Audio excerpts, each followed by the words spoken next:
Welcome to Ink Writes. I'm Jacob Penrod, your fantasy author for the day, and I am in a good mood with this plucky piano music going on in the background. Now, I don't know anything hardly at all about Doki Doki Literature Club, other than I'm pretty sure it's a dating sim. The music is beautiful, and I think I know the song from a Spotify mix that I listened to. Is this the one that's like, every day I imagine a future where I can be with you? If so, nice. I also associate it with Super Smash Bros. Melee for some reason, and I have no idea why. Something about the creator, but I don't know if I'm just inventing something. But yeah, I don't really have much to say other than we're gonna get into it. All right, let's get into this. New game seems like a good place to start. Ooh, has a little pop. Name. Alright, so here's where you all learn how hard my keyboard is to... Oops, I'm just Jay. Alright. Hey! So yeah, my keyboard is impossible to access behind my camera. I gotta do something about that. Hopefully I don't need it too much. If so, I'll figure it out. But, hey! I see an annoying girl running at me in the distance, waving her arms in the air like she's totally oblivious to any attention she might draw to herself. Okay, so right off the bat, something that I like to do is look at opening lines of dialogue, or just what an author chooses to open with tells a lot about their priorities for a story. And so immediately we're going to be getting something from this girl, I assume. That girl is Sayori, my neighbor and good friend since we were children. You know, the kind of friend you never see yourself making today, but it just kind of works out because you've known each other for so long. We used to walk to school together on days like this, but starting around high school, she'd oversleep more and more frequently, and I would get tired of waiting up. But if she's going to chase after me like this, I almost feel better off running away. Oh, no, we are going to woo Sayori. Woo! Just like that. Okay. I feel weird if this isn't a dating sim and I just said that. However, I just sigh and idle in front of the crosswalk and let Sayori catch up to me. So a few things about the writing is, right off, we're getting a lot of exposition rather than leading with character, which is fine. Like, that's a stylistic thing, but in more modern writing or in prose writing, like in novels, you do tend to want to lead with character more than an exposition dump. It's not egregious or anything, but it is something that's coming to mind. But, let's see. Ha! Ha! Ha! That's how... what's this supposed to be expressing? Ha! Ha! Oh, I think that's it. I overslept again. But I caught you this time. Oh, that's her voice. No, I'm not going to do that through the entire video. Maybe just another sentence. J. Just one lowercase j. I'm too cool for it being uppercase. Maybe. But only because I decided to stop and wait for you. Eee! You say that like you were thinking about ignoring me. Okay. Getting a very clear archetype. That's mean, Jay. Well, if people stare at you for acting weird, I don't want them to think we're a couple or something. Just you wait. Just you wait. Fine, fine. But you did wait for me after all. I guess you don't have it to be mean, even if you want to. Whatever you say, Sayori. Whatever you say, Ori. I read that as the laugh from Ghost Story, the little Ketchero kid. Is that his name? Anyway. We cross the cry, not laugh. We cross the street together and make our way to school. As we draw near, the streets become increasingly speckled with other students making their daily commute. So is this a visual novel? By the way, Jay, have you decided on a club to join yet? Oh, there's our hook. There's our hook. Okay, so this is going to be important. A club? I told you already. I'm not interested in joining any clubs. I haven't been looking either. That's not true. You told me you would join a club this year. Did I? I'm sure it's possible that I did. Something about this writing is strange to me. Not bad, just... It's very, almost like stream of consciousness with how it's coming across. And I'm wondering if that's intentional. Anyway. I'm sure it's positive that I did, in one of our many conversations where I dismissively go along with whatever she's been going on about. Sayori likes to worry a little too much about me, when I'm perfectly content just getting by on the average while spending my free time on games and anime. I'm not like other guys. I was just talking about how worried I am that you're not going to learn how to socialize or have any skills before college. Well, say the quiet part out loud, why don't you? Your happiness is really important to me, you know? And now, and I know you're happy now, but I die at the thought of you becoming a NEET in a few years because you're not used to the real world. What's a NEET? You trust me, right? Don't keep me worrying about you. Alright, I'll look at a few clubs if it makes you happy. No promises, though. Will you at least promise you'll try a little? Yeah, I guess I'll promise you that. Yay! Okay, so let's finish the scene and then I'll give my opening thoughts. More than that, I'm surprised I let myself relent to her. I guess seeing her worry so much about me makes me want to ease her mind at least a little bit, even if she does exaggerate everything inside her head. Gosh, we're a dick! Okay, so the writing is not as strong as the storytelling, I believe. Where the writing is a little... How do I say it? I guess on the nose in some ways, and I think given the popularity of this game, like, things can get popular if they're not well done, but also things get popular if they are well done, and I'm going to operate in good faith and assume that this is happening for a reason. And the reason why you would want to write something archetypal, I don't know how you say that, is because you're setting up something to subvert later, and by leaning on familiar archetypes and tropes early on, you're able to let audiences orient themselves quickly so that you can subvert it going forward. And I'm guessing that's what's happening here, where we're going to get some kind of complexity, either in the plot or in the character, where Sayori, I think that's her name, she's not just this sweet, upbeat, not like other girls next door neighbor.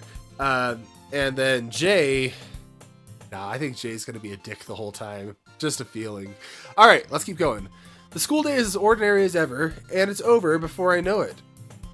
After I pack up my things, I stare blankly at the wall, looking for an ounce of motivation. Clubs. Sayori wants me to check out some clubs.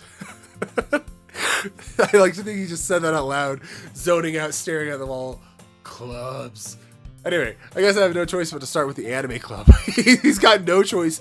Jay, you have a choice. Hello! Sayori must have come into the classroom while I was spacing out. Just clubs, anime. Gosh, what do we have going for us? Not that you don't have anything going for you if you can't think of clubs and you like anime. I'm not in a club and I like anime, but Jay isn't super likable.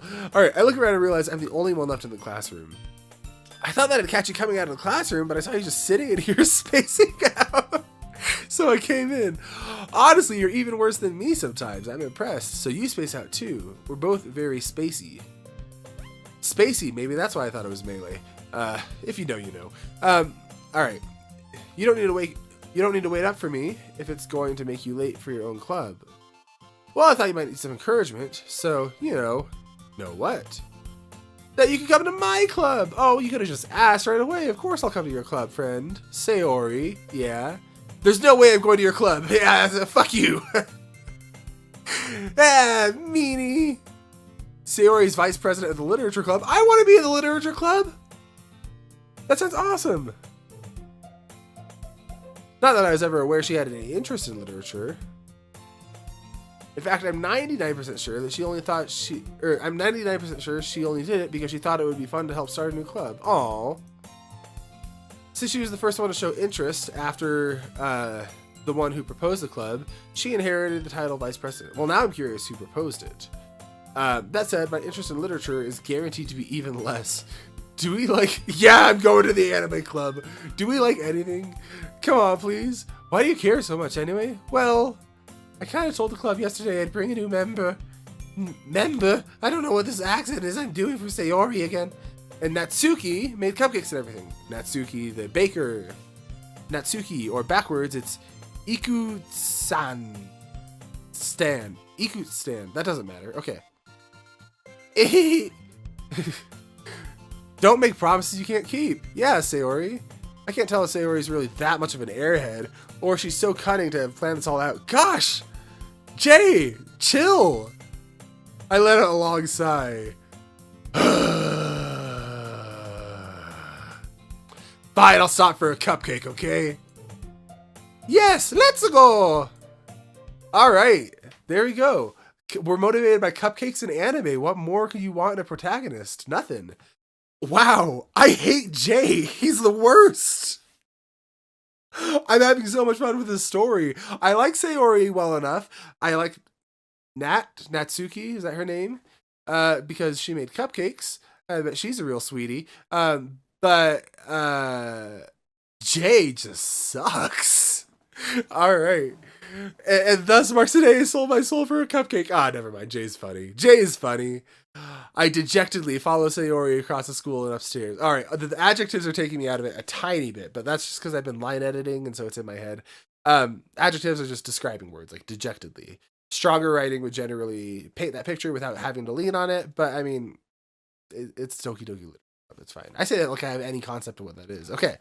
I dejectedly follow Sayori across the school and upstairs, a section of the school I rarely visit, being generally used for third-year classes and activities. All right. Sayori, full of energy, swings open the classroom door.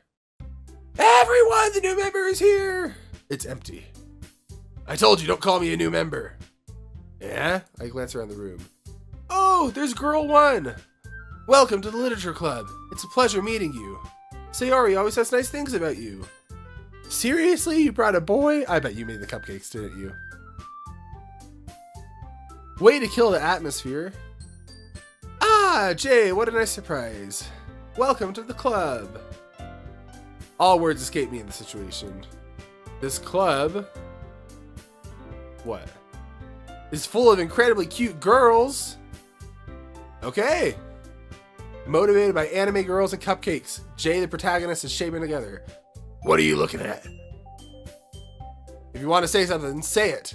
Sorry, it's just cupcakes and girls and anime. Natsuki? Humph. The girl with the sour attitude. Her name is, she doesn't have the most sour attitude. Her name is apparently Natsuki. The girl with the sour attitude, whose name is apparently Natsuki, is the one I don't recognize. Okay. Her small figure makes me think she's probably her first year. Okay, you don't need to comment on her small figure within like the first second of meeting her, Jay. Come on.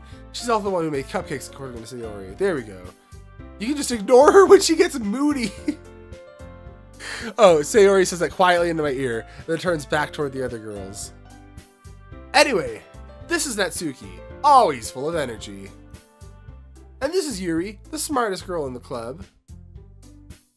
Don't say things like that. Okay, so getting some quick characterization there. Smart but shy. Yuri, who appears comparably more mature and timid, seems to have a hard time keeping up with people like Sayori and Natsuki. How is she more mature? Anyway. Well, it's nice to meet both of you. I'm suddenly interested in your literature club. And it sounds like you already know Monica, is that right? That's right. It's great to see you again, Jay. Monica smiles sweet. What's that pose? We do know each other. Well, we rarely talked. But we were in the same class last year. Okay.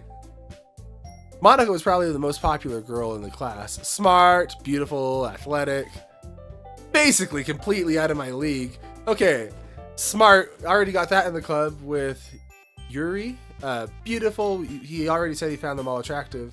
Athletic. Basic. Okay, this guy's got no self-esteem. So having her smile at me feels a little... You too, Monica. Come sit down, Jay. We made room for you at the table so you can sit next to me or Monica. I'll get the cupcakes. Hey, I made them. I'll get them. Okay. Sorry, I got a little too excited. But how about we make some tea as well? Okay, so I'm interested in what the story is doing. We have, we have, I'm going to go ahead and turn this audio down real fast while I talk. We have these different archetypal characters. They're kind of falling into familiar anime manga tropes. And I don't think that's a bad thing. I'm really suspecting we're going to complexify this in some way. And you kind of have to do that to some extent when you're introducing a large cast quickly. And we got 5 characters right off the bat. which can be a heavy lift, but I think it's managing it well. Like, I'm not having trouble keeping track of who's who. I know I've had some critiques on the line editing, or the fact that I said it like that. I'm having some critiques about like the writing itself. That's because my brain has been in line editing mode, where I've just been reading the same stupid lines out loud 10 different times, trying to hyper tune everything. And so I'm having trouble turning that kind of editing brain off. But the writing itself, it's not bad. It's not necessarily anything to write home about yet in terms of like the prettiness of the prose or anything like that, but it doesn't need to be. It's telling its story well, it knows what it's doing, and it's leaning into the tropes well. So let's go ahead and see kind of where it goes. All right. As Sayori mentioned, it's been widened enough so there's one space next to Monica and one space next to Sayori.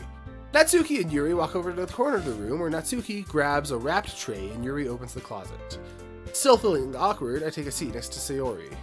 Natsuki proudly marches to the back of the table, tray in hand. Okay, are you ready? Ta-da! Wow! Sayori makes the weirdest noises, and like, I think this is just whoa, but it's written in such a weird way. Whoa! Natsuki lifts the foil off the tray to reveal a dozen white, fluffy cupcakes decorated to look like little cats. Aw, Natsuki. You're gonna be a favorite, aren't you? The whiskers are drawn with icing, and the little pieces of chocolate were used to make ears. Ah, Natsuki, you shouldn't have. So cute! I had no idea you were so good at baking, Natsuki. Well, you know, just hurry and take one. Sayori grabs one first, then Monica. I follow. C'est délicieux! Sayori talks with her mouth full and already has managed to get icing on her face. Gosh. Okay.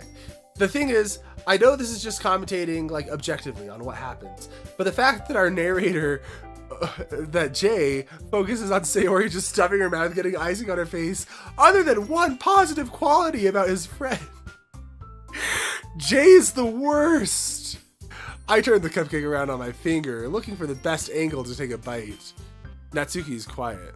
I can't help but notice her sneaking glances in my direction. Yeah, you're eating her cupcake. Is she waiting for me to take a bite? Yes! I finally bite down. The icing is sweet and full of flavor. I wonder if she made it herself. She said she did, so... This is really good. Thank you, Natsuki. Why are you thanking me? It's not like I... Haven't I heard this somewhere before? Made them for you or anything. Aww. I thought you technically did. Sayori said, well, maybe. But it's not for you, you know, dummy. Okay. Alright, I know the trope we're doing. This is fun. This is so fun. I give up on Natsuki's weird logic and dismiss the conversation. Yuri returns to the table carrying a tea set. She carefully places the teacup in front of each of us before setting down the teapot next to the cupcake tray. You keep a whole tea set in this classroom? Don't worry, the teachers gave us permission. That wasn't the part that confused me. After all, doesn't a hot cup of tea help you when you enjoy a good book? Yeah, because I do a lot of reading. I guess. Yeah, he's totally BSing. He does not read. We are not a reader. We are a man whose heart is devoted to anime, cupcakes, and cute girls. Okay. Is this just like a cultural thing where some people write instead of he? It's just such a small thing. Like, it's not an error or anything, but it's sticking out to me. Okay. Don't let yourself get intimidated. Yuri's just trying to impress you. That's not... Insulted, Yuri looks away. I meant that, you know... Okay, so small writing tweak is... I feel like there's some repeated beats where Yuri looks away insulted, and then it tells us insulted Yuri looks away. And I'm guessing that happened because the script was written separately from the creation of the art. And so when it was merged together, it wasn't necessarily accounting for how the art direction can amplify that. And so we get some things that would have been stronger if that was cut, and we just got to see it happen. But because the script was, and again, this is just speculation, written in isolation, or at least drafted before the art, which would make sense, there's some things that are left over there. Just a little things in terms of tightening it up. Again, I can't turn my line editing brain off, and it is frustrating to me, so I hope that you enjoy it. Anyway, Jay says, I believe you. Well, tea and reading might not be a pastime for me, but at least I enjoy tea. I'm glad. Yuri faintly smiles to herself in relief. Monica raises an eyebrow and then smiles at me. That's how she does it. So what made you consider the literature club? Coercion. I was afraid of this question. Something tells me I shouldn't tell Monica I was practically dragged here by Sayori. Well, I haven't tried any clubs yet, and Sayori really seems happy here, so that's okay, don't be embarrassed. We'll make sure you feel right at home, okay? As president of the literature club, okay, so she's the president. It's my duty to make the club fun and exciting for everyone. Yay! Okay, what are we reading? Monica, I'm surprised. How come you decided to start your own club? You could probably be a board member of any major club. You know, the anime club? Weren't you a leader of the debate club last year? Okay, that's interesting. Well, you know. To be honest, I can't really stand all the politics around the major clubs. Feels like nothing but arguing about budget and publicity and how to prepare for events. I'd much rather take on something I personally enjoy and make something special out of it. And if it encourages others to get into literature, then I'm fulfilling that dream. Okay, so what's the literature? Monica's a really great leader. Yuri also nods in agreement. Then I'm surprised there aren't more people in the club yet. It must be hard to start a new club. You could put it that way. Not many people are very interested in putting out all the effort to start something brand new. Especially when it's something that doesn't grab your attention, like literature. Hey, literature's cool. Read books. Read my book. Okay. You have to work hard to convince people that you're both fun and worthwhile. You probably wouldn't, you know, that sentence was going somewhere, and then it got ADHD'd into oblivion. Okay, you have to work hard to convince people that you're both fun and worthwhile. But it makes school events like festivals that much more important. I'm confident that we can all really grow this club before we graduate. Right, everyone? I said, right, everyone? I said, right. So they all say, you know it. Okay, such different girls, all interested in the same goal. Monica must have worked really hard just to find these three. Maybe that's why they're all so delighted by the thought of a new member joining. Though I still don't really know if I can keep up with their level of enthusiasm about literature. I don't know if they're that passionate about literature, given they haven't mentioned one book. So, Jay, what kind of things do you like to read? Well, manga mostly. Let's see. Hey! Oh, I see. I know Jay. Jay's a dick, but I know him. Manga, I mutter quietly to myself, half joking. Natsuki's head suddenly perks up. It looks like she wants to say something, but she keeps quiet. Natsuki's a manga girl. I've got a clear favorite. Not much of a reader, I guess. Well, that could change. You can change me. What am I saying?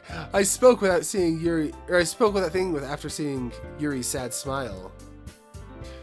What about you, Yuri? Well, let's see. Yuri traces the rim of her teacup with her finger. My favorites are usually novels that build up deep and complex fantasy worlds.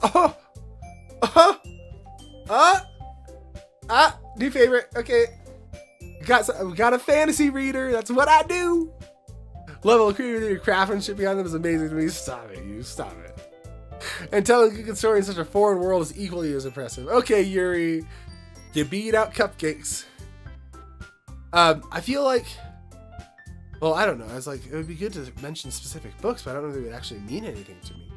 She seems so reserved and timid from the moment I walked in, but it's obvious from the way her eyes light up, that she finds comfort in her world of books, not people. But you know, I like a lot of things. Stories with deep psychological elements usually immerse me as well. Okay. Yuri.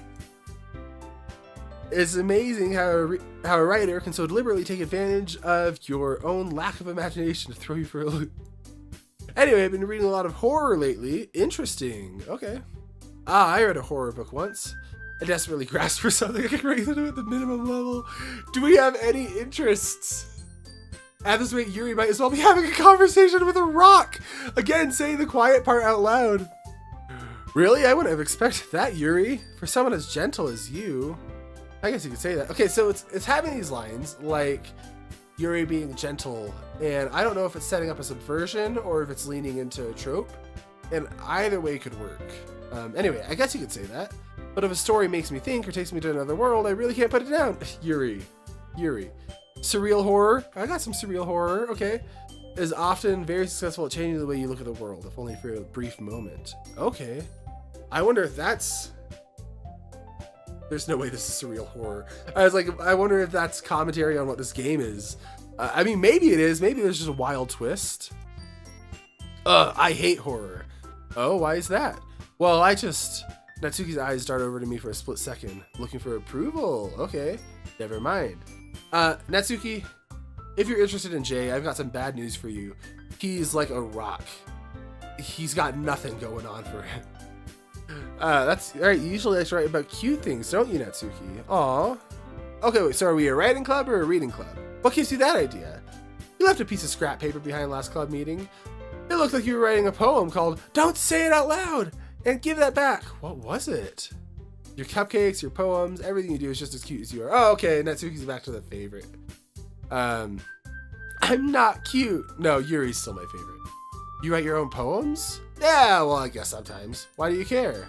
I think that's impressive. Why don't you share them sometime? No! Natsuki averts her eyes. You wouldn't like him. Not a very confident writer yet? I understand how Natsuki feels. I don't like her poetry either. Sharing that level of writing takes more than just confidence. Yeah, it's hard. The truest form of writing is writing to oneself. You must be willing to open up to readers, exposing your vulnerabilities and showing even the deepest reaches of your heart. Yeah, it's hard. Okay, Yuri. I like you, Yuri. Do you have writing experience too, Yuri? Maybe you share some of your work. You can set an example. Okay, Monica, how about you actually contribute something instead of just putting people on the spotlight? Okay? You back off of Yuri. You're making her feel bad. You made Natsuki... Oh, excuse me. You made Natsuki feel bad. I guess it's the same for Yuri. Okay, that's interesting. So, Monica seems confident, but Sayori, Yuri, and Natsuki all are kind of bumbling and not confident. I wonder if that's going to come up at all. Anyway, Sayori says, oh, I wanted to read everyone's poems. We all sit in silence for a moment. Okay. Monica says, I've got an idea, everyone. All right, what is it? Let's all go home and write a poem of our own. Then we'll share them with each other. All right, Monica, listen. There's no organization to this club, is there? Because we haven't done anything but talk about cupcakes and vaguely mention genres. You know what? That's fine. That's fine. Because there's not much going on for Jay either, so this is an improvement. This is a good trajectory. All right, everyone's even. Yeah, let's do it. Plus, now that we have a new member, I think it'll help us get a bit more comfortable with each other and strengthen the bond of the club. Isn't that right, Jay? Monica smiles warmly at me once again. Hold on, there's still one problem. What's that? Now that we're back to the topic of me joining the club, I bluntly come forth with what's been on my mind the entire time. That's what I'm saying, is don't tell us you bluntly come forth with it, just bluntly come forward with it. I never said that I would join this club! Sayori may have convinced me to stop by, but I never made any decision. I never said I would join this club. Nothing could convince me, especially not 4 things. I have other clips to look at, and I lose my train of thought. All 4 girls stare back at me with dejected eyes. See, 3 of them look dejected. Natsuki kind of just looks pissed. But, I'm sorry, I thought, Jay, you all are defenseless against these girls. How am I supposed to make a clear-headed decision when it's like this? That is, if writing poems is the price I need to pay in order to spend every day with these beautiful girls. The club meets every day. Right. So then I've decided I'll join the literature club. You have no spine, Jay. You got no spine. One by one, the girl's eyes light up. Yes, I'm so happy. So Sayori wraps her arms around me, jumping up and down. Hey! You really did scare me there for a moment. If you really just came for the cupcakes, I'd be super pissed. You looked pissed anyway. That's such a funny little pose. Then that makes it official. Welcome to the Literature Club! Aw, thanks, I guess. Okay, everyone. I think with that, we can officially end today's meeting! We haven't done anything! Remember tonight's assignment. Write a poem to bring to the next meeting so we all can share. Jay, I look forward to seeing how you express yourself. Gosh. I'm having so much fun. Can I really impress the class star Monica with my mediocre writing skills? Okay, Monica is the least appealing of the fruits. It's weird to call other human beings fruit. I was trying to go for a saying that was a real one, and it just catastrophically went wrong. And that is why when I publish my own writing, I edit it. I already feel the anxiety welling up inside of me. Meanwhile, the girls continue to chit-chat as Yuri and Natsuki clean up their food. Hey, Jay, since we're already here, do you want to walk home together? That's right, Sayori and I never walk home together anymore because she always has to stay after school for clubs. Sure, might as well. Yay! Alright, so knowing this is a dating sim, like this feels like a dating sim setup, I feel like Yuri is a clear winner at the top, then Natsuki, and then Sayori, and then Monica at the bottom. All that confidence, it's gonna rub off on us. No. With that, the two depart the club room and make our way home. The whole way, my mind wanders back and forth between the four girls, Sayori, Natsuki, Yuri, and of course, Monica. Will I really be happy spending every day after school in a literature club? Perhaps I'll have a chance to grow closer to one of these girls. Yuri, you and your good taste in fantasy. I need to make the most of my circumstances, and I'm sure good fortune will find me. And I guess it starts with writing a poem tonight. Alright.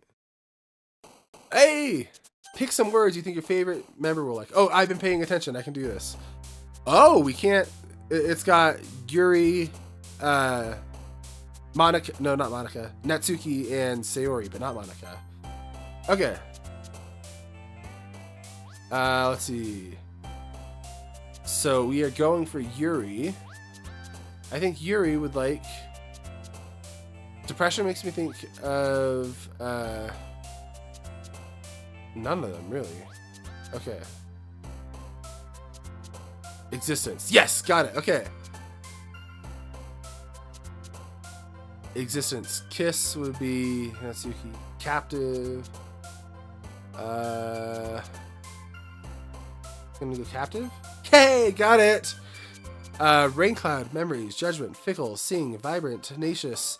Explode. Suicide. Amazing. Suicide? Who jumps at that? Oh, I'm curious. Yuri. Yuri, no! That's a, okay.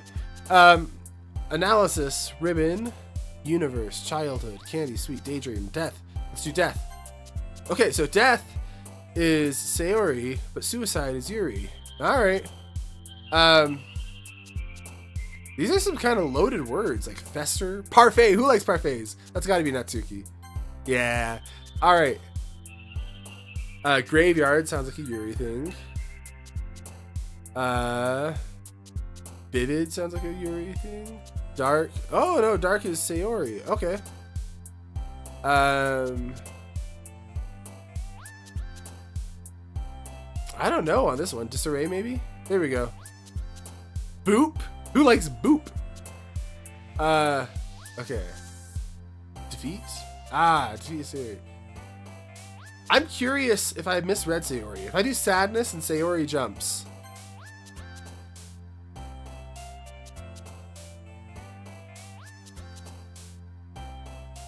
You got death and sadness. What's going on with you, buddy? Will it woo you if I call you buddy? Okay. Contamination. Let's go ahead and do... Disoriented? Okay. Horror. This is the worst poem. Okay. Let's try Alone. Alone? Sayori? You got death, alone, sadness. I have misread Sayori. Okay, something's going on there. Essence. I want to see who jumps at scars. Sayori, you're freaking me out. I guess, like, people, maybe she just likes dark fantasy or something. Alright. Misery. Misery? Sayori! I'm not trying to woo you, but I'm worried about you. Okay. I'm not writing climax in my high school poetry. Let's do anxiety. Okay, there we go. Intellectual. There we go. Okay, we have wooed Yuri. I know we have. Hey again, Jay. Glad to see you didn't run away on us. Nah, don't worry. This might be a little strange for me, but at least I keep my word. I'm back at the Literature Club. I was the last one to come in, so everyone is already hanging out. Thanks for keeping your promise, Jay. I liked your poem. That's my guess. Oh, this is too overwhelming of a commitment for you, making you dive headfirst into literature when you're not accustomed to it. Well, we haven't dove into literature. You told me to write a poem and gave me no instruction. Oh, come on, like he deserves any slack. No, he just deserves cupcakes. Am I right? Okay. Sayori told me you didn't even want to join any clubs this year. And last year, too. And I know you didn't plan on just coming by here to hang out, or what? Don't take us so seriously. But if you don't take us seriously, then you won't see the end of it. Where's Sayori? Because I'm a little worried about Sayori after seeing what resonated with her. Natsuki, you certainly have a big mouth for someone who keeps her manga collection in the club room. Monica, you're a dick. You're just making everyone feel bad. Am I crazy for noticing this? Hey, so maybe Monica and Jay after all. Alright. Natsuki finds herself stuck between Monica and manga. Manga is literature. Okay, there we go. Swiftly defeated, Natsuki plops back into her seat. Don't worry, guys. Okay, Sayori, you're all good. Jay always gives his best as long as he's having fun. Sayori, you like us too much. We don't have anything going for us. You see the world in us, and I appreciate you. I do. Okay. He helps me with his busy work without even asking.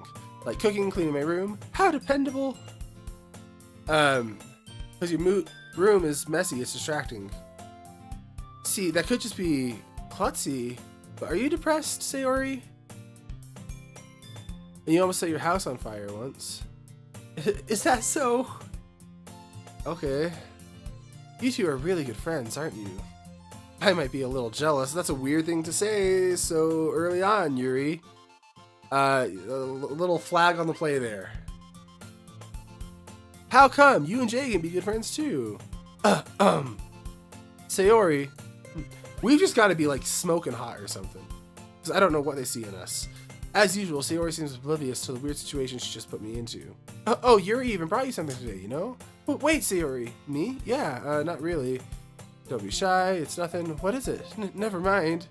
Sayori made it sound like a big deal when it's not. What'd I do? Sorry, Yuri, I wasn't thinking. I guess that means it's up to me to rescue the situation. Don't worry about it. First of all, I wasn't expecting anything in the first place, so it's a nice gesture for me. It's a nice surprise. Made me happy no matter what.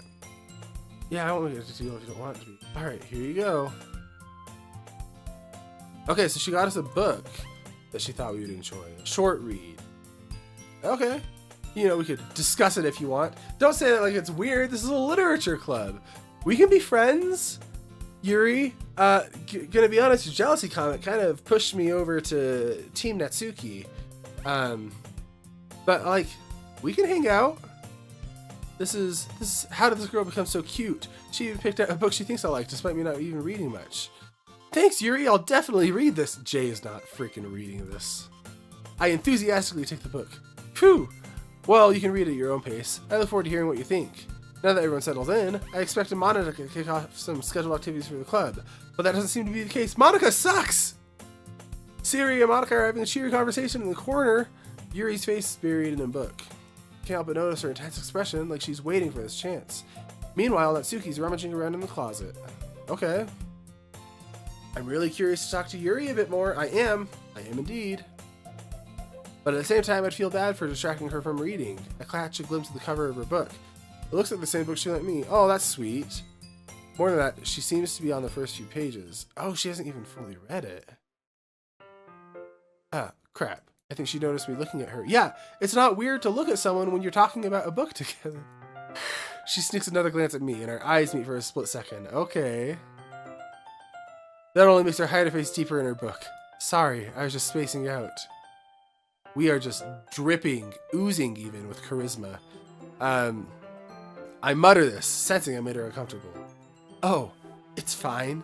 If I was focused, I probably wouldn't have noticed in the first place, but I'm just rereading a bit of this, so that's the book you gave me, right? I wanted to read some of it. Not for any particular reason. Yeah, how come she has 2 copies of the same book? Well, I went to stop at the bookstore yesterday. That's not what I meant. I mean, I just happened to buy 2 of them. Yeah, so she bought it for us. That's nice. And that's also not inherently romantic. You can just get friends gifts. Yuri, you don't need to make it weird, but you're dealing with Jay, and Jay's gonna make it weird because that's what Jay does. And I am Jay, so I would know. I'll definitely start reading it soon. Jay's not reading this. I'm glad to hear. Once it starts to pick up, you might have a hard time putting it down. It's a very engaging and relatable story. What's it about? Well, I'm curious what it's about. Portrait of Markov. There's an ominous-looking eye on the front cover. Okay, it's about this girl in high school who moves in with her long-lost younger sister. But as soon as she does, life gets really strange. She's targeted by these people who escape from a human experiment prison. While life is dangerous, she needs to desperately choose who to trust. No matter what she does, she ends up destroying most of her relationships, and her life starts to fall apart. That's kind of dark, isn't it? Yeah, she did make it sound like it's going to be relatable. Alright, flag on the play! Like, you can like stuff like that, but calling it relatable when you barely know someone, okay. I guess, who knows, maybe the themes are great. Yuri made it sound like it was going to be a nice story that was so dark it came from nowhere. Ah! Yuri gently giggles all of a sudden. You're not a fan of that sort of thing, Jay. No, it's not that. I mean, I could definitely enjoy those kinds of stories, so don't worry. I hope so. I totally forgot Yuri's into those. Alright, Jay. Oh, gosh. You need to have your own interests, buddy. Okay, but the story is doing something where it's like mostly sweet and nice, but it's just throwing in this word choice here and there in the poetry game, in like little beats here and there. I don't know if this is setting up for like some tonal swap or if it's just how the writing is. If I knew the writer's work and was more familiar with it, I might be able to tell you, but for now it's just a possibility that this could be seeding a tonal shift, but it could also just be how they write, so I don't know. It's just that those kind of stories, they challenge you to look at life from a strange new perspective. When horrible things happen, not just because someone wants to be evil, but because they have their own goals or their own philosophy and what they believe in, then suddenly, when you thought you related to the protagonist, they make you out, or they're made out to be the naive one for letting their one-sided morals interfere with the villain's plans. I'm rambling, aren't I? Not again. Sorry. Alright, Yuri. We can be friends. I haven't lost interest or anything. Well, I guess it's alright then. But I feel like I should let you know that I have this problem. When I let things like books and writing fill my thoughts, I kind of forget to pay attention to other people. Oh, my wife is that way some ways. It's sweet. Sorry if I end up saying something strange. Alright, that's a good apology. Please stop me if I start talking too much. I really don't think you need to worry. That just means you're passionate about reading. The least I can do is listen. It's a literature club, after all. Well, that's true. The way you said that makes me feel like it's not true. Anyway, I might as well start reading it. Just a moment ago, you said you were looking forward to it. Let me just get to the book. Alright, is it fine if I just sit here? Oh, that's nice. We just get to read together. Are you sure? You seem a little apprehensive. I'm sorry. It's not that I don't want you to, it's just something I'm not very used to, that is reading in the company of someone. Really? You're in a literature club? I see. Something's off about this club, and I don't just think it's, I don't think it's poor writing. I think Monica sucks. And Monica is making everyone feel bad and having no real organization here. I mean, Natsuki's in the closet. Alright, I open the book and start the prologue. I soon understand what Yuri meant about reading in company. It's as if I can feel her presence over my shoulder as I read. It's not a particularly bad thing, maybe a little distracting. Yuri's in the corner of my eye. I realize she's not actually looking at her own book. I glance over. It looks like she's reading from my book instead. Oh, that's kind of sweet. Oh, excuse me. Excuse me. Sorry. I was just... Yuri, you apologize a lot, don't you? I do? I don't really mean to. Sorry. I mean... Alright, this should work here instead. I slide my desk until it's up against Yuri's, then hold my book between the two of them. Oh, we're making moves! We're making moves. It's kind of sweet. Also, you can very platonically read books with people, even if your shoulders are touching. It looks like my left arm is in the way, so instead I use my right arm to hold the book open. It makes it difficult to turn the pages. Here! Oh, that's sweet! We did it! Our poem worked! Or maybe she didn't read our poem. I do the same with my right on the other side of the book. That way when I turn the page, she slides under it. Holding it like this. We're huddled even closer than before. This is pretty close to someone we don't know. It's kind of distracting me. It's as if I can feel the warmth of Yuri's face and she's in the corner of my vision. Are you ready? Eh? Did you turn the page? Oh, sorry. I think I got a little distracted for a second. I glance at her face and our eyes meet. I don't know if I'll be able to keep up with her. That's okay. You're not as used to reading, right? I don't mind being patient if it takes you a bit longer. It's probably the least I can do, since you've been so patient with me. Yeah, thanks. So we keep reading. Yuri's no longer asking me if I'm ready to turn the page. Instead, I just assume that she finishes the pages before me, so I turn it by my own volition. We continue the first chapter in silence. Even so, turning each page almost feels like an intimate exchange. You're weird, Jay. You're weird. That doesn't mean you're bad. My favorite people are weird. But, like, intimate exchange for reading a book together. Alright, buddy. Alright. I haven't been in high school for a long time, so maybe this is what all the kids are doing these days. Hey, Yuri. This might be a silly thought, but the main character kind of reminds me of you a little bit. Oh, that's a... I guess it's kind of a safe bet when she said literally that. You think so? How does she? Well, yeah, she's more blunt in a lot of ways, but she also second guesses a lot of things she says. Like she's afraid she'll do something wrong. It's not like I can see into your head or something, but they're kind of reminiscent of your mannerisms. I see. Yuri remained silent for a moment. But Jay, that's probably a terrible thing to have in common with her. Yeah. Doesn't come off like a compliment, my guy. Oh, it's so embarrassing that you think that. Wait, I didn't mean it in a bad way or anything. I didn't know you were self-conscious about being socially awkward. I thought you were one of those confident socially awkward people. I guess I meant more she's kind of cute. Oh, yeah, nice save. Nice save, buddy. Why are you saying that all of a sudden? Okay, everyone. Oh, and then Monica freaking blocks the interaction. It's about time we share today's poem with each other. We might not have enough time if we wait too long. Monica, I don't like you. I don't even like you a little bit. Why don't I like you? I guess because you're mean, but you act like you're nice. You're getting in the way of things. You don't organize your club. You barely talked to me last year. Monica. You're not on my good side. You're on my shit list. And I couldn't write a poem for you, even if I wanted to, which I didn't. I feel bad, Monica. We can be friends. We can be friends! Is that alright, Yuri? You kind of look down. I'm sorry if you haven't been looking forward to this. It's not. It's fine. Yuri releases her hand from the book, causing it to close on top of my thumb. Alright. I guess I'll do some more reading tonight. Or would you prefer I only read it with you? I guess I don't have much of a preference either way. In that case, I'll read a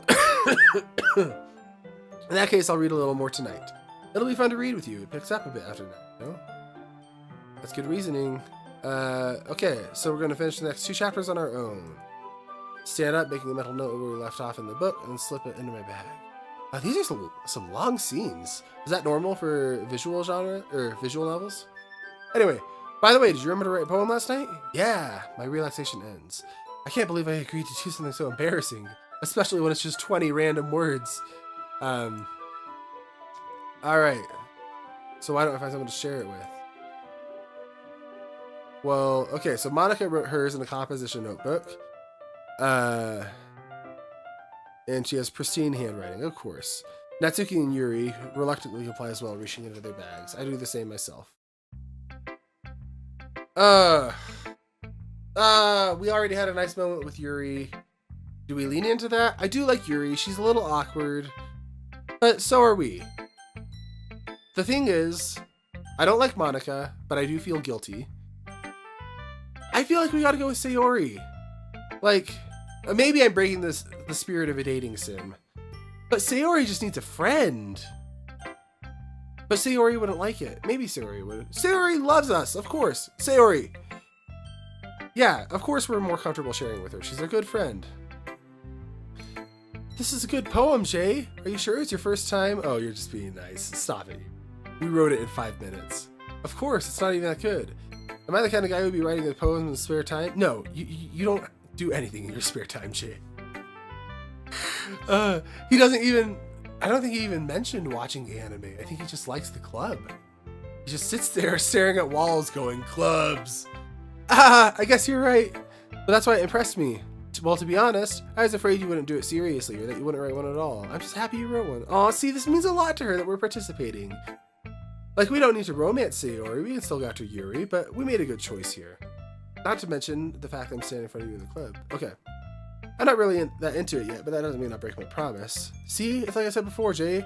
Deep down, you're not selfish at all, you know? Trying new things like this for other people, that's something only really good people do. Oh, yeah, I'm not sure Sayori sees the real picture of our motive here, but then again, I can't deny that she's part of the reason I joined. Oh, okay. I've come around with Sayori. And I'm going to make sure you have lots of fun here, okay? That's my way of thanking you. Alright, I'm going to hold you to that. Yay! Now you'll read my poem too, right? Don't worry, I'm really bad at this. We'll see about that. Dear sunshine, the way you glow through my blinds in the morning makes me feel like you missed me. Kissing my forehead to help me out of bed. Making me rub the sleepy from my eyes. Are you asking me to come out and play? Are you testing me to wish away a raining day? I look above, the sky is blue. It's a secret, but I trust you too. If it wasn't for you, I could sleep forever, but I'm not mad. I want breakfast. Alright, Sayori, you're fun. Click outside of the poem area to continue.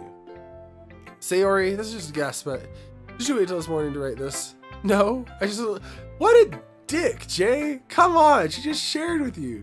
Gosh, we suck.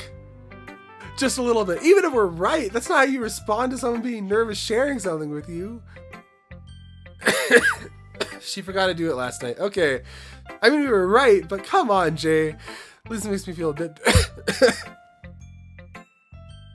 makes me feel a bit better about myself. Don't be mean. I still try my best, but I didn't mean to say it was a bad poem. I just implied it through my demeanor. It came out nice, or how should I put it? It just sounds like you. That sounds mean after you just criticized it so much. Especially that last line. I want breakfast. I made eggs and toast. Oh, Sayori. All right, we can't go after Sayori. Sayori's too good for us.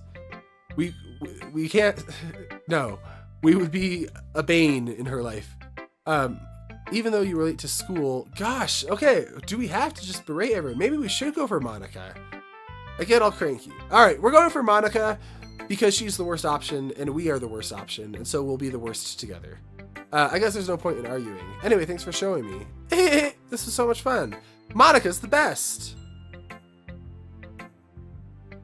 Where did that come from? Next time I won't forget. I'm going to write the best poem ever. I guess I'll look forward to it. Who should I show it to next? All right, we got to show it to Monica. Because we are dating Monica. Because we are the worst together. Hi, Jay. Having a good time so far? Yeah, good. Glad to hear it. By the way, since you're doing everything, if you ever have suggestions for the club, like new activities or things we can do better together, I'm always listening. Yeah, how about any organization? Don't be afraid to bring things up, okay? All right, I'll keep that in mind. Okay. Yeah, we'll just go with the flow for now. Anyway, want to share your poem with me? It's kind of embarrassing, but I guess I have to. Don't worry, we're all a little embarrassed today. See, and she's got that weird stance that she does. All right. I had Monica my poem. Great job. I was going ooh in my head while reading it. It's really metaphorical. Jay does not know what a metaphor is. I guarantee you Jay does not know what a metaphor is. I was about to take a second and explain what metaphors are. I'm not going to be condescending. All right, I don't know why I didn't expect you to go for something so deep. I guess I underestimated you. It's easy for me to keep everyone's expectations low. That's why it always counts when I put in some effort. That's not very fair. I guess it worked anyway. You know that Yuri likes this kind of writing, right? She's full of imagery and... Yeah, we'll show Yuri next. Unlike Sayori, who uses simple and direct words to describe things like happy... Why are you slandering Sayori? Okay. So, Yuri's got a more abstract writing style. I do like that. Alright. So, Monica, you're the worst. But I'm the worst too, like I said. Okay. It's taking years of practice, which I'm assuming Yuri has at this point. I never really asked, though. I'm sure I'm nowhere near her level yet. No, of course we're not near her level. We just started. You put 5 minutes into this. You dummy? Oh, don't worry so much about that. You do your own thing. Just keep exploring and try by learning new things. I'm sure I'll end up trying different things a lot. It can take a while before I feel comfortable doing this. That's okay. I'd love to see you try new things. That's the best way to find a style that suits you. Everyone else might be a bit biased towards their own kinds of styles, but I'll always help you find what suits you the most. So don't force yourself to write the way everyone else wants you to write. I literally curated every single word to try and impress Yuri. I'll be fully honest with you, Monica. It's not like you have to worry about impressing them or anything. Yeah, but the way you say that makes me think you don't want me to impress them. You're kind of pushy, Monica. Anyway, do you want to read my poem now? Don't worry, I'm not very good. You sound pretty confident for someone who's... Okay. That's because I have to sound confident. That doesn't mean I always feel that way. Alright, let's see it. A hole in the wall. It couldn't have been me. See the direction the spackle protrudes. A noisy neighbor, an angry boyfriend. I'll never know. I wasn't home. I peer inside for a clue. No, I can't see. I reel, blind, like a film left out in the sun. But it's too late. My retinas! Already scorched with a permanent copy of meaningless image. A little hole. It wasn't too bright. It was too deep. Stretching forever into everything. A hole of infinite choices. I realized now that I wasn't looking in. I was looking out. And he on the other side. I don't know what that means.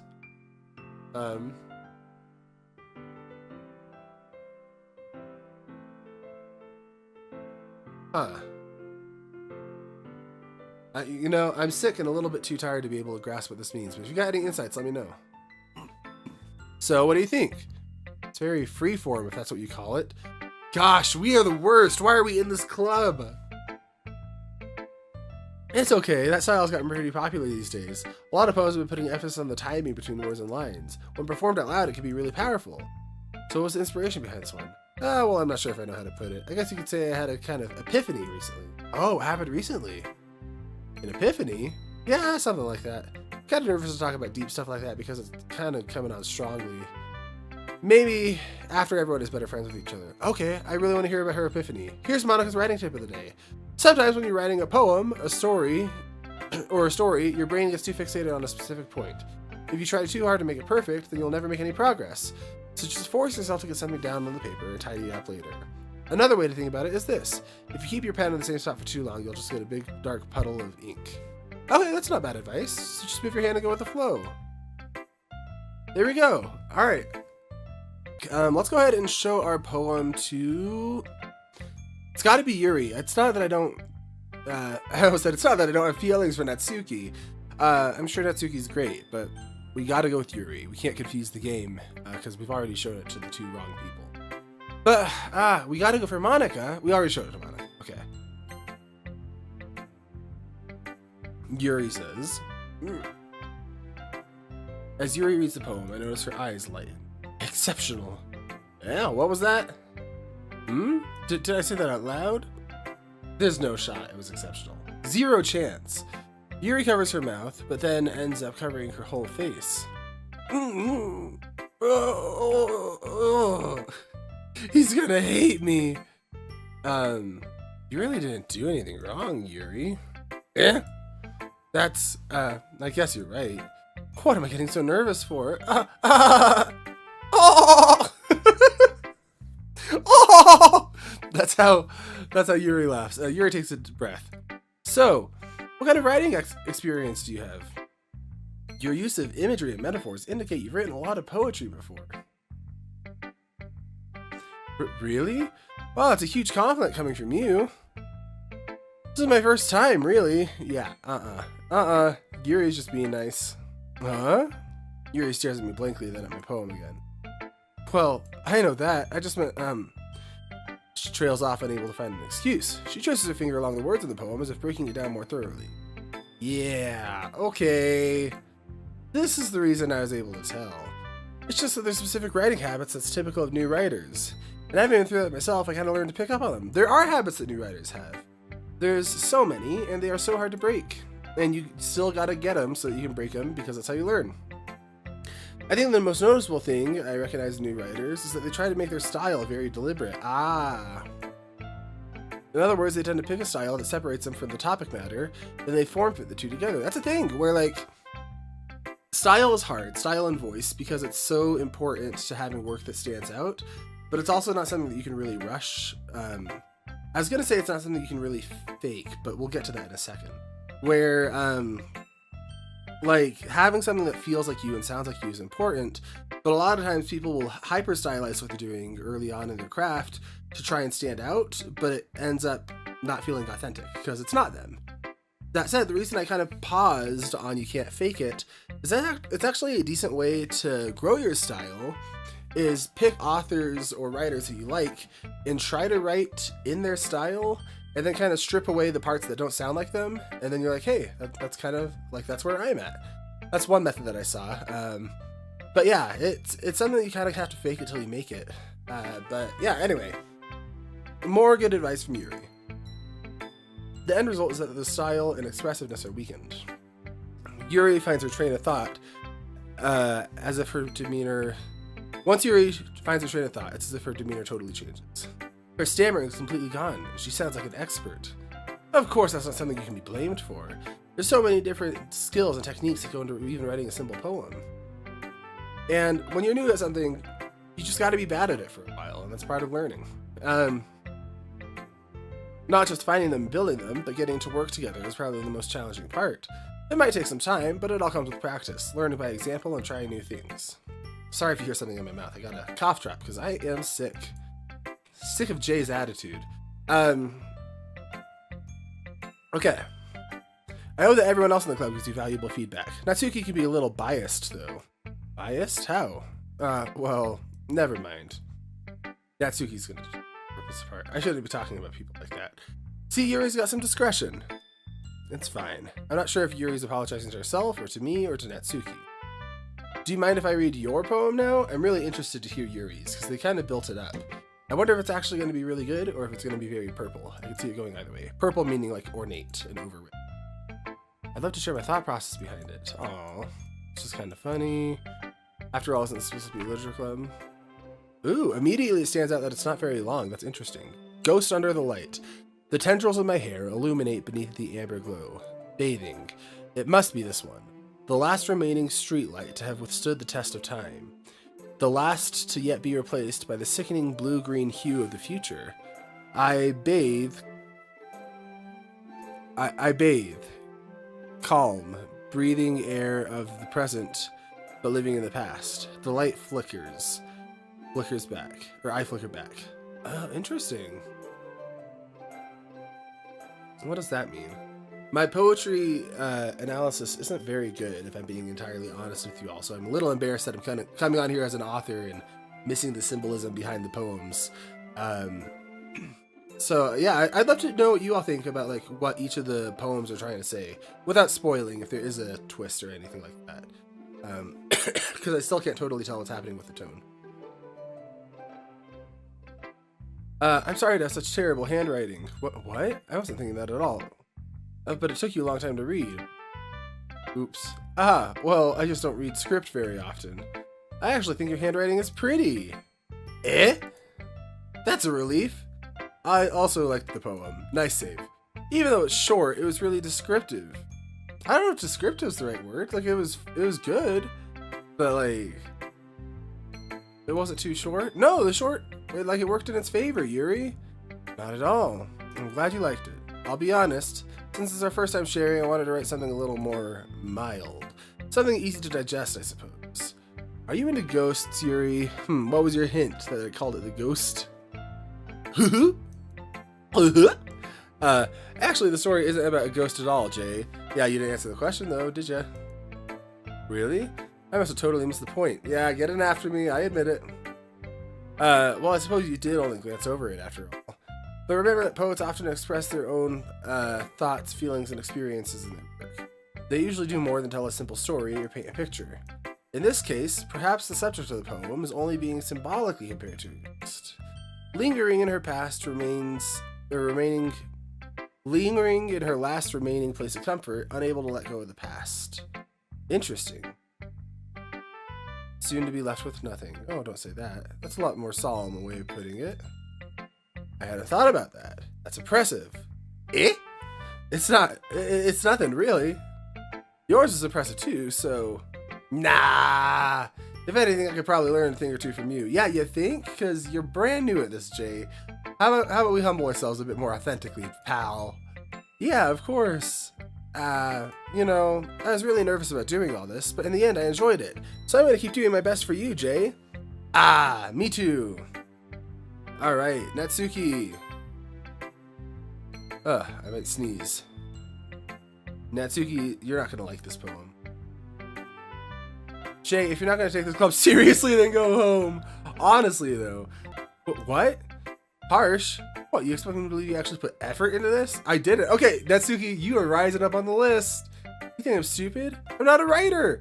Maybe it's not very good, yeah, but I did put an effort. Yeah, like 3 minutes, buddy. We all start somewhere, right? If you're still proud of the first poem you ever wrote, then I'd like to read it.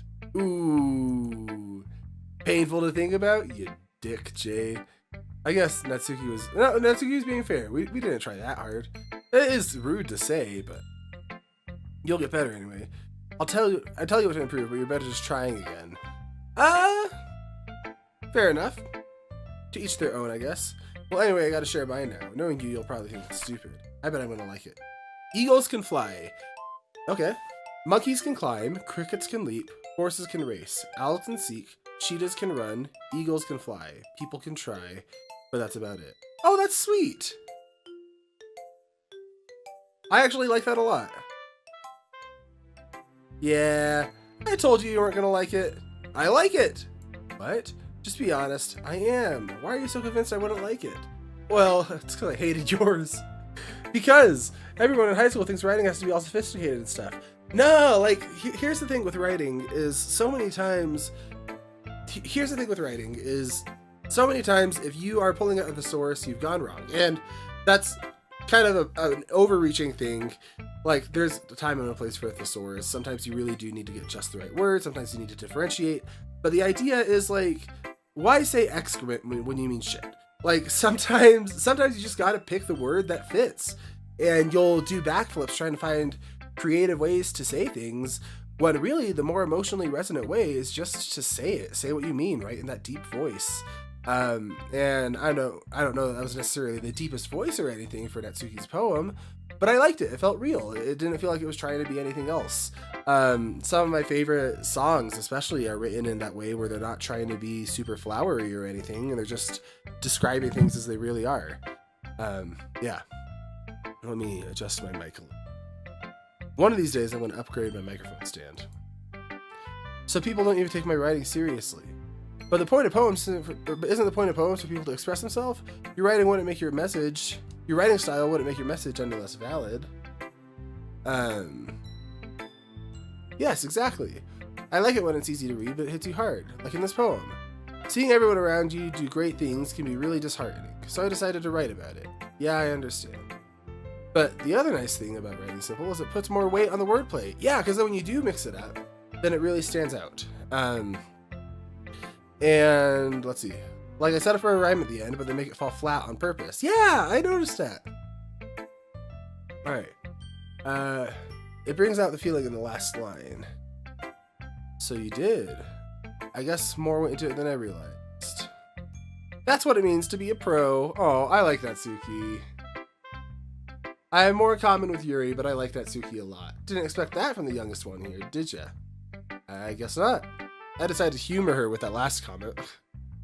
Jay, come on. I don't really care how old everyone is, but if Natsuki's feeling proud, I won't take that away from her.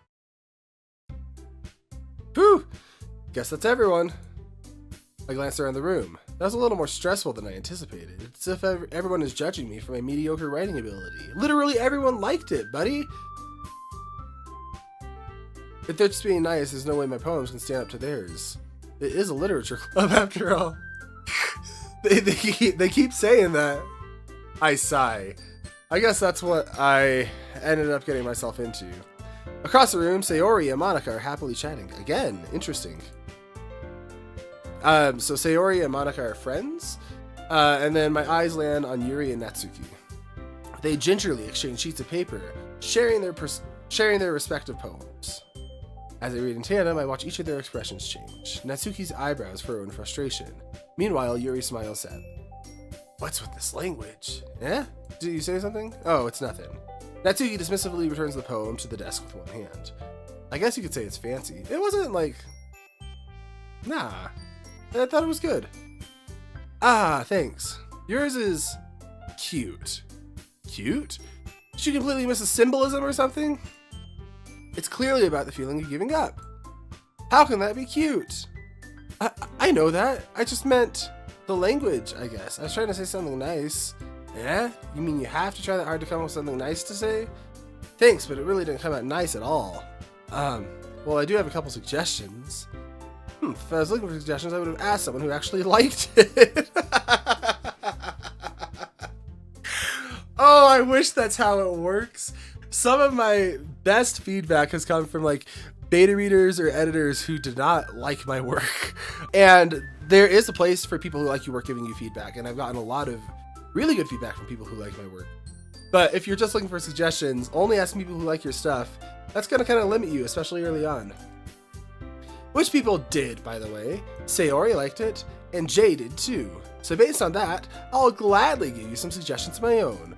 First of all, excuse me, I appreciate the offer, but I've spent a long time establishing my writing style. Gosh, this group. I don't expect it to change anytime soon, unless of course I come across something particularly inspiring, which I haven't yet. And Jay liked my poem too, you know. Yeah, they're calling us out. I said I liked all of them. He even told me he was impressed by it. Natsuki suddenly stands up. Oh? I didn't realize you were so invested in trying to impress our new member, Yuri. That's not what I... Ooh! You're just... Yuri stands up as well. Maybe you're jealous that Jay appreciates my advice more than he appreciated yours. And how do you know he didn't appreciate my advice more? Do we have to choose? Are you that full of yourself? No. If I was full of myself, I wouldn't deliberately go out of my way to make everything I do overly cutesy. Ooh! Is everyone okay? Well, you know what? I was the one whose boobs magically grew a size bigger as soon as Jay started growing up. What? Natsuki? Natsuki, that's a little... This doesn't involve you. I don't like fighting, guys. Suddenly, both girls turned towards me as if they just noticed I was standing there. Jay, she's just trying to make me look bad. That's not true. If she could get over herself and learn to appreciate that simple writing is more effective, then this wouldn't have happened in the first place. What's the point of making your poems all convoluted for no reason? The meaning should jump out at the reader, not force them to have it figured out. Help me explain that to her, Jay. But wait! There's a reason we have so many deep and expressive words in our language. It's the only way to convey complex feelings that mean the most effective, and the meaning most effectively. Avoiding them is only unnecessary limiting yourself. It's also a waste. You understand that, right, Jay? Well, do I get to choose? How did I get dragged into this in the first place? It's not like I know anything about writing. But whomever I agree with, pull it out, whomever, Jay. Okay. They'll probably think more highly of me. Okay, here's the thing. I agree with Natsuki more, personally, but there is a difference in writing style that's legitimate. Where some people, they have, Brandon Sanderson calls it stained window prose, or stained glass window prose, where it's beautiful to look at, and that's part of the experience itself. And other people have like a clear window, where it's just functional enough to get you through it. But I don't even think that's necessarily what Yuri was doing. It's just like stripping it raw. And like, I don't want to describe her poem as raw, or I mean, Natsuki. I don't know how to describe her poem as raw, but it was personally my style a bit more. So here's the thing. I agree with Natsuki. I don't agree with Yuri as much. Sayori would be delighted if we rely on her. And it kind of lines up with Jay having no spine. And so, it's not that I'm keeping my options open, because, like, I'm going after Yuri. Well, really, I'm going after Monica, because these two jerks deserve each other. But... yeah, okay, Sayori, come help. Natsuki? Natsuki stares or glares at me, drying up any words I had in my mouth. So instead, I turn to Yuri. Yuri? But Yuri's expression is so defenseless I can't bring myself to say anything to her. Sayori! Eh? Yeah. Everyone's fighting is making Sayori uncomfortable. Oh, Jay! That's not what I was trying to do! Jay, no! Don't put it on Sayori. We were asking Sayori for help. How can the two of you keep fighting when you... Oh, what a jerk. Jay... Oh, she liked it? Well, this problem isn't about her. I agree. It's unfair for others to interject their own feelings into our conflict. Yeah, unless Sayori wants to tell Yuri what a stuck-up jerk she's also being. She would never... It's your immaturity that made us upset, or made her upset in the first place. Excuse me? Are you listening to yourself? This is exactly why nobody likes... Stop! Then they both speak in an M dash. Natsuki, Yuri, you guys are my friends. Guys, Coach was right. We need to band together. Okay. I just want everyone to get along and be happy. My friends are wonderful people, and I love them because of their differences. Okay, Sayori, I'm not in love with you, but if I had to choose to spend my time with any of these three, it would be you. Natsuki's poems, they're amazing because they give you so many feelings with just a few words, and Yuri's poems are amazing because they paint beautiful pictures in your head. Everyone's so talented, so why are we fighting? Because, well, also, Natsuki's cute, and there's nothing wrong with that. And Yuri's boobs are the same as they always were. Big and beautiful. Alright, laying it on a little thick, Sayori. Sayori stands up triumphantly. Monika stands behind her with a bewildered expression. I'll make some tea. Yuri rushes off. Natsuki sits down with a blank expression on her face, staring at nothing. So this is why Sayori is vice president. I whisper to Monika. She nods in return. To be honest, I might come off as a good leader, and I can organize things. Oh, no, don't worry. You don't come across as a good leader, and you don't seem like you can organize things. But I'm not very good with people. See, on the flip side, I feel like you've successfully been mean to people. So maybe that's what you mean. I couldn't even bring myself to interject. Why didn't you interject? Because you interjected earlier. Maybe I'm reading into that too much. I don't like you, Monika. I don't like you at all. As president, that's kind of embarrassing of me. Nah. It's not like I can blame you. I wasn't able to say anything either. Well, I guess that just means Sayori's amazing in her own way, isn't she? To say that, she might be an airhead, but it's sometimes weirdly suspicious that she knows exactly what she's doing. Yeah, it's suspicious that she's competent socially. So weird. I see. Take good care of her, okay? I hate to see her get herself hurt.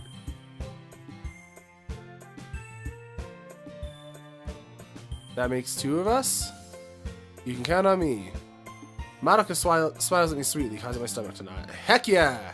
Such a genuine person really does make a good president, regardless of what she says. I don't know about that, but there we go. If only I could get the chance to talk to her a little more. Alright, yeah, we gotta talk to Monika, because she's the only one lousy enough for Jay. Okay, everyone. It's about time for us to leave. How'd you all feel about sharing poems? It was a lot of fun. Well, I'd say it was worth it. It was alright. Well, mostly. Jay, how about you? Yeah, I'd say the same. It was a neat thing to talk about with everyone. Awesome. In that case, we'll do the same thing tomorrow. And maybe you learn something from your friends too. So your poems will turn out even better. I think to myself. I did learn more about the kinds of poems everyone likes. With any luck, that means I could do a better job impressing those I want to impress. I nod to myself with a newfound determination. Jay, ready to walk home? Sure, let's go. Sayori beams at me. It truly has been a while since Sayori and I have spent this much time together. I can't really say I'm not enjoying it either. Yeah, she's a good friend. Sayori, about what happened earlier. Eh? What do you mean? You know, between Yuri and Natsuki? Does that kind of thing happen often? No. That's really the first time I've seen them fight like that. I promise they're both wonderful people. Well, you can be wonderful people and fight. You don't hate them, do you? No, I don't hate them. Oh, she wants us to like her club so much. Friend. Hal. What do you see in us? No, I don't hate them. I just wanted your opinion, that's all. I can see why they'd make good friends with you. Phew! You know, Jay, it's nice that I get to spend some time with you in the club. But I think seeing you get along with everyone is what makes me the happiest. Alright, everyone. I figured out this life hack where instead of having my arm way up here, holding my mouse, and look how weird my mouse is. I've got it down here in my lap, and suddenly my elbow feels much better. Anyway, Sayori says, and I think everyone likes you too. That's... Every day is going to be so much fun. Sigh. He said sigh. He said the word sigh. It looks like Sayori still hasn't caught on to the kind of situation I'm in. Friend, it's been one day. I guess they do like you, but... Being friends with everyone is nice, but does it really need to stop there? Yeah, it can stop there. He said, playing the romance sim. Gosh, okay, I'm bad at this. We'll just have to see what the future holds, Sayori. I pat Sayori on the shoulder. There. I say that more to myself than her, but it's easy to use Sayori as an internal monologue sometimes. No, that's just lazy writing. That's a Deadpool quote. I'm not actually calling it lazy. Okay. Yeah, let's do this. Oh, we're writing another one. All right, I want to write Sayori one. Sayori likes hair. Oh, no. Natsuki likes hair. Sayori likes sadness. Sayori likes marriage. Aw. Sayori likes childhood. Sayori likes death. Sayori likes depression. Sayori likes together. Aw. Sayori likes friends. Aw. Sayori likes hope. Aw. Sayori likes unstable. Who's unstable? Yuri. Red flag. Okay. Sayori like no. Valentine's gonna be Natsuki. Sayori likes. See, I know Yuri likes suicide. Meager. No, fester. These are weird words. We'll do fester. No, fester feels like Yuri. Yeah. Okay. Sayori likes blanket, I bet. No, okay. I bet Sayori likes misfortune? Oh. What's going on in Sayori's life? Sayori likes peace? I wonder if Sayori also likes joy. So she likes sadness and joy. So Sayori's happiness is an active choice. I feel like she's going through some shit, but she's choosing to be happy instead. That's interesting. Sayori likes Inkcloud? Heartbeat? Oh no. Who likes anime? That's the person after our own heart. Oh, Natsuki. Okay. Melancholy. Melancholy. I almost said melancholy. Okay. Sayori likes kitty. Lucky. Yeah. And puppy. Oh no, puppy was Natsuki. Okay. Another day passes and it's time for the club meeting already. Alright, so that's the end of the first day in game. We're going to go ahead and end this first video there. I hope you're all enjoying this. This is just such a fun little dating sim. I'm getting weird vibes though. Like, I don't know what it is. And I think a lot of it's because I'm unfamiliar with the writer's work. So I don't know if this is just their style or if they're intentionally seeding things for a tonal shift where we get words like fester and suicide and depression, or little phrases like "don't hurt yourself" that could be foreshadowing, or that could just be someone filling in words. And I don't know, because like there's some marks of this feeling like an early project, like just a smaller project rather than like a fully edited thing. But then it also has so much passion and heart behind it, and there's a lot of really great things about it that I'm having trouble differentiating between what is someone thinking more about the storytelling and the craft of it versus what someone using the prose very intentionally to seed later things.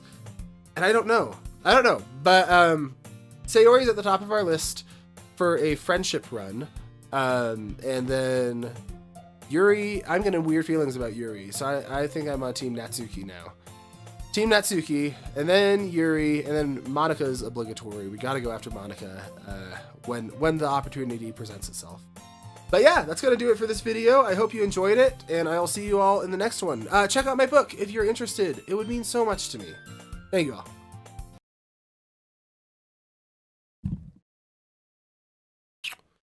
You thought you were free of me? No! This is a writing channel. We're not just gonna skim over those poems.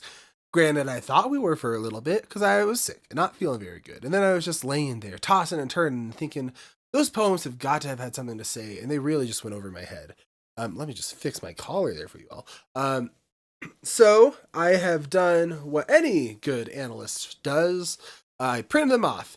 And we're going to go through them real fast and kind of break these down. If you're not interested in that, oops. All right, let's do it. So to start, we've got Dear Sunshine by Sayori. I'm going to read through it and then analyze it. So we've got the way you glow through my blinds in the morning. It makes me feel like you missed me, kissing my forehead to help me out of bed. making me rub the sleepy from my eyes. Are you asking me to come out and play? Are you trusting me to wish away a rainy day? I look above, the sky is blue. It's a secret, but I trust you too. If it wasn't for you, I could sleep forever. But I'm not mad. I want breakfast. So on the surface, this is a very like bubbly sunshine and roses kind of thing. Like it fits the mask that I think Sayori is wearing of being like the ditzy happy-go-lucky girl next door. But I feel like there's two readings for this. One of them is that it's about Jay, and given that Jay is the worst, Occam Razor makes me think that it's actually the other one, which is that this is literally a love letter to the morning. And why would someone write that? The answer is, I think, because the nights suck. Whether that's literal nights or metaphorical nights, like moments of darkness that are offset by moments of light. I think it's that one. I think that this is Sayori telling us that she's got really intense moments of darkness, moments of night. But the thing that keeps her going is the sunlight that she personifies. If you look at the language in the poem, it's very anthropomorphizing the sunlight, so to speak, where like the sunlight kisses her, it rubs the sleepy from her eyes, it asks her things like, does she want to come out and play? And it's interesting because it treats her like a lover almost, or like a caretaker. Um, and that's why I hesitate to wonder if it's about Jay. Is I we just haven't seen that side of him, and it could be that she's just disconnected and she's imagining what that side would be like. But given the word association game and the sadness that we know she has to some capacity, I almost feel like this is, like I said, a love letter to the moments of reprieve that come from, or that come after moments of intense depression. Um, the way you glow through my blinds in the morning, it makes me feel like you missed me. It feels like someone missed her, someone cares about her, because we sure as hell know that the protagonist doesn't care about her. Kissing my forehead to help me out of bed, making me rub the sleepy from my eyes. Are you asking me to come out and play? Are you trusting me to wish away a rainy day? And that one's interesting because um, the thing that would chase the rainy day away is the sun. And this is about the sunshine, but it's asking, are you trusting me to wish it away? Like, are you still trusting me to still have like the agency, the desire to keep going? I look above, the sky is blue. And that's interesting because we know she's feeling these storms inside, but she looks around her and the external environment is calm. But internally, I feel like it's just not. And that this is telling us everything by telling us the exact opposite of what she's feeling. We also get, it's a secret, but I trust you too. If it wasn't for you, I could sleep forever, but I'm not mad. So why would someone be mad at sleeping or at not being able to sleep forever? It's because the sleep, there are times for those of us who deal with depression where like when you're awake, it's awful, but that moment right after you fall asleep, but before you wake up, not too bad. And I kind of resonate with that. And so if it wasn't for you, I could sleep forever, but I'm not mad. We've got this sunlight pulling her out of bed, giving her a reason to go through. And while that's admirable to have this hope, this reason to keep pushing through, it also feels incredibly fragile. The sleep forever is concerning me with her resonating with death. I don't I don't know if this is suicidal ideation. I'm not going to overreach there. I feel like that would be irresponsible with just this. But it is something that's on my radar. And then she ends with "I want breakfast," which could be seen as kind of like a silly little sign off, but also as a way of kind of putting the armor back on, the mask back on after being vulnerable for it. So again, like I think this poem says everything in what it isn't. We got our next poem, which is "Eagles Can Fly" by Natsuki. So this one's a lot more simplistic, and I think that's the point. Natsuki is someone who cares a lot, leads with her heart, but does not want to be seen as leading with her heart. Does not want to be seen as caring a lot. And that's reflected in her prose, where it's almost simplistic to a fault. Each line is about 3 words with one exception. Um, and It's animal, can, verb, and that's the entire poem. So let's go through it. Monkeys can climb, crickets can leap, horses can race, owls can seek, cheetahs can run, eagles can fly, people can try, but that's about it. Um, and the simplicity, I want to talk about what the style says before I talk about the actual content itself. And it's interesting because the style tells me, like, while there is beauty in simple poems, like genuinely there's beauty in simple poems, I think that character wise, this is someone who wants to try, but is afraid to be seen trying. Um, and when we look at all these actions that the animals are performing, we've got monkeys climbing, crickets leaping, horses racing. When you give, with the exception of eagles flying, and even then, if you count airplanes, these are all things that people can do too. Um, but people, they're not given a movement verb like the other animals are. All these animals are given a verb: climb, leap, race, seek, run, fly, that take them through their life. But while these animals are trying physically, the people are trying emotionally. And so she's talking about emotional movement. And she says it's about giving up, a feeling of giving up. But I feel like that's not true. I feel like that's what she wants us to believe. But I feel like while one reading is people can try, but that's about it, and that's about giving up. What this really is a fear of being seen, that we see reflected in the prose, and we see reflected in the actual content of the poem itself. It's very simplistic and bare bones, like I said, but I think that's the whole. People can try, but that's about it. It makes me think that she's in a place physically where she feels trapped, whether that's her own body or some kind of home situation, and she can't get that physical movement to separate herself from whatever's causing her discomfort in the way that these animals can, but she can try. And there's something beautiful in that. So that's what I'm getting from Natsuki's poem. Then we've got Ghost Under the Light by Yuri. If Natsuki's armor was simplicity, Yuri's armor is purple prose, kind of using really beautiful, ornate words, I think, to mask the fact that you can say this entire poem in just a sentence. So let's go through the poem and then I'll tell you what I think. So we've got the tendrils of my hair illuminate beneath the amber glow. Bathing. It must be this one. The last remaining streetlight to withstood the test of time. The last yet to be replaced by the sickening blue-green hue of the future. I bathe, calm, breathing air of the present but living in the past. The light flickers. I flicker back. And really what this is, it's called a ghost under the light, and we know from Yuri that it's not a paranormal ghost, it's holding on to an attachment. This is about an inability to let go of the past and sort of dying with the future, where she becomes the ghost. The light's flickering because it's the last thing holding on to how things used to be, and it can't hold on much longer. But then she ends it with this line, I flicker back, and those three words recontextualize the entire thing, where suddenly, instead of talking about just the streetlight and how it's withstood the test of time after it's made it through so much, we know she's actually talking about herself.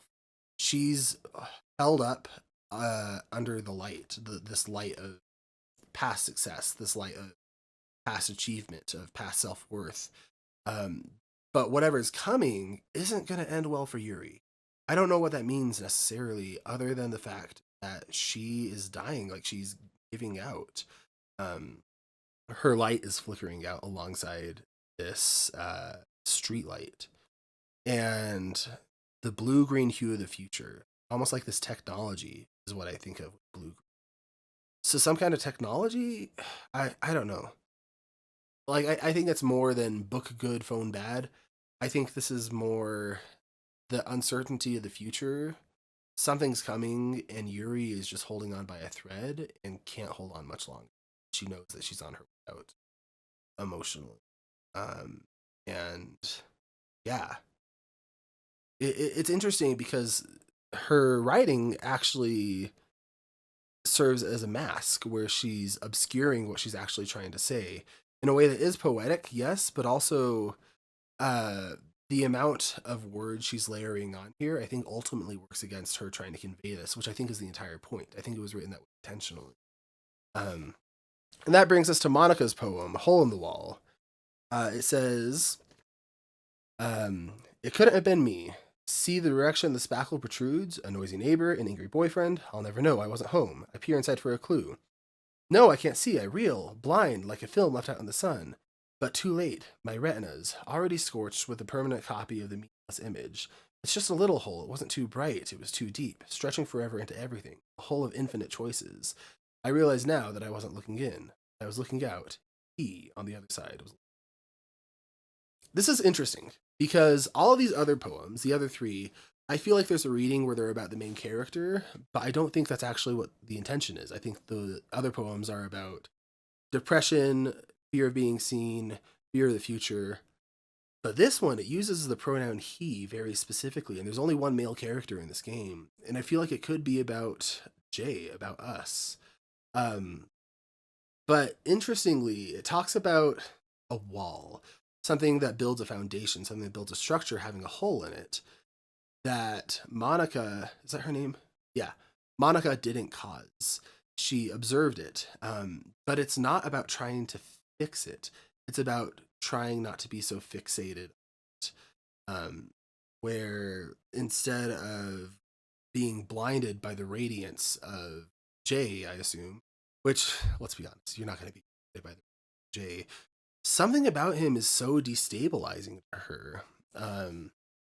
Where we look at, she doesn't know what caused it. She wasn't even here when it happened. But there's something that interests her about it. A hole of infinite choices is what she called it. And it almost implies like she had a lack of agency, maybe, where something in her life wasn't going her way. She felt like she wasn't able to fully choose. She was used to the structure of this wall that she couldn't get through. Or this wall that supported everything. And now that there's a hole in it, she can't look away. She sees this hole in it. She sees Jay as a disruption in a really good way, potentially. Not a good way, a really obsessive way. A way that's fascinating, a way that's painful to look at, but she can't look away from. It's something about obsession, which is really disturbing given how little we've talked to Monica. And I wonder, why is she talking to us now when she didn't last year? And maybe it's just that we're going to the club. But something's going on in Monica's life where she's lacking agency, and our character is offering a solution to that. I think that's what her poem is. I think the others mask as being about us when they're really about their internal landscapes. While this one masks about being an internal landscape, but really it's about us and obsession. And it makes me think we should stay far away from Monica. Anyway. All right, it has been a month. I moved across the country, had a medical crisis, all kinds of things got in the way. But I've refamiliarized myself with the game. I'm ready to keep on going with it. And yeah, I am a little off kilter, I guess. Off kilter is not the right word. Off balance. I don't know quite what's going on with the tone, but I suspect something. And I know we're the worst and Monica's the worst, and we're made for each other. We've also got a whiteboard and a new microphone. I think I mentioned earlier in the video I needed to upgrade my microphone, and I did. All right. Okay, new poem. All right, Sayori, we need something for you. We'll do Sunny. Sunny, she also probably likes Imagination. Oh no, that's Yuri.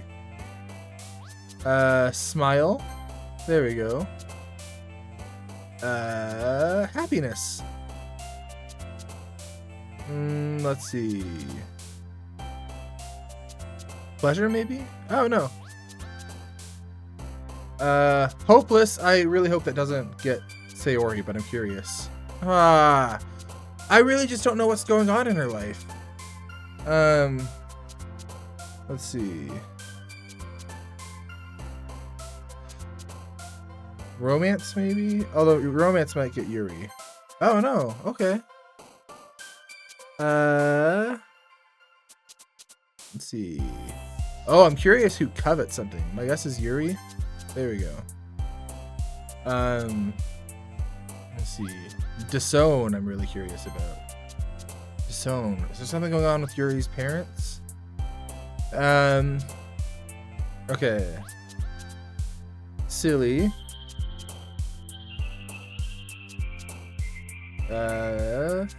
feather. Let's see. I don't know on this one. Let's try feather. Yeah, we know our friend. Jay does not know his friend. Okay, we're gonna try vibrant. Oh no. Rainbow. Rainbow. Oh, who does Doki Doki? I don't even know what that means. Parfait. Everyone likes a parfait. Sparkle. Unrequited, I'm curious about. Oh, she jumped high on that one. I could just be seeing things. Honestly, she's better off with the love being unrequited. Jay is not good for her. Let's see. Play. And then giggle. Oh no. Let's try vivacious. Oh, okay.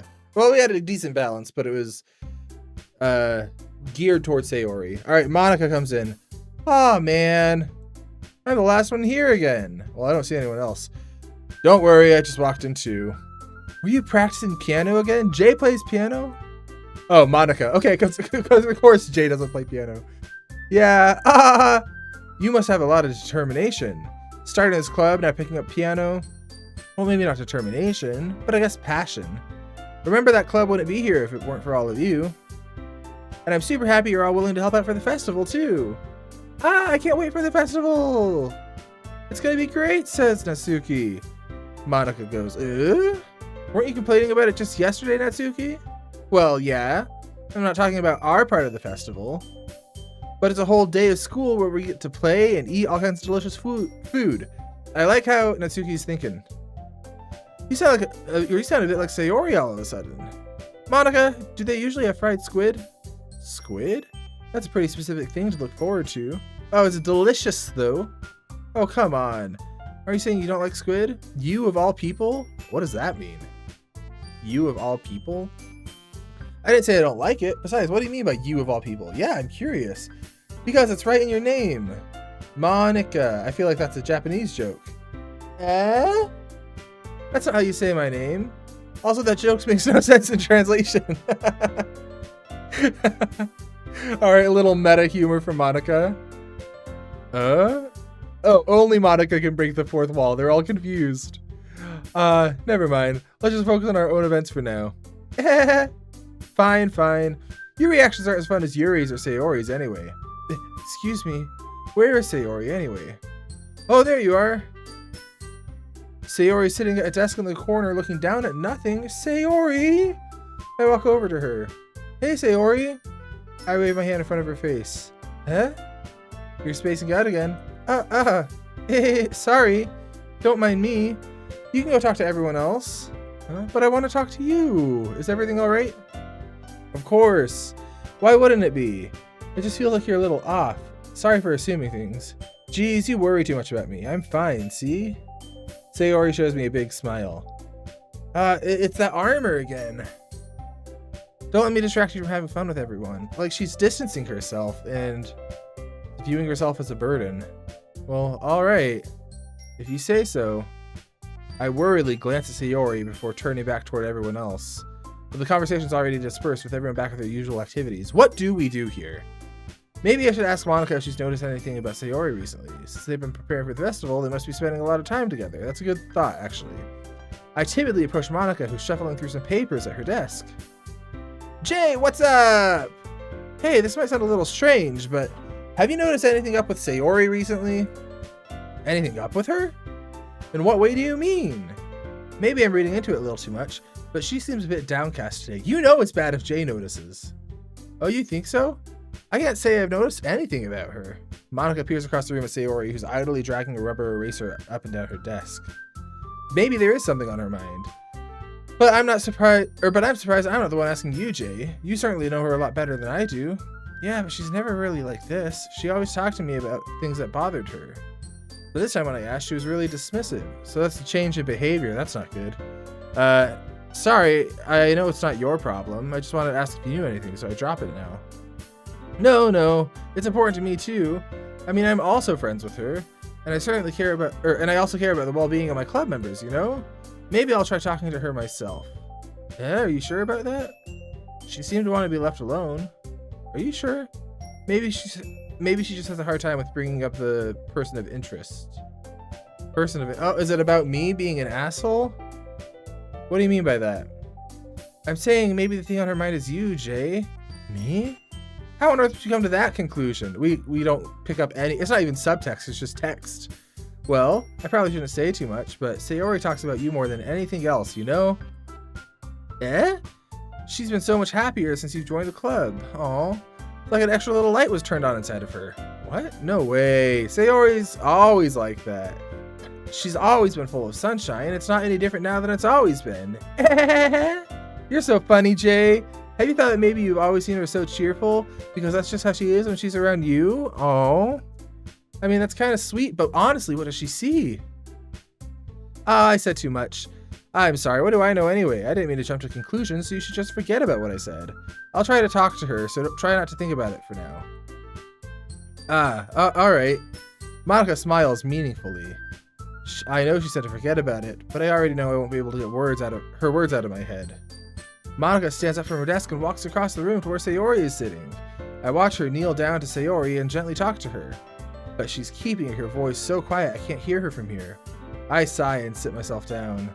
I know Sayori told me not to worry about her and to have fun with everyone else, but that's impossible to do when she's behaving like this. Exactly how much do I care about her that I'm letting this weigh me down so much? Yeah, where is this coming from? I guess maybe he's just kind of been off-putting, but still cares about her. I don't know. Now it feels like I'm the one behaving out of the ordinary. Yeah, that's what I'm saying. But there's nothing I can do besides wait for Monica. Why does it feel like I'm being watched? I glanced around the room. Suddenly I noticed Yuri peering at me from over her books, but she looks away quickly with a flustered look on her face. I realize she won't get anywhere like this. I've never really seen Yuri approach anyone or start a conversation of her own accord. You've also known her 2 days, if that. So I have no choice but to approach her myself. By now it's a little easier for me to do that. How much time has passed? Because I thought it's literally been like a couple days. I stand up from my desk and sit next to her own.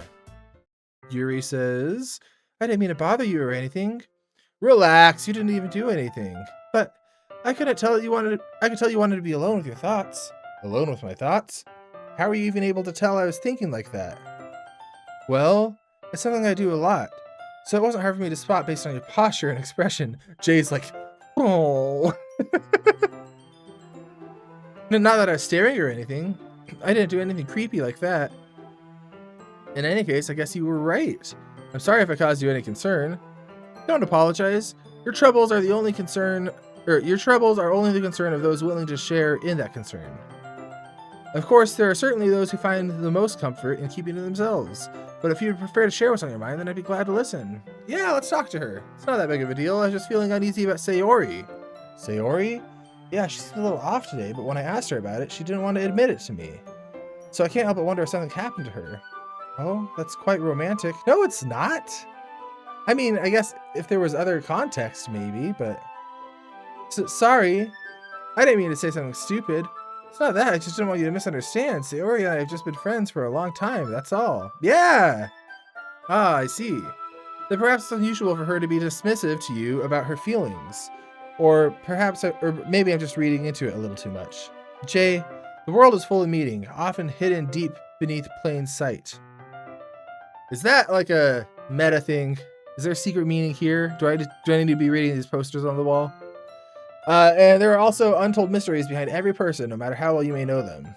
Ah, so you think there might be something behind it after all? I think Sayori is a very complex person. Her mannerisms on the outside don't always match what may be going on inside her head. That's what I'm saying. She may not always know what she wants. I noticed her strange behavior today too. She's very observant, and I also feel some concern for her. But in your case, it looked like she was fully occupying your thoughts, wasn't she? That's a weird question. Well, I guess that was the case. For like 30 seconds. Sayori, she really means a lot to you, doesn't she? I guess. We are lifelong friends, but you don't need to put it that way. Yeah, we're just good friends, that's all. Yuri suddenly looks deeply into my eyes. Her expression is gentle and curious, as if she was searching for something. Embarrassed, I avert my gaze. Sometimes, a person's mysteries are untold even to themselves. And you, as someone so honest and caring. Are we talking about the same person? May uncover feelings you weren't aware were in you. That is, I think that she would be a very fortunate person to have you feel that way about her. Oh, that's sweet. Yuri, you're giving me too much credit. I'm a pretty simple guy. Yeah, understatement. So I think I'm pretty good at understanding my own feelings. All right, buddy. I'm not nearly as sophisticated as you. That's not a compliment, is it? It is what it is. Gosh, you can give compliments to your friends. Anyway, as long as we're here, why don't we do some reading? Well, as long as you're okay with it. Yeah, I should be taking my mind off this whole thing anyway. Okay, everyone, Monika's back. After some time, Monika calls out to the club room. Why don't we share our poems now? Before I know it, everything's back to normal. Everyone goes to retrieve their poems, and I do the same. I make eye contact with Monika, and she smiles at me. I wonder if she was talking about with Sayori. All right, Sayori time. Yep. Rush to our friend. Oh, I just want to give her a hug. Why are you so sad? This is your best one so far, she says. It's really nice, Jay, she says. Thanks. Why are they using a tilde instead of an M dash? I haven't seen that. Sayori, you've been a little quiet today. Is everything all right? Of course. Everything is fine. Maybe I'm just a little tired today. Do you want a nap or something? No, that's silly. Don't worry about me, okay? I only want to see smiles on your face. She's so, like, putting on other people. She's not taking care of herself, and we're not taking care of her. We're trying, but we're not doing a great job. Hey, Jay, I'm still a little surprised. I really thought you would try writing your poems like the way Yuri does, or even Natsuki. But in the end, yeah, I guess you're the one who likes this the most. Why? You don't want to get closer with everyone else? Oh, wait, of course I do. But that doesn't mean I need to try so hard to impress them. I still understand you the most, Sayori. I know you have to put up sometimes with me, and I sometimes put up with you. But we have a wavelength or something, and this is how the poem came out. No, we tailored it, but that's okay. Sometimes it feels like you're the only exciting thing in my life. Sometimes it's just easier to write when thinking about you. This is getting a little flirty. Not flirty, but like, now's not the time when she's so down.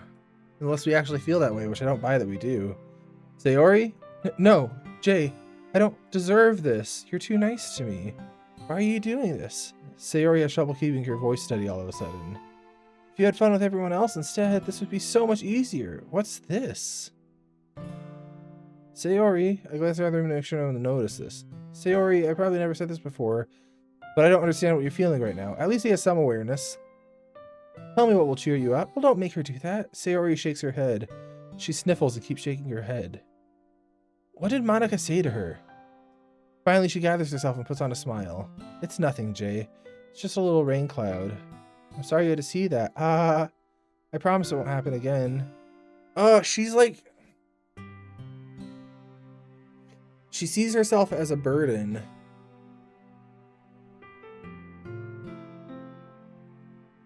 And she doesn't seem to have like a sense of belonging, and that's a very dangerous combination.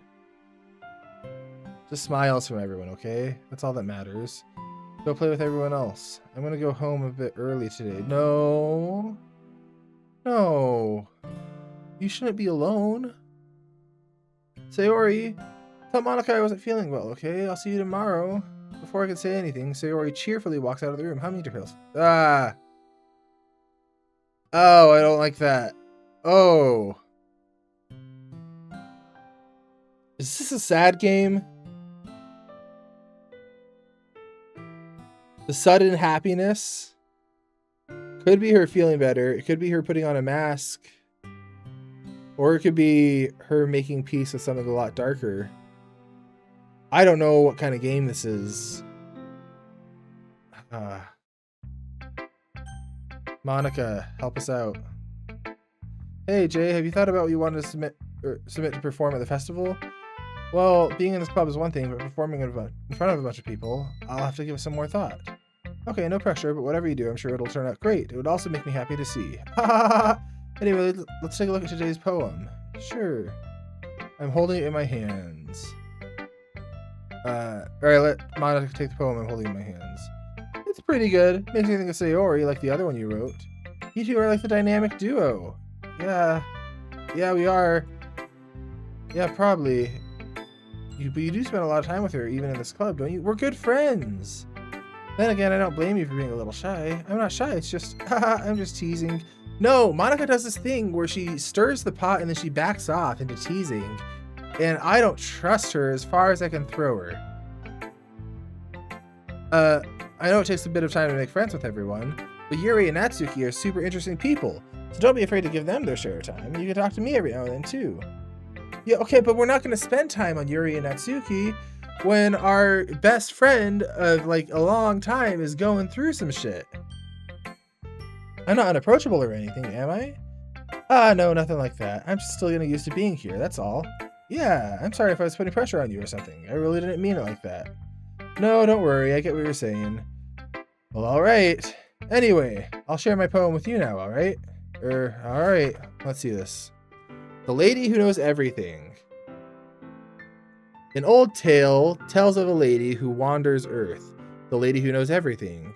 A beautiful lady who has found every answer, all meaning, all purpose, and all that was ever sought. And here I am, a feather. Okay, so I'll read through it first and then come back and analyze. Lost adrift the sky, victim of the current of the wind. Day after day I search. I search with little hope, knowing legends don't exist. But when all has failed me, when others have turned away, the legend that remains, or the legend is all that remains. The last dim star glimmering in the twilit? That's not twilight. Maybe it's just a typo. Or maybe I don't know the word. Sky. Twilit? I don't know. Until one day, the wind ceases to blow. I fall, and I fall and fall and fall even more, gentle as a feather, a dry quill, expressionless. But a hand catches me between the thumb and forefinger, the hand of a beautiful lady, and I look at her and find no end to her gaze. The lady who knows everything knows what I'm thinking. Before I can speak, she responds in a hollow voice. I have found every answer, all of which amount to nothing. There is no meaning, there is no purpose, and we seek only the impossible. I am not your legend. Your legend does not exist. And with a breath, she blows me back afloat, and I pick up a gust of wind. Huh. Okay, let's go through this. So, we start with an introduction to this legend before we get our narrator. So, the introduction is a lady who knows everything, a beautiful lady, wandering earth. So this person who's been in this deep search for meaning. Then here am I, a feather, introducing our narrator. And feather's written down and off to the side in a way that kind of makes it feel like it's drifting. But the feather, even in the text itself, with how it's written, it's isolated. A feather is something that drifts between gusts of wind, kind of. It's not anchored, I think is the main thing. There's nothing holding it down. Lost adrift, the victim of currents of the wind. Or lost adrift the sky, victim of the currents of the wind. Day after day I search with little hope, knowing legends don't exist. But when all else has failed me, when others have turned away, the legend is all that remains. The last dim star glimmering in the twilit sky. Okay, so we get our narrator, this feather, figuratively, I imagine, but literally within the world of the poem, being tossed and turned everywhere. And they know that what they're looking for doesn't exist, but that's all that's keeping them going anyway. Until one day, the wind ceases to blow, and I fall. So the wind ceases to blow when there's no longer things to engage her or move her around. She's the depth of her lack of being anchored reveal themselves, and she falls and falls and falls and falls, gentle as a feather. So it's not a crash, it's like a slow descent. When conflict goes away, there's nothing to hold on to anymore. Gentle as the feather, a dry quill, expressionless. So a dry quill is a writing utensil that can't write anymore. Expressionless, I think that's doing double work, where it's literally like blank and emotionless, but also a dry quill can't express itself. It can't write. There's no words left. but a hand catches me between the thumb and forefinger. So there's that juxtaposition of it being a useless pen, and then immediately after, it's caught by someone holding it like a pen, the hand of the beautiful lady. And I look at her and find no end to her gaze. So we get this narrator who felt adrift, didn't feel anchored, and they finally found what they were looking for. And it holds them in the way that it longed to be held. A dry quill, something that wanted to be used and now is being held like a pen. I look at her and find no end to her gaze. The lady who knows everything knows what I am thinking. Before I can speak, she responds in a hollow voice. I have found every answer, all of which amount to nothing. There is no meaning, there is no purpose, and we seek the impossible. I am not your legend does not exist. Okay, so this confirms what our narrator already thought. So when our narrator finds this thing that she's been looking for, the feather, finds the beautiful lady, it confirms her worst suspicions and then sends her back exactly how she was. With a breath, she blows me back afloat, and I pick up a gust of wind. And now she's adrift again, but there's nothing to anchor her, even something that she doesn't believe in. Like, that's been dispelled. So the shape of the poem as a whole is this narrator who has been seeking for this person of infinite knowledge, knowing that it's not going to help them, but they look anyway so that they have something to do because they're just aimlessly adrift. And eventually they find it and then are released because, there's not a lot to do. And she's sent back. So the lady who knows everything is actually a story about a narrator losing purpose and then being forced to kind of live in eternity with that lack of purpose. That's interesting. All right, back to Monica. I feel like learning and looking for answers are the sorts of things that give life meaning. Not to get too philosophical or anything, but it was kind of on my mind, so that's what I wrote about. I see. I never really put that much thought into it. No way, it's almost paradoxical, because if we had all the answers, the world would start to lose its meaning. There's one thing I noticed. It seems like everyone in the club prefers writing about things that are more sad than happy. Are you surprised? If everything was okay, we wouldn't really have anything to write about, would we? Humans aren't two-dimensional creatures. I think you know that better than anyone. Would we? We're the most one-dimensional in the cast. Yeah, see, Jay says you mean one-dimensional? Yeah. Anyway, here's Monica's writing tip for the day. Are you ever too shy to share your writing because you're afraid it's not that good? It can be really disheartening to get a lukewarm response to something you put too much into, but if you find other people who enjoy writing, then sharing becomes a lot easier. Yeah, I think that's true. Because instead of just telling you that your writing is good or bad, they'll have to focus more on everything going into it and the things you can work on together. It's much more encouraging that way, and it'll make you want to continue improving. It's almost like having your own little literature club, don't you? Yeah, writing groups. They're so helpful. That's my advice for the day. Thanks for listening. All right. Oh, my nose is itching so much. Okay. Oh, I want to just go check on Sayori.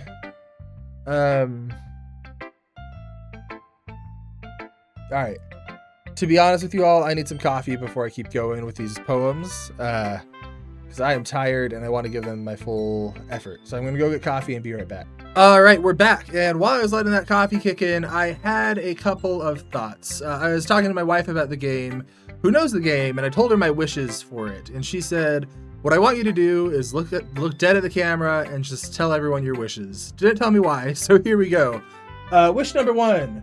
Sayori is happy and leaves Jay. Jay is not good for her. He's a friend by default, but she deserves better. And I just want her to be happy. She's so sad, and she's got a lot going on. So my number 1 wish is I just want Sayori to be okay. Number 2, everyone gets therapy and a wellness check. I don't see this one happening, but everyone's got something going on. And then lastly is Jay gets involved in his real passions. He doesn't have a lot, but he's got some, and we can work with those. All right, let's go ahead and keep on going, though. I like Natsuki's poem more, so I'm curious to see what she's got. This one's all right. All right? Well, yeah, this is about as good as yesterday's anyway. Well, yeah, I'm not going to improve in one day. I see what you're going for, but it's just not really my style. I mean, that's fine. I'm just mostly glad you're trying a little bit. That's actually not bad. Well, it's bad feedback, but it's not harsh. Bad feedback because she's not telling us what she would change, but there's a lot of validity in just saying you're not the reader for a certain piece of media. Well, of course I'm at least trying. Why are you so emotionally invested in my poems anyway? It's like we're in a club together. Isn't that more of a compliment to me? No, you megalomaniac. Eh? No, gross. It's not like I care. It's just that one of us in this club has to make sure you're not slacking off in the 2 days that you've been here. Really? Well, what if you ended up just scaring me away? It's not like you would actually do that. Yeah, you're right. It's kind of fun to hang out here, even if I have to put up with you. Why are we such an ass? Gah! Natsuki's elbow connects with my stomach. Yeah, there we go. Oh, maybe I won't mind scaring you away after all. I was just joking. Oh, I know. Don't worry, I was too. She jokes, but actually elbows us. How the hell do you call that a joke? That seriously hurt. Well, maybe it was funny to her. I guess that's kind of the point. Don't just roll over. I should really watch my mouth around Natsuki. Guess so. Anyway, Natsuki holds her poem out to me like nothing even happened. I'll be your beach. Your mind is so full of troubles and fears that diminished your wonder over the years. But today I have a special place, a beach for us to go. A shore reaching beyond your sight, a sea that sparkles with brilliant light. The walls in your mind will melt away before the sunny glow. I'll be the beach that washes your worries away. I'll be the beach that you daydream about each day. I'll be the beach that makes your heart leap. In a way you thought had left you long ago. Let's bury your heavy thoughts in a pile of sand, bathe in sunbeams and hold my hand. Wash your insecurities in the salty sea, and let me see you shine. Let's leave your memories in a footprint trail, set you free in my windy sail, and remember the reason you're wonderful when you press your lips to mine. I'll be the beach that washes your worries away. I'll be the beach that you daydream about each day. I'll be the beach that makes your heart leap in a way you thought had left long ago.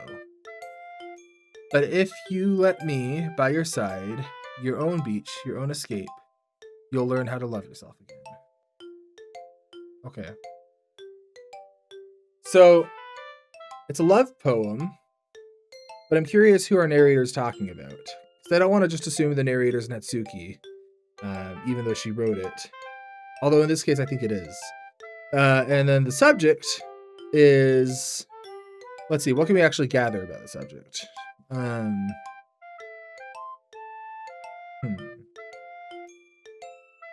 Someone who's wound up and has something holding them down. Let's see, someone who needs help remembering why they're wonderful, who's lost themselves. Is this a love poem about Sayori? Or is this about us? Or about someone we don't know? Your mind is so full of troubles and fears. Yeah, that's not us. Our mind isn't full of anything. So maybe it's to herself. No, because the press your lips to mine kind of kills that reading. Let's read it again. Your mind is so full of troubles and fears that diminished your wonder over the years. Okay, so we have this person who was once great, but it's been diminished through hardships. But today I have a special place, a beach for us to go. It's kind of mixing the metaphor where she's the beach, but we're also going to the beach. That's okay, though. Shore reaching beyond your sight, a sea that sparkles with brilliant light. The walls in your mind will melt away before the sunny glow. So she wants access to this person. I'll be the beach that washes your worries away. I'll be the beach that you daydream about each day. I'll be the beach that makes your heart leap in a way you had thought left you long ago. I really don't think this is about us. We don't have that much there. I haven't seen enough to think it's about Sayori. But that's how I'm leaning more than us. Maybe I'm just biased against Jay. Let's bury your heavy thoughts in a pile of sand, bathe in sunbeams, and hold my hand. Again, Okay, it's mixing the metaphor, like muddying it a little again. Like it's anthropomorphizing them as the beach in some ways, but then also saying hold my hand. So she's both the beach and the person going to the beach in a way I don't think fully works. But also she's a high schooler who is new at this, I think. Not that high schoolers can't make great art, just that you gotta temper your expectations when working with someone who's newer. Let's leave your memories in a footprint trail. I'll set you free in my windy sail. Windy sail. Again, there's a lot of like mix in here. Mixing the metaphor. And remember the reason you're wonderful when you press your lips to mine. Okay, so it's just this desire to be someone's escape, be the good thing in someone's life. That's interesting. I don't feel like I got as much of that out of that as I did her Eagles Can Fly poem, but I'll think on it. You all know I will by this point. Yeah, I felt like I kept writing about negative things, so I wanted to write something with a nice message for once. Besides, the beach is awesome. Kind of hard to write anything negative about the beach. So you decided to write about the beach first, and then came up with the message later. Yeah, well, that's only because of what happened yesterday. I mean, after Yuri and I realized we wrote about the same thing, she wanted to pick a topic and have us both write about it, or whatever. You can really see her doing that, too. Make us write about a simple topic, then try to impress me by coming up with something all fancy. Well, it's not like I care. I just did it anyway. I mean, I guess mine ended up being kind of metaphorical, too. Kind of. It was all a metaphor. But there's nothing wrong with doing that once in a while. No, there's not. At the very least, it was good practice. So she was intentionally stretching her style, which makes sense. Although her last one, Eagles Can Fly, that was very metaphorical. All right, Yuri. Well done, Jay. You've definitely improved your writing over the course of these few days. Has my advice been helpful to you? She is overly dependent on us in such a short amount of time. Yeah, definitely. I'm glad. Sharing our writing like this, it's a lot more fun and rewarding than I anticipated. I need to remember to thank Monica. I think we all felt a little awkward at first. Well, we don't need to thank Monica. But now it seems like everyone's enjoying sharing their writing and seeing what others think. I guess I can't really disagree. I was afraid this whole thing would be a chore. But it's a great way for me to spend some personal time with all the girls in the club. But it's been fun getting to know everyone and their writing. And doing some writing myself. Well, have you learned anything about yourself, Jay? Eh? Well, you know how I like to say writing is a very personal way to get in touch with yourself. In the end, it doesn't matter if you're a good writer or a bad writer. And even my opinions are just my opinions, you know? That is so true. So many people get caught up in like, is this good? Is this bad? Like, am I a real writer? That it misses the forest for the trees, where the fact is the creation of art, I think, is valuable. And you're not going to be good when you start, and that's okay. That's part of the process. You don't make it to be good, you make it to make it. I don't know. As always, I believe what's most important is exploring and discovering yourself. That's comforting. I'm kind of afraid of disappointing you in some way or another. Eh? Why me? Well, you're always sophisticated with your writing and have the most advice to share. Is that so? Yuri thinks for a good minute. That must be terrible. Huh? For me to become someone whose opinion is so fearsome? How unlikable of me. Yuri, it's not as bad as you're making it sound in your head. I just meant I respect your opinion. I see. I'm sorry that I always overthink and come to those sorts of conclusions. I'm just a little too used to it. Overthinking, being disliked. Okay, yeah, so again, refer to wish number 2, therapy. Jay is not in a place to be your therapist friend here. Yuri, what am I saying? I didn't mean to bring that up. So let's move on. All right, do you want to share your poem now? Okay, here. All right, so we got beach. That's right, because they both have the same goal. A marvel millions of years in the making, where the womb of the earth chaotically meets the surface. Under a clear blue sky, an expanse of bliss, but beneath gray rolling clouds, an endless enigma. The easiest world to get lost in is one where everything can be found. One can only build a sandcastle where sand is wet. When sand is wet. No, wait, where the sand is wet. But where the sand is wet, the tide comes. Will it gently lick at your foundations until you give in? Or will a sudden wave send you crashing down in the blink of an eye? Either way, the outcome is the same. Yet we build sandcastles. Oh, I loved that. I stand where the foam wraps around my ankles, where my toes squish into the sand. The salt is therapeutic. The breeze is gentle yet powerful. I sink my toes into the ultimate boundary line, tempted by the foamy tendrils. Turn back, and I abandoned my peace to a road at the shore. Drift forward, and I return to earth forevermore. Okay, so first, way better than her last poem, I think. She still has this, like, it's very purple in ways, like, I'm not saying you can't describe the water as, did she say tendrils? Or am I thinking of something else? Yeah, foamy tendrils. But also, like, there comes a point where it sounds like you're trying to write how pretty writing sounds, if that makes sense. And it's a hard line to find because in some ways you don't want to just be performative and making it sound fancy for the sake of sounding fancy, but some people do have a more purple writing style that's natural and comes to them.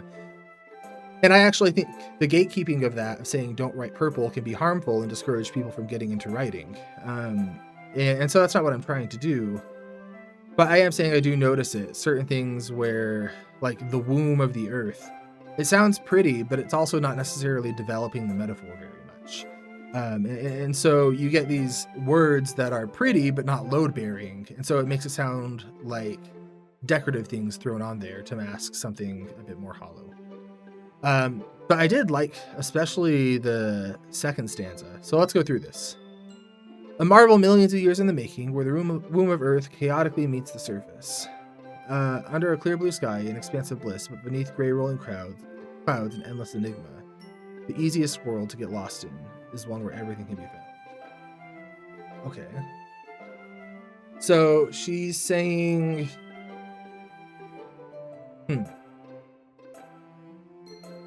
It's kind of reminding me of Monica's poem in some way, looking for the answer to everything and then getting lost in it. This is saying you can only build a sandcastle where the sand is wet, but where the sand is wet, the tide comes. So you can only build things out of friction, out of things that give you conflict, I suppose. But then that very same thing that enables you can crash you down. And so we get this picture of the narrator again as this volatile figure who isn't fully established. And is being knocked down just as easy as they're formed. I stand where the foam wraps around my ankles, where my toes squish into the sand. Salty air is therapeutic. The breeze is gentle yet powerful. So, enjoying being in this place of conflict. I sink my toes into the ultimate boundary line, tempted by foamy tendrils. Turn back and I abandon my peace to a road at the shore. Drift forward and I return to earth forevermore. Again, kind of ending on a darker note. I liked that. I think I liked that better than Natsuki's. I'm aware that the beach is kind of an inane thing to write about, but I did my best to take a metaphorical approach to it. Yeah, Natsuki already told me about it. She did? She didn't say anything weird, did she? She just wanted us to write about the same topic again. I suppose better to compare the differences in our writing styles or thought processes. It's interesting they're both saying the other said that they should write about the same thing. Anyway, it was her idea. Knowing her, it's no surprise that she'd want to do something like that. She probably just wants to show off. It's not like I have a particular interest in her writing style. I just went with her request. But, well, I suppose it's not bad to write about something that's simple on occasion. It can be refreshing, you know? It's good for me to calm my thoughts every once in a while. Yeah, I think I agree. Thanks for sharing. He does not engage with the poem at all. Okay, you three, we're all done sharing poems, right?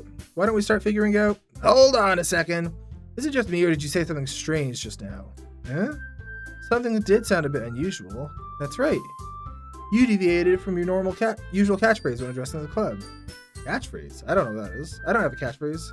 Jeez, why is the mood so weird today? Look, even Yuri isn't immune to it.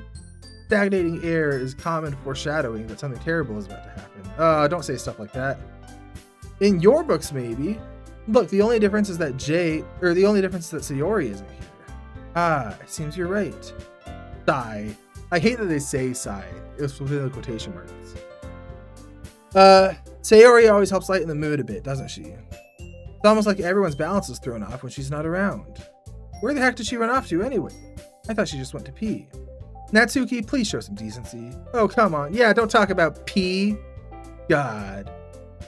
She wasn't feeling well and went home early. Is that so? I hope she's alright. Seriously. Of all times to not go home with her, you pick the time she's not feeling well? So much for you two being all lovey-dovey. No! First of all, stop misunderstanding my friendship with Sayori. Yeah, it's not romantic. And second, she's kind of been avoiding me today, so I didn't want to force it. Who? Says Yuri. Nice commentary. That curious expression coming from Yuri of all people? Don't say that out loud, that's in quotation marks. Keep that in your head.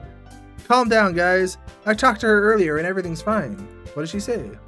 Anyway, we need to figure out the rest of the festival preparations, so... Monika did something with Sayori, or said something. Let's decide what everyone will be doing this weekend. I already know what I'm doing. That's right, Natsuki will be making cupcakes, but we might need a lot of them in different flavors. Can you handle that all by yourself, Natsuki? Challenge accepted. And as for myself, I'm going to be printing and assembling all the poetry pamphlets. Sayori will be helping me design them. And for Yuri, you can, guys, can you help me come up with something for Yuri? Ouch. Useless. Yeah, she's holding on by a thread. No, that's not it at all. See, Monika, I think she's doing this on purpose, because once it's just her being a little unaware, but she's so consistently putting other people down. You're the most talented person here, you know? Now Natsuki's pouting too? Geez, even I can tell now. I guess I never gave Sayori enough credit, but I can tell things are even harder when she's not around. That may be the case, but I can't be a leader on my own, then I won't grow as a person. So Yuri, you have beautiful handwriting, you know? You should make some banners and decorations to help set the atmosphere. Oh, that's a good call. Atmosphere? About that, I love atmosphere. Yuri's expression suddenly changes as she stares at her desk and focuses and starts nodding to herself. Your mind is already racing, I see. That's great. You'll be a wonderful help, Yuri. But anyway, that just leaves you, Jay. The one who's truly useless. I mean, say the quiet part out loud.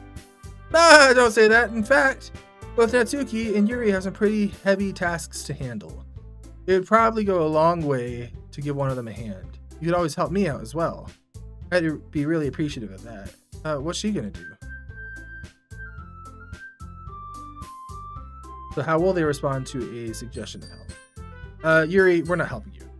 Not that I don't like you, it's just we do not have good handwriting. I can guarantee that. We're gonna distract you, and I think that Jay kind of wants to get in your pants, and I don't love that for him.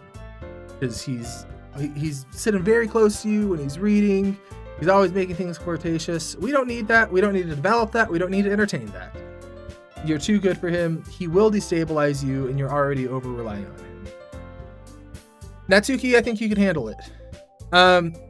Natsuki says, well, even if you don't know how to bake, there's always some dirty work I could give you. Yeah. It's not like Monika's going to give me a choice, and you shouldn't be sitting on your butt anyway. Natsuki tries to mumble a bunch of excuses like that. If I recall, Natsuki, you mentioned you would like to handle the baking on your own. Jay may not have to be around if you only make him out to be a nuisance. No, but we can help with the dishes. So therefore, he may be more suited to assisting with decorations. Hold on, I never said that. How hard could it be to make a few decorations anyway? Sounds more like you're just making an excuse for Jay to... What are you saying? Why are they so fighting over me? It would be extremely meticulous work. And baking isn't. Just what do you think? Guys, let's settle down for a moment.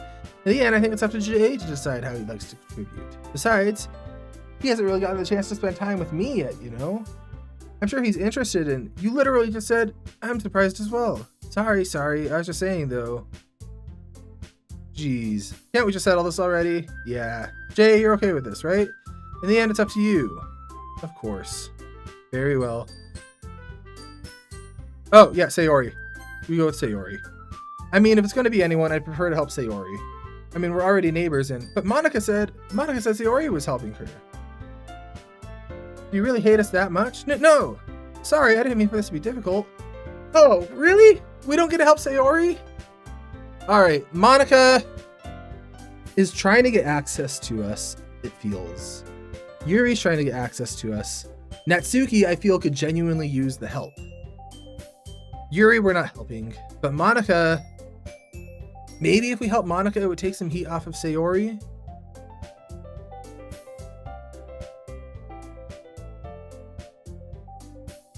I don't know. Monika hasn't even said what she needs. She's not getting help.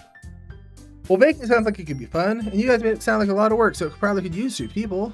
Don't worry, baking's a ton of fun. It is fun. And you'll definitely agree. Just a minute ago, you were saying that that's because... Never mind, okay? Well, anyway, you'll be fine on yourself, right, Yuri? Of course, I'm used to it after all. Oh, don't guilt trip me. Alright, that's good. Even though Yuri's being melodramatic, it's hard not to feel a little bad. I don't feel very bad. So that's everything, right? Anything else we need to talk about? The thing is, the reason I don't feel bad is she's already being kind of obsessive toward us in small, like, subtle ways, where she's asking, like, possessive questions, or I don't know, something about that vibe. We would not be good for each other. We don't need to entertain that avenue. Monica says, I just think that's it. Are you all excited? Natsuki says, yes, everything except the performance is going to be awesome. I don't think that really counts. What about you, Jay? Me? I guess you could say I'm interested to see how it'll turn out. Good enough for me. What about you, Yuri? Yuri? She's still sulking. Natsuki starts pouting too. It's not that big of a deal or anything. Well, it might not be just that. I think that Yuri might just be feeling a little underappreciated in general, having to come up with something for her to do and then no one offering to help. Yeah, but we're not going to help with the busy work. That doesn't mean... Ugh. Natsuki... Hey, actually, that's some empathy from Jay. Natsuki glances back and forth between everyone with a worried expression. Look, Natsuki goes and puts her hand down on Yuri's shoulders. Yuri, you really are the most talented one here, and you're going to help make the event a lot more fun and welcoming. I mean, the cupcakes will probably help a lot too, but you're going to make the atmosphere special. And that's really important for the way people feel during the performances, so you need to stop being dumb and give yourself a little more credit. Natsuki returns. See, Natsuki's sweet. You didn't really mean that, did you? Not really, but Yuri isn't the only one surprised. Monica and I are also taken aback by Natsuki's words. Natsuki, of all people, to be saying such encouraging things, but I begin to understand. Natsuki was trying to sound like Sayori. Okay. Even if it didn't work, I can tell she tried to say something Sayori would say at a time like this. We're the worst. Because Sayori always helps people smile and feel good about themselves. I'm sorry for being dumb. I'm going to do my best. And all of us are going to make it a really great event. Yeah! Hope to see everyone do their best. But with that, there's nothing more for today. So I guess it's time for us to head out. Okay, but I'm staying here a bit longer. I barely got any reading done today, so... Fair enough, there's nothing wrong with that. Everyone packs up their things. I start to follow Monica and Yuri out the door as they chat between each other. Where are you going? We still need to figure out our plans for this weekend. You literally would have just gone home and realized you didn't have a way to contact me. Oh, that's true. I have no idea how that slipped my mind, because nothing stays in your mind. Geez, it's a good thing I stopped you. I'm giving you my number, okay? You better not make it weird or anything. It's not weird. We're in a club. Why would I do that? Natsuki gives me her number. Okay, I'm coming over on Sunday. You don't know where we live. I'll bring all the ingredients. You're coming to my house? Yeah, what's wrong with that? I mean, I just figured since I'm the one helping, I'd be going to your house. Yeah, that is a little weird. Something going on at home, Natsuki? Yeah, right. Like I could have a guy over at my house. My dad would kill me. Really? That's kind of strict if you ask me. How do you think I feel? I can't do anything when my dad is home. Okay, that's an important piece of characterization. Anyway, I just needed to complain for a second. We have each other's numbers now. That's all I needed to hear from you, so I guess I text you when I'm coming over. Alright, fine by me. Yeah, I'm really going to show you why I love baking so much. So you'd better look forward to it. Oh, didn't you just say you were going to give me the dirty work? Well, I was just saying that. It's not like I could act like in front of everyone that I was looking forward to this. Wait, really? Well, kind of, just because I never got to bake with anyone else before. Oh, she's got some control in life where, like, she's not able to bake with other people? That's sad. That's it. So, alright, I get it. Sorry for overreacting. Anyway, I'll be headed out now. See you on Sunday. Never mind. I can't believe this. Natsuki's going to be coming to my house on Sunday? Even though I'd prefer to do this with Sayori. Yeah, my anxiety still shoots through the roof. I guess I got pretty used to handling her at this point, but who knows what might end up happening when we're outside of school. She even told me she was looking forward to it. I shake my head. Why do I feel nervous if Sayori finds out about this? Because it's going to feel like she's having a hard time and we're just choosing to spend time with someone else. I mean, it is for the club, but also... Well, let's invite her over to help too. Like, 3 hands, there are 3 people helping, like, that'll be helpful. It's not like we feel that way about each other. Besides, Monica said this is about the club. I have nothing to worry about. If I just go with it, then I'll have a good time. It's already Sunday. I've been increasingly anxious about Natsuki's upcoming visit. I keep telling myself there's no reason to be nervous, but it doesn't help much. I wonder if she'll act any different when it's just the two of us. Meanwhile, she's been texting me a lot. We sent each other one after exchanging numbers to double check, but it turned into a conversation. She's almost a different personality on the phone, using tons of emojis and cute language. That's interesting. She also really likes complaining about things, but I saw that one coming. But putting Natsuki aside, I haven't heard a thing from Sayori since she left the club earlier. We gotta go check on her. It's not like we text each other all the time, but I've been worried about her in the back of my mind. We live next door, right? Or close. Can't we just go check on her? Between what Sayori said and what Monica said, is it really okay for me to put off Sayori's feelings when she might need me? No! I decide to visit Sayori before Natsuki comes over. Rather than asking, I simply tell her I'm coming over, much like we've done in the past. Once I reach Sayori's house, I knock on the door before entering it myself. Again, we used to play so often that I've made it a habit of simply entering each other's houses like we're family. The house is quiet. Sayori isn't anywhere in the first floor, so I assume she's up in her room. It's already strange of her not to run down and meet me. Oh, she must be going through it. I head up to her room where I finally find her. Sayori? Oh, she looks cute. Hi, Jay. I sit down in her room. What does she got here? She's got a calendar. She's got some plushes, some plants. The plants look like they're being taken care of. Some kind of needlework project. Or maybe a shirt on the chair. Okay. Sayori forces a smile, but it's easy to tell that she's different. There's a minute of silence between us. You haven't come over like this in a long time, have you? I guess you're right. It's been a long time. Not that much has really changed, has it? Sayori's room is messy as it's always been. This isn't messy. Maybe just it feels different because I got 2 kids, but I also recognize the same stuffed animals and wall decorations that she's had for years now. If you came over more often, it wouldn't be such a mess. That's because I had ended up cleaning it for you. How come you suddenly wanted to come over today? Aren't you supposed to see Natsuki today? Yeah, but how did you know that? Yeah, I'm curious. How did she know that? Monica told me. So she's in communications with Monica. I don't trust this. It's only natural for her to keep me informed about the festival preparations, right? That's true, but what about you? Aren't you going to be helping Monica today? Of course. Oh, no! Oh, okay, we're helping her online.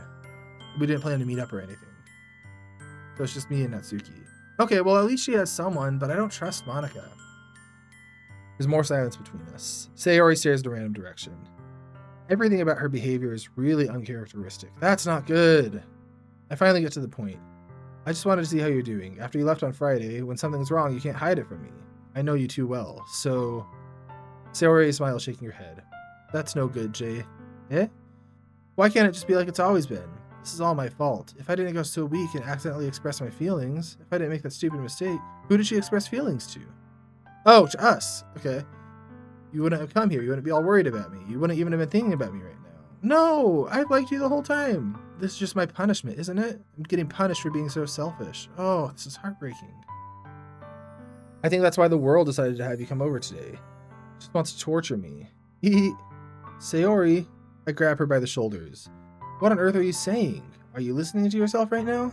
I know something happened to you. There's no other explanation for you to be like this. Or maybe she's just sad. Maybe she's depressed. So tell me already. Until I know, I won't be able to stop thinking about it. Ha ha. Sayori gives me an empty smile. You really put me in a trap, Jay. But you're wrong. Nothing happened to me. I've always been like this. You're just seeing it for the first time. Oh. So she's got cyclical depression. Maybe seasonal. Seeing what? What are you talking about? You're really just gonna make me say it, aren't you? I guess I have no choice this time. The thing is, I've had really bad depression my whole life. Did you know that? No, because we don't give a shit about her. Jay doesn't. Oh, I'm so invested in this character. I just wish, number one, I want her to be happy and leave Jay. Why do you think I'm late to school every day? Because most days I can't even find a reason to get out of bed. What reason is there to do anything when I know how worthless I am? Oh, God. Oh. It's just with the red flags of, like, the words that associate with her. And then the way she's pulling back, I'm worried this is going somewhere really dark. Why go to school? Why eat? Why make friends? Why make other people put their energy and care into to waste by having them spend it on me? That's what it feels like. That's why I want to make everyone happy without worrying about me. I'm in shock. Can't even figure out how to respond. Is it possible that Sayori kept this from me the entire time I've known her?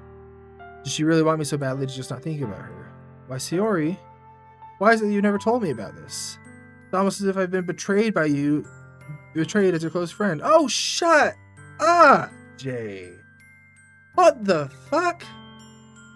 Being like, we're betrayed by her choosing to disclose to us? That's why she hasn't disclosed to us that she has depression. What the hell? Because if I knew, I would have done everything to support you. Even if there's only so much I could do, I would have tried a little bit harder every day to make the world better for you. But that's going to make her feel worse because she already feels like a burden. And so you're making her feel like you're putting more of a burden on her. And if that's why you're her friend, like you're saying, that's going to make her feel like the friendship's fragile. She needs support beyond just us. All you had to do was tell me. You don't understand it at all, Jay. Why do you think I didn't tell you? Because if I told you, you'd have to waste effort caring about me rather than doing important things. Oh, this is bad. Well, all right, we're going to talk markers for suicide, and this is going to get dark. I don't know if the game's going there, but this is where my mind is going. I'm doing a lot of research into it for my own writing, and then I also my family is involved in mental health care in like my parents' businesses and things like that, so it's on my mind. Okay, so there's a man by the name of Thomas Joyner who's done a lot of work and study into suicide. And sorry if this is getting way darker than the game's going to get, but I want to bring it up because it's good to know about. Both for if you're writing characters that are depressed, but also just in your own life for so many reasons it could be good. So Thomas Joyner, he took a look at all of these historical warning signs for suicide and found that there were so many exceptions, they didn't always fully account, and he was worried that they were more symptomatic rather than being prescriptive. Like, you can't fully look at it and say, yeah, this person's at risk. So what he did is he took a bunch of case studies and then studied to see what he could find in common with every single one. And I might be messing up the history of this a little bit. It's been a long time since I've read, I think it's Myths About Suicide, that I first learned about it. But the first one, he calls it his interpersonal model of suicide. The first one is perceived burdensomeness, which is where someone feels like their existence is a burden, like they make things worse. The second is a thwarted sense of belonging, feeling like they just don't belong in their life. And then the third one, I don't remember the phrasing exactly, but it's basically an acquired capacity for pain. People often think of suicide as an impulsive thing, but in reality, a huge amount of the time, it's something that's thought about for a long time, and there's signs there, and it's not something that someone thinks about and then acts on without there being a lot of history there for the most part. Even when it looks abrupt, there can be things behind that. And again, sorry if this is getting dark. I don't like this because I'm noticing a lot of red flags. And like you can also have like the traditional markers for an assessment of being at risk, like letting self-care go and things like that. But that can also be deceptive because after someone's made up their mind, there's often a period of feeling at peace or happier even briefly before imminent risk. But I believe that the interpersonal model is there a large majority of the time, enough that it's useful. And yeah, sorry if I'm going to somewhere the game isn't going, but it's good to know about. Look up Myths About Suicide by Thomas Joyner if you want to learn more on it. It's something that can save lives to read. Let's keep going. I don't want to be cared about. It's bittersweet when people try to care about me. It feels nice sometimes, but it also feels like a bat being swung against my head. That's why I wanted so badly for you to make friends with everyone else. Helping everyone be happy together is the best thing for me. But then I discovered something else too. Seeing you make friends and get closer with everyone in the club, it feels like a spear going through my heart. Oh. So that's why I decided the world just wants to torture me. Every path leads to nothing but hurt. You're right that I don't understand. I don't understand what you're feeling at all, Sayori. God. But I don't need to understand. Whatever it takes for me to help you to stop hurting. It's not about helping her stop hurting. It's about building support and getting her help. This is pissing me off, Jay. No, there's nothing at all. The only thing that could have helped is if everything could be like it always was. But I was selfish. I finally showed you what a horrible person I am. God, this is gonna get me. Tears streaked down her face. I made you join the literature club because I was selfish, and I was punished by my heart hurting in a way I couldn't understand. And now you came here and I made you hurt too. I'm just weak and selfish, and that's all I am. That's why I'm going to accept these punishments, because I deserve every last one. Without thinking, I once again grabbed Sayori's shoulders. Stop touching her! Pull her into a tight embrace. I guess maybe she wants to be hugged. Jay. Sayori, I don't care if you feel selfish. I'm really happy you convinced me to join the club. Seeing you every day makes it worthwhile enough. If I make friends with everyone, that's just a bonus. Please never underestimate how much I care about you. I wouldn't have it any other way. Jay, Sayori isn't hugging me back. Despite my arms being wrapped around her, her arms remain at her side. She starts sobbing next to my ear. No, don't do this to me. Please don't do this. That is pretty good sign to let go. Sayori barely manages to speak between her sobs. I don't know if I'm doing the right thing. But all I want for her is to know that I care. I mean, he is young, but God. If you have it in you to call yourself selfish, then you have to let me be selfish too. That's not going to help her feel better. No matter what it takes, I'll figure out what needs to change. I'll make these feelings go away. And if there's anything you need me to do, then you better tell me. I'll get mad if you don't. I don't know. Gently, Sayori finally puts her arms around me in return. I don't know anything. It's all really scary. I don't understand any of my feelings, Jay. The only time when I'm not feeling nothing is when I'm feeling pain. But your hugs are so warm. That's scary too. Let go of each other. The festival's tomorrow, yeah? That's gonna be fun, right? Yeah. So how would you like for me to spend it all with you? I mean, maybe she needs that, but she needs to not be alone right now. Does she have parents at home? That's what I want, I promise. I think that would be nice then. Yeah. Sayori wipes her eyes. If I could spend the whole day here, I would.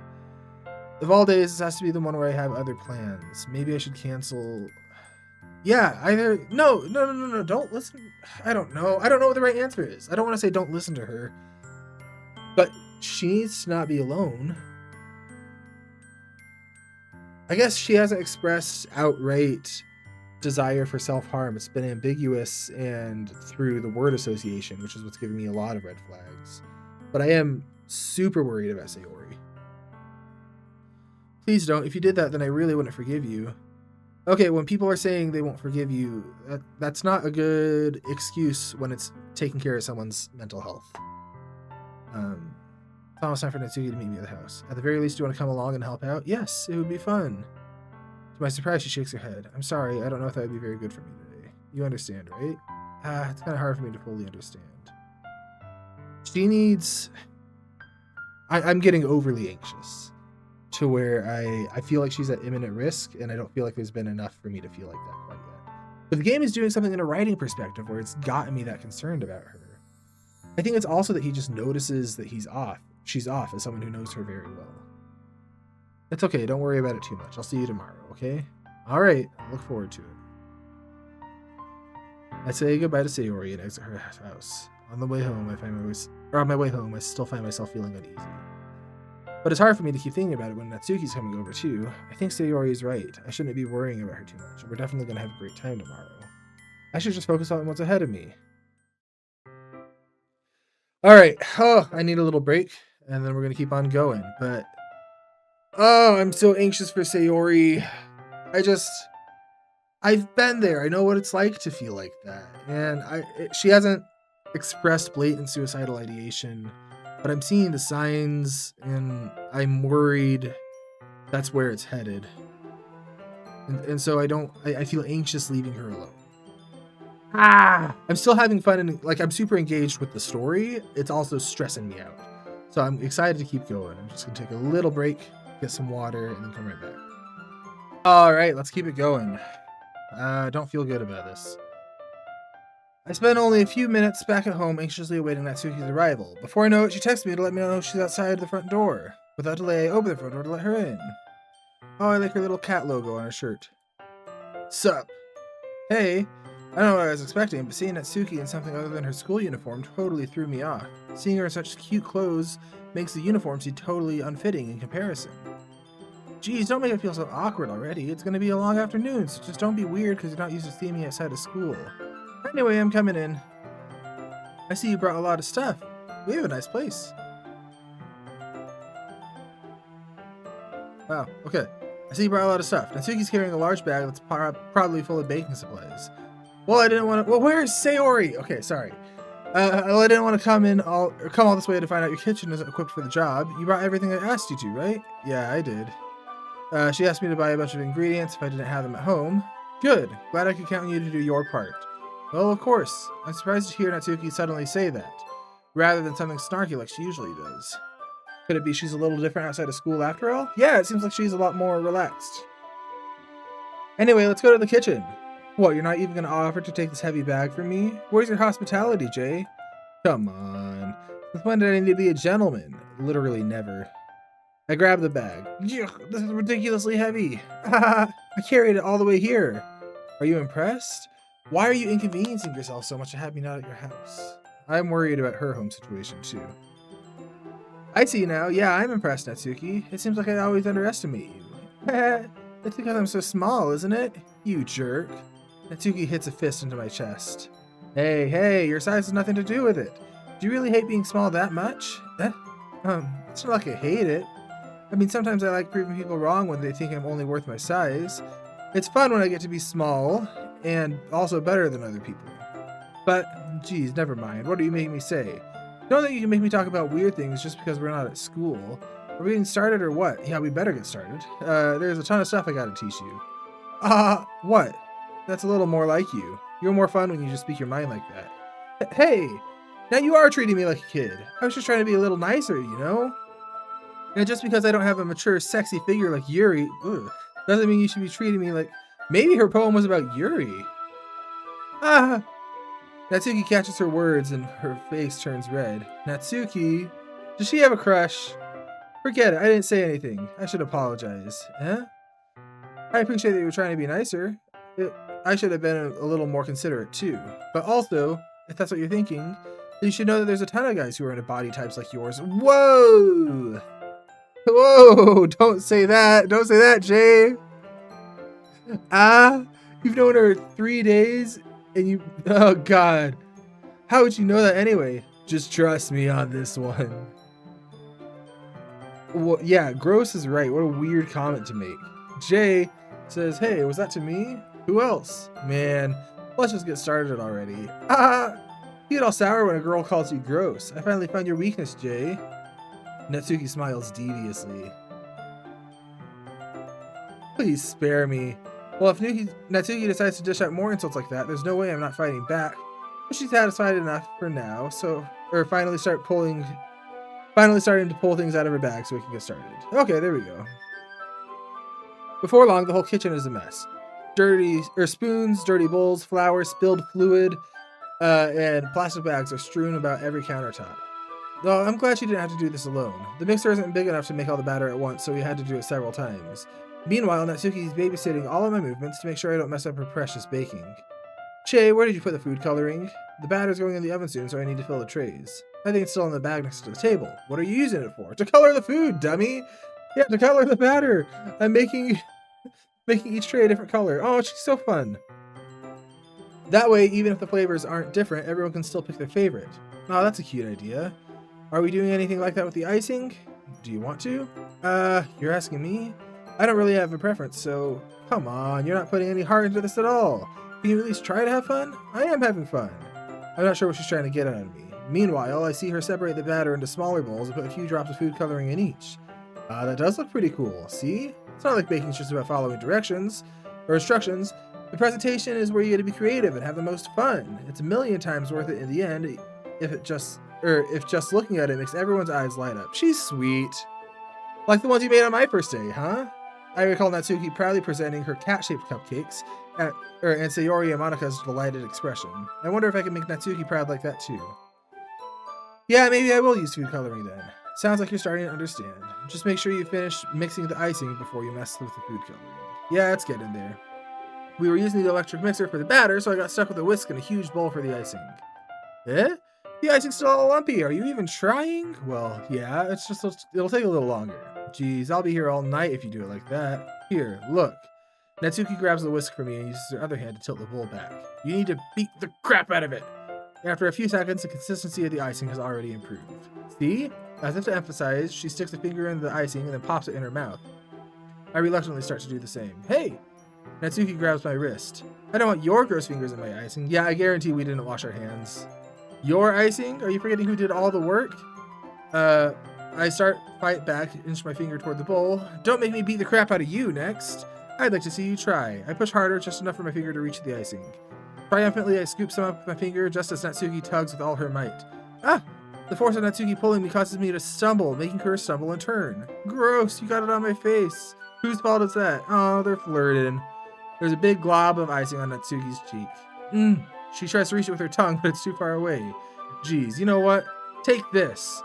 She wipes it off with her finger before shoving it toward my own face. You wish. I'm faster. I grab her wrist with my hand before it reaches my face. She uses her other hand to fight back, but I grab that one as well. Whoa! Whoa! And we're pinning her against the wall? She's at home alone. She's in our home alone with us. This is not... I guess she's having fun. Oh, okay. Jay. Oh, buddy. Not until you apologize for calling me gross. Fine. I'm sorry for calling you gross. I know you don't mean it. It's just fun seeing you react to it. You do that all the time, you know? Say dumb things just to get a reaction out of me. You really shouldn't tease girls like that. Is that so? In that case, I probably shouldn't do this either. I take Natsuki's finger and put it in my mouth, licking off the icing. Jay, what? She seriously just... She's so surprised she can't figure out how to get mad at me. Her face is entirely red. Jay, you really shouldn't do that kind of thing to girls unless you really like them. You know that, right? Oh, gosh. How did the mood turn so quickly? Natsuki gazes at me in silence. I notice her shallow breaths. Why am I starting to feel dizzy? Out of nowhere, the fire alarm starts going off. What? How long were we pinning her? Rushes over to the oven. Is something burning? I thought you didn't put the cupcakes in yet. No wonder. You left a dirty tray in here, dummy. How can you make a mistake like that? You should have checked before turning the oven on. Don't blame me for your mistakes. Jeez. Ruin the mood. Probably for the best. We don't want to make the environment in the group weird. She sets it on top of the stove. In another moment, the fire alarm stops. Anyway, I'm putting them in the oven now. Yeah, the tension from the moment before still lingers over our heads, but the moment has already been lost.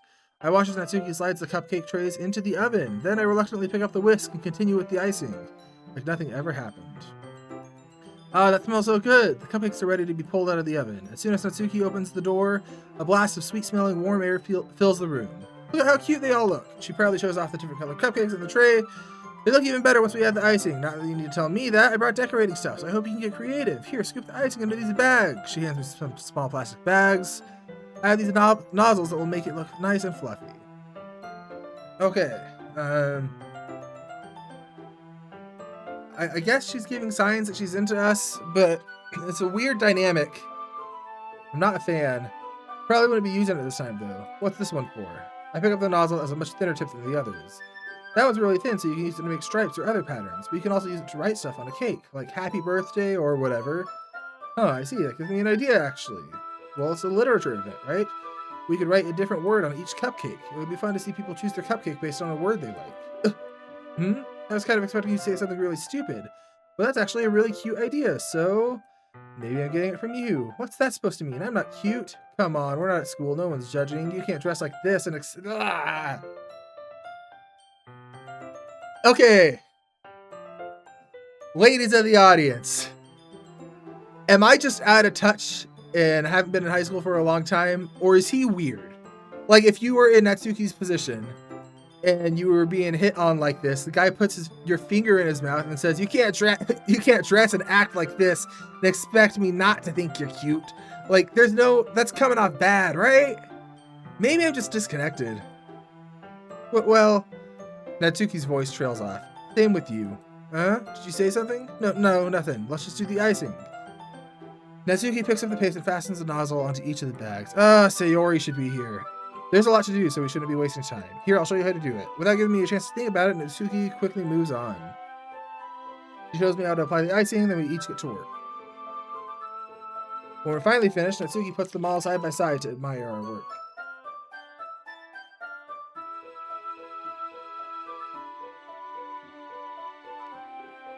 Water break. Okay.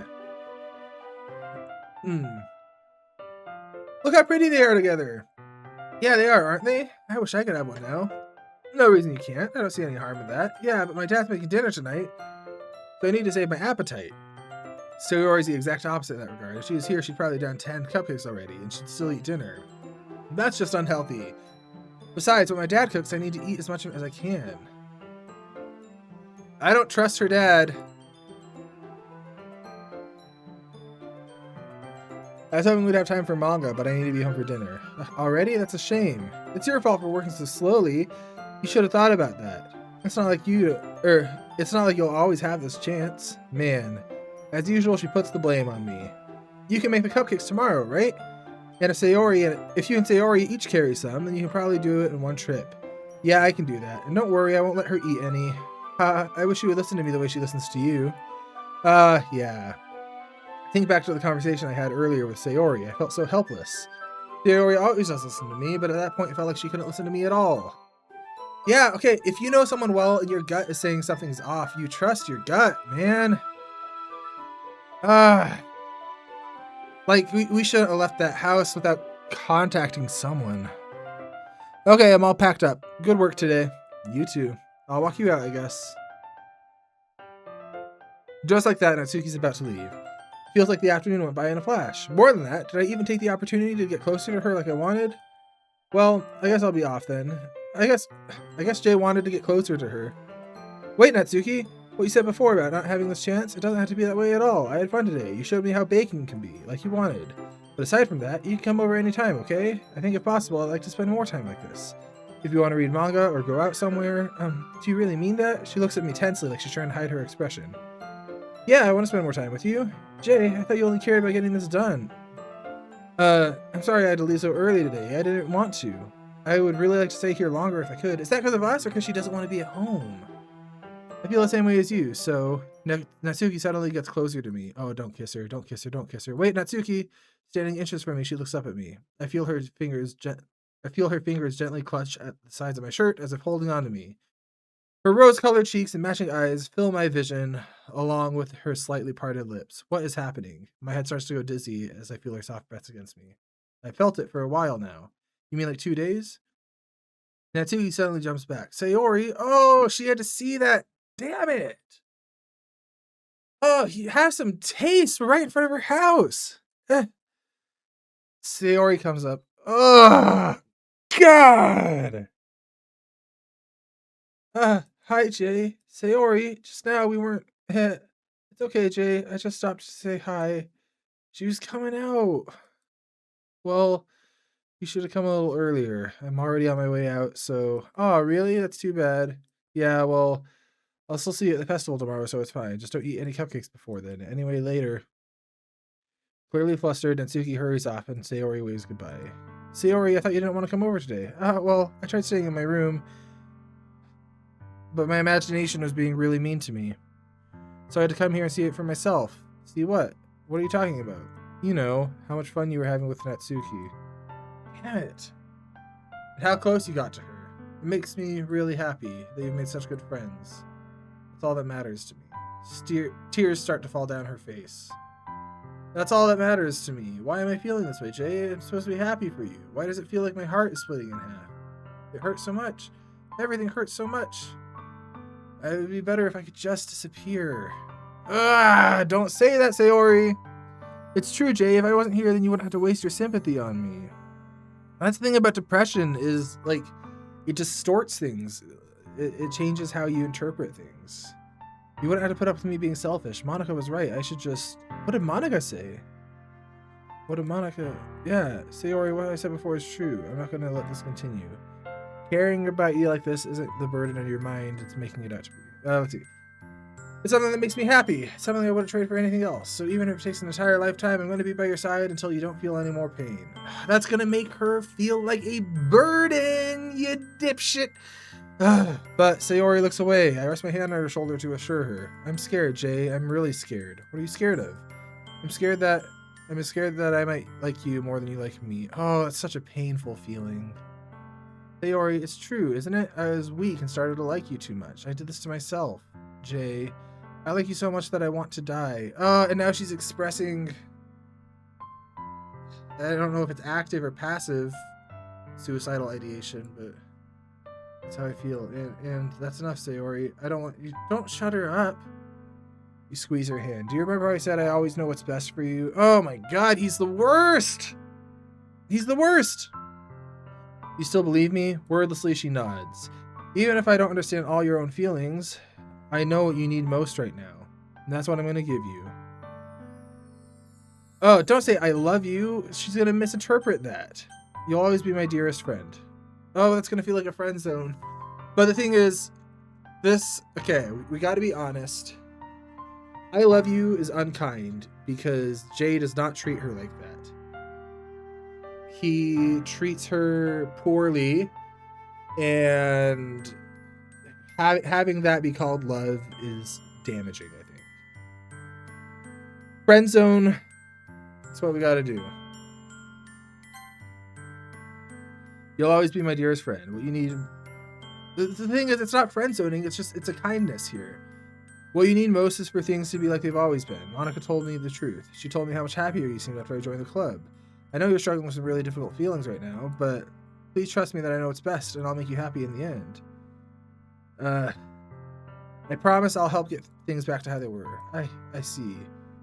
She forces a smile through an incredibly pained expression. Yeah, I mean, it's painful to hear from someone you're in love with that they, like, God. It's painful. Don't let her leave. Call someone. Is this what it feels like to get stabbed in the chest? I should write a poem about this. Being your dearest friend isn't at odds with ending up with you, but you are not okay right now. Sayori, it's okay. This is just my punishment, remember? For being so selfish. So please don't worry about these stupid feelings. I know you're right. The whole time, there's no happiness down that path. That's why I came here, just so I could get the answer I needed to hear. And the other thing, you're also right that I just wanted to get back to the way it was. I realize that now. You really do know me better than anyone, Jay. I'll trust you with anything at all. So... Her smile finally breaks. She turns around and drops to her knees. Clutching her head with both hands, she screams as loudly as she can. I'm so shocked that I don't know how to react. And then she runs off? Why am I feeling so horrible about this? There's nothing more I could have done. The most I could do is support Sayori. No! Contact her parents! Contact school counselor! Contact... any kind of support. We're not the one to provide support right now. That's crystal clear. We're too entangled, but she needs someone by her, at least in the moment. Even though I can cover, I wonder if I should be doing something more, something different, but I know these thoughts will continue to plague me until things are back the way they were. I'm going to give it everything I got. Sayori will always be my dearest friend, and I'll do whatever it takes to put a smile on her face each day. I wasn't trying to, say I don't want anything to do with her. I was just saying she'll be my friend. My wife is my dearest friend. All right, day of the festival. Sayori's not answering her phone. I consider going to her house to wake her up, but decide that's a little too much. What? God, he's just failing her. Meanwhile, the preparations for the event should be nearly complete. I managed to carry all the cupcakes by myself by stacking 2 trays. Natsuki's already texting up a storm, but I can't respond due to my hands being full. Funny enough, I probably feel the same way as Natsuki about the event. I'm more excited for it to be over so I can spend more time with Sayori and Natsuki at the festival. But knowing Monica, I'm sure the event will be great too. What organization skills does she bring? Jay! You're the first one here. Thanks for being early. That's funny. I thought at least Yuri would be here by now. Monica's placing little booklets on the end of the desks in the classroom. They must be the ones she prepared that have all the poems we're performing. In the end, I found a random poem online. I thought Monica would like it submitted. He just plagiarized a poem from online, so that's the one I'll be performing. I'm surprised you didn't bring Sayori with you. Yeah, she overslept again. That dummy. You think on days this important, she'd try a little harder. So, like, there's this mounting pressure, too, which is going to make the thwarted belongingness feel worse. And that's not that simple for her. I only said it because it's the way I'm used to thinking. But maybe I should have gone to wake her up after all. Yeah, you think? You should take a little responsibility for her, Jay. I mean, especially after your little exchange with her yesterday. You kind of left her hanging this morning, you know? Exchange? Monica, you know about that? Of course I do. I'm the club president, after all. What?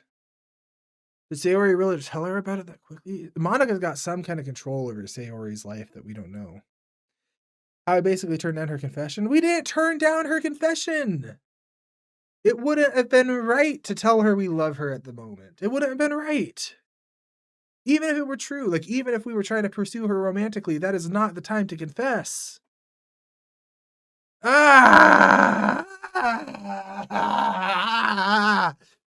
This really makes me seem like the bad guy here, but I'm the one who knows what's best for her, right? Geez, you don't know the full story at all, so don't worry, I probably know a lot more than you think. Monica's being friendly, but I felt a chill down my spine after hearing that. Who are you, Monica? You've been here from the beginning, you're butting in every conversation, you're doing something to Sayori. You write about existential crises. You broke the fourth wall that one time. It'd be funny if that was load bearing. Gosh.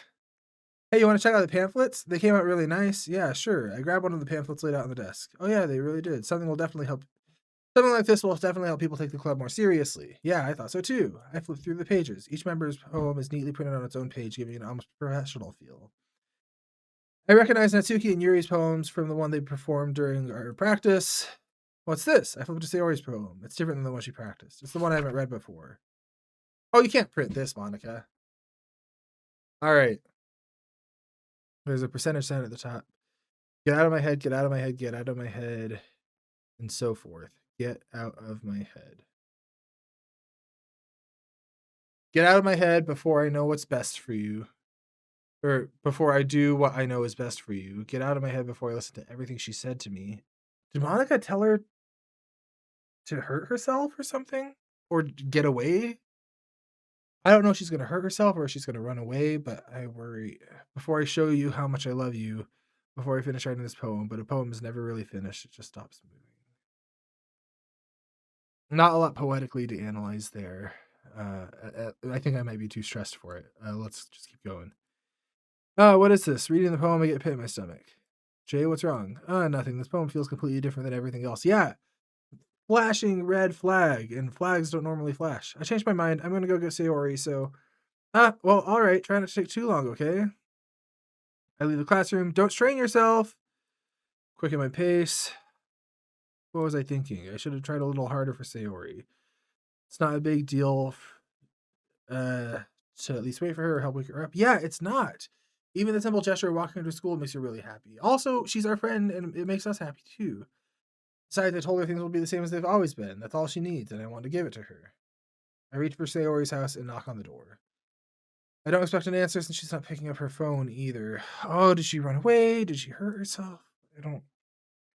Sayori, she really is a heavy sleeper. I swallow. I can't believe I ended up doing this after all. Waking her up in her own house. Isn't that something more like a boyfriend would do? No! It's something that's not that weird for a lifelong best friend when the person's clearly in crisis and then screamed and then Naruto ran into their house and then, gosh. In any case, it just feels right. Outside Sayori's room, I knock on her door. Sayori, wake up, dummy. There's no response. I really didn't want to have to enter a room like this. Isn't it kind of a breach of privacy? But she really leaves me no choice. I gently open the door. Oh. Damn it.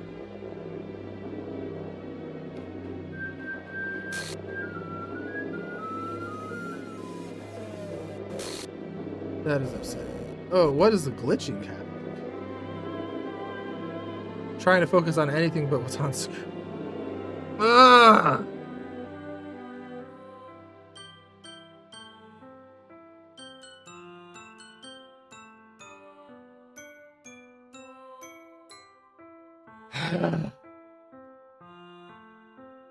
What the hell? What the hell? Is this a nightmare? It has to be. This isn't real. There's no way this can be real.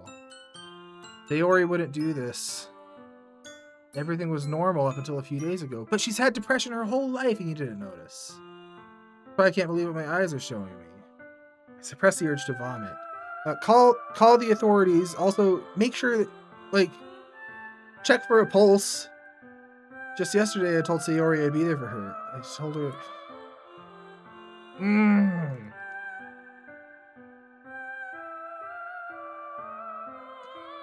Then why? Why would she do this? How could I be so helpless? What did I do wrong? So much. Turning down her confession. We didn't turn down her confession! That has to have been what pushed her over the edge. Okay, no.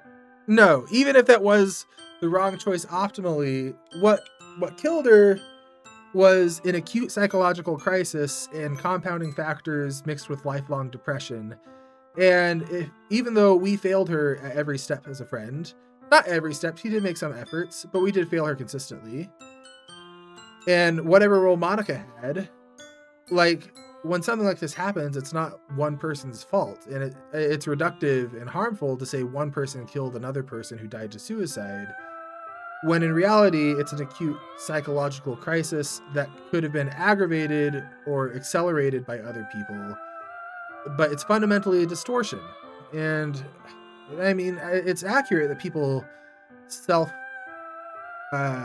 question themselves like this, but still, no, we don't entertain those thoughts. Her scream still echoes in my ears. Why did I do that to her when she needs me the most? Why was I so selfish? It's not selfish. That was still the better response. This is my fault. My thoughts keep swarming, telling me I could have done everything to prevent this. If I just spent more time with her.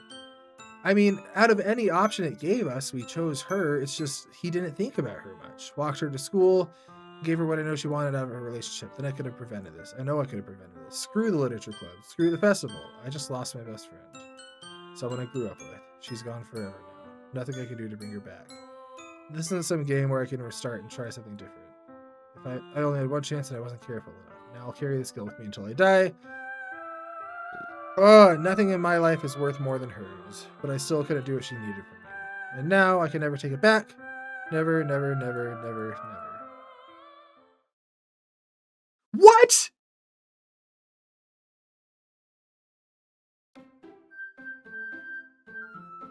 Oh! Whoa, whoa, whoa, what? Whoa!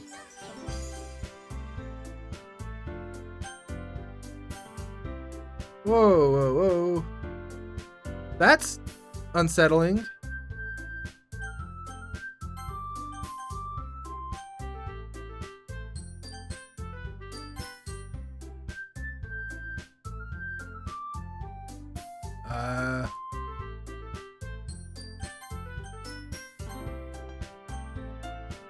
I mean, no, I'm not going to redo the choice and say we love her instead. Because that's feeding into saying that it's someone's fault for not confessing that they love someone and that leads to their death. And that's not how that works. And out of principle, I refuse. We're freaking doing it again. Starting over. What is going on? Oh, it's all just gibberish on the new game. I see an annoying girl running at me like she's afraid she might draw any attention to herself. That girl is my neighbor and good friends to her children. What is happening? We used to walk to school together, but around high school she'd oversleep and wake up more. She's gonna chase me like this. I almost feel better off because she's running away. Let her catch up to... Whoa! What the hell?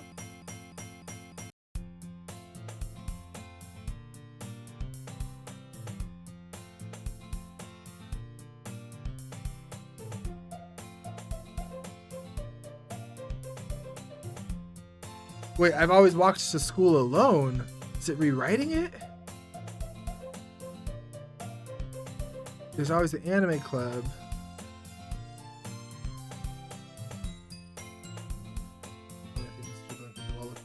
Motivation. Clubs, there really aren't any that interest me. The anime club won't have us. What is going on? Monica, how are you involved? What did you say to her? what just kind of cruel person would... It's been a while, right? It's rewriting history. I'm glad I kept going, because clearly the game has more to say despite the end screen, but... Monica smiles sweetly. We do know each other. We rarely talked, but we were in the same class last year. Monica was the most popular girl in class. Smart, beautiful, athletic, basically completely out of my league. So having her smile at me feels a little... What did you come in here for anyway? I've been looking for supplies to use for my club. Do you know if there's any construction paper in here? Or markers? I guess you could check the closet. You're in the debate club, right? About that, I actually quit the debate club. Really? You quit? Yeah, to be honest, I can't stand all the politics around the major clubs. It feels a little like nothing but arguing about the budget, publicity, and how to prepare for events, so I'd much rather take something I personally enjoy and make something special out of it. In that case, what club did you decide to join? I'm starting a new one, the Literature Club. What is going on? Literature? That sounds kind of dull. How many members do you have? 3 of us. Where's Sayori? I can see that, but it's not boring at all, you know? Literature can be anything. Reading, writing, poetry. One of my members even keeps her manga collection in the club room. She always insists manga is literature too. She's not wrong, I guess. Besides, a member's a member, right? I'm not gonna say she. Oh, awooga.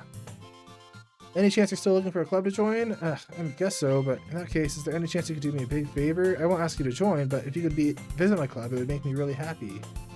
We don't know you in this timeline, Monica. I guess we're doing it though, because we have no spine. You're really sweet, Jay, you know that? You would think so. It's nothing really. Shall we go then?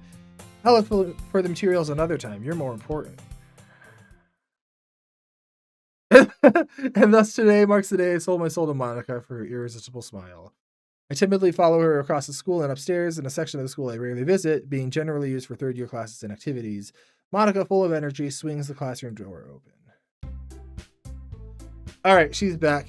I gotta... Oh, we don't even have our save anymore. What is going on?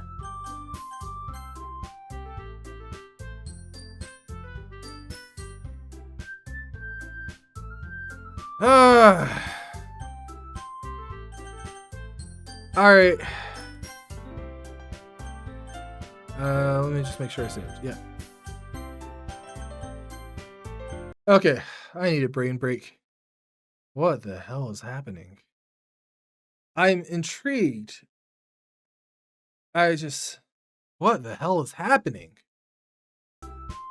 All right, I am back. Been sitting on this overnight, and I was telling my wife about this game, and she's like, Jacob, you don't know what flirting is anymore. Like, with that Natsuki scene, that was flirting. That's just genre conventions.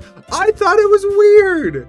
And then apparently, I friend-zoned Sayori. I thought I was giving the kind option. I told her what I said, and she was like, oh, how could you do that? I'm not gonna lie. The thing is, like, I know this game wants us to pick like routes for different characters, or I assume that's what it's doing if it's a dating sim, or I don't freaking know what it is anymore. But the thing is, like, if I was on any route, it probably would be the Sayori one, right? But even then, it just didn't feel right to say I love you, and I stand by that. And I'm not redoing it. But where is Sayori, and why is she vanishing? Like, she's just not here. Monica says, you're back and a guest with me. Eh? Whoa, what was that? Glitchy girl 1. A guest? Seriously? You brought a boy? Way to kill the atmosphere. Don't be mean, Natsuki. But anyway, welcome to the club, Jay. All words escape me in this situation. This club is full of incredibly cute girls. So let me guess, you're Monica's boyfriend, right? What? No, I'm not. Natsuki, the girl with a sour attitude, whose name is apparently Natsuki, is the one I don't recognize. So Jay doesn't remember this. Does he not remember Sayori? Granted, that's about the same amount of attention he gave her before, but her small figure makes me think she's probably a first year. Don't comment on her figure within 1 second of meeting her. Did I say that last time? Anyway, this is Natsuki, energetic as usual. And this is Yuri, the vice president. I mean, the vice president of the club? There's only 3 of you. That feels more like a power move against Natsuki than anything meaningful for Yuri. It's nice to meet you. Yuri, who appears comparably more mature and timid, seems to have a hard time keeping up with someone like Natsuki. Yeah, it's nice to meet both of you. So I ran into Jay in the classroom. He decided to come check out the club. Isn't that great? Wait, Monica, didn't I tell you to let me know in advance before you brought anyone new? I was going to, well, you know, Natsuki's just the sweetest. I really like Natsuki. But where is Sayori? Sorry, I didn't forget that. I just happened to run into him. In that case, I should at least make some tea, right? Yeah, that would be great. Why don't you come sit down, Jay? The girls have a few desks arranged to form a table. Yuri walks to the corner of the room and opens the closet. Meanwhile, Monica and Natsuki sit across from each other. What's going on? Still feeling awkward, I take a seat next to Monica. So, I know you didn't really plan on coming here, but we'll make sure you feel right at home, okay? As president of the Literature Club, it's my duty to make the club fun and exciting for everyone. I'm surprised there aren't more people in the club yet. It must be hard to start a new club. You could put it that way. Not many people are very interested in putting all the effort to start something brand new, especially when it's something that doesn't grab your attention like literature. This all feels very familiar. You have to work hard to convince people you're both fun and worthwhile, but what makes school events like the festival that much more important? I'm confident that we can all really grow this club before we graduate, right, Natsuki? Well, I guess. Natsuki reluctantly agrees. There's so much redundancy in this script, and I think it's doing it intentionally to create a texture for the genre.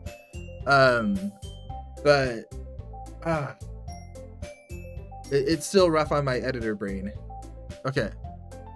Like, doing something intentionally is a valid artistic choice, and it also still requires engagement with the thing as it is. And so I can see what it's doing while also still struggling to get through the prose of it a little bit. Such different girls, all interested in the same goal. Monica must have really worked hard to find these two. Yuri returns to the table carrying a tea set. She carefully places the teacup in front of each of us before setting down the teapot in the middle. You keep a whole tea set in this classroom? Don't worry, the teachers gave us permission. After all, doesn't a hot cup of tea help you enjoy a good book? I guess. Oh, do we have organization now? Are we reading? Don't let yourself get intimidated. Yuri's just trying to impress you. See, Monica, you freaking do this. And I don't know what you said to Sayori, but you undercut everyone. I don't like you. I don't like you at all. Insulted, Yuri looks away. I meant that, you know? I believe you. Well, the tea and reading might not be a pastime for me, but I at least enjoy tea. I'm glad. Yuri faintly smiles to herself in relief. So what kind of things do you like to read? Well, considering how little I've read the last few years, I don't have a good way of answering that. Manga. That's fun. Oh gosh, here's my weakness as a reader is I'm great at starting books. I'm awful at finishing books. So I have a collection of probably 40 or 50 books. I'm 30% of the way through, and I'm still, like, I'm not DNFing them. I'm like actively interested in them, but my attention just jumps to the next thing and to the next thing. And so I tell myself one day, and then I have all these books that I'm not finishing. So it takes a really special one for me to be able to get through it. I mutter quietly, half joking to myself. Natsuki's head suddenly perks up. It looks like she wants to say something, but she keeps quiet because she's a manga fan. Not much of a reader, I guess. Well, that can change. What am I saying? I spoke without thinking after seeing Yuri's sad smile. Gosh, she's so wishy-washy.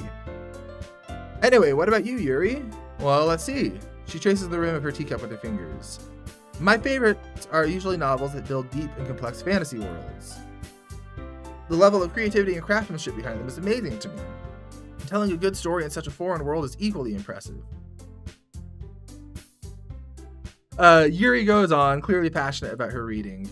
She seemed so reserved and timid the moment I walked in, but it's obvious by the way her eyes light up that she finds comfort in the world of books, not people. But you know, I like a lot of things. Stories with deep psychological elements usually immerse me as well. Isn't it amazing how a writer can so deliberately take advantage of your own lack of imagination to completely throw you for a loop? Anyway, I've been reading a lot of horror lately. Yeah, I'm starting to suspect that this is horror. I read a horror book once, he lied. I desperately grasped for something I can relate to. He says goosebumps.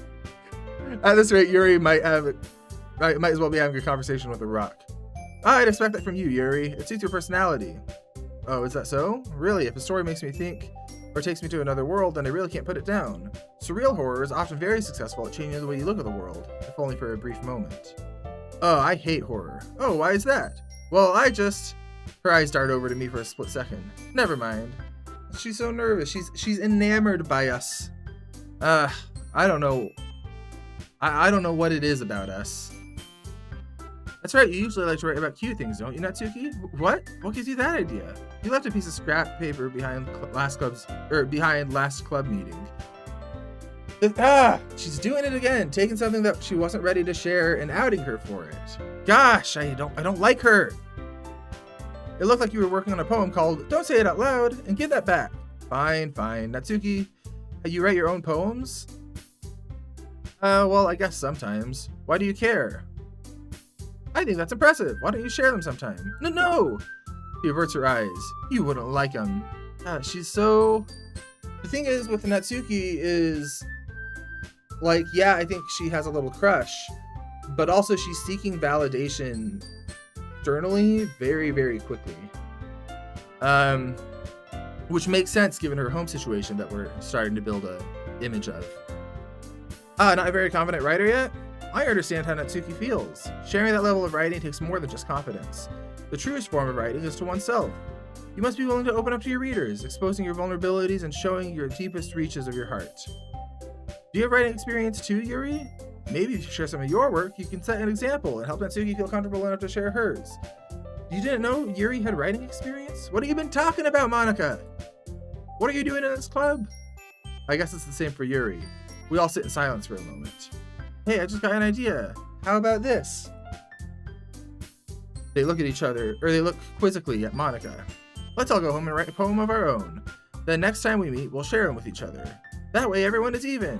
I thought it was a good idea. Well, I think you're right, Monica. We should probably start finding activities for all of us to participate in together. I did decide to take on the responsibility of vice president after all. I need to do my best to nurture the club as well as its members. Besides, now that we have a new member, it seems like a good step for us to take. Do you agree? Hold on, there's still one problem. Now we reach the most important topic. I bluntly come forward with what's been on my mind the entire time. I never said I would join this club. Monica only convinced me to stop by, but I never made any decision. I have other clubs to look at, and I lose my train of thought. All three girls stare back at me with dejected eyes. Oh, look at those eyes, so dejected. But I'm sorry, I thought, Eh? The girls exchange glances before Monica turns back toward me. I guess I need to tell you the truth, Jay. The thing is, we don't have enough members to form an official club. But you've been doing meetings. You have a vice president. You didn't know I was coming. Something is freaking up with this club. We need 4. And I've been trying really hard to find new members. And if we don't find one more before the festival, I'm defenseless against these girls. How am I supposed to make a clear-headed decision when it's like this? I'd feel terrible for letting down everyone in this situation. And besides, the club itself seems pretty relaxed. So if writing poems is the price I need to pay in order to spend every day with these beautiful girls, right. Okay, I've decided then. I'll join the literature club. Again, no spine. One by one, the girls' eyes light up. My goodness, really? Did you really mean that, Jay? Yeah, it could be fun, right? You did scare me for a moment. I mean, if you just really left after this, I'd be super pissed. You don't know me, Natsuki. You got a little crush. Jay, I'm so happy. We can become an official club now. Thank you so much for this. You're really amazing. I'll do everything I can to give you a great time, okay? Alright. Okay, everyone, I think with that we can officially end today's meeting on a good note. Let's remember everyone's assignment. Write a poem to bring to the next meeting so we can all share. Monica looks over at me once more. Jay, I look forward to seeing how you express yourself. Yeah.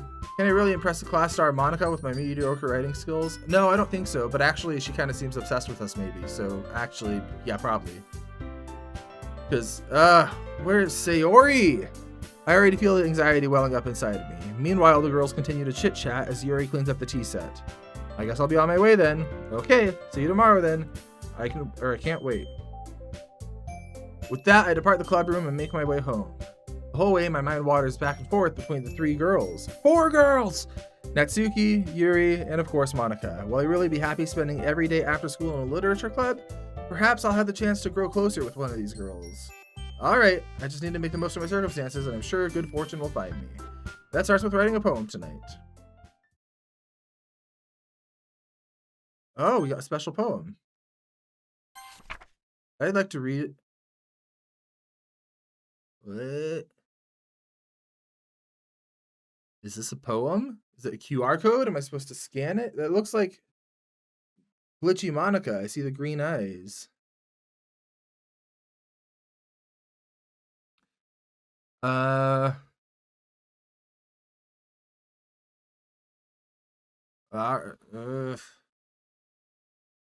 right. Oh, where's Sayori? All right. Ah, God.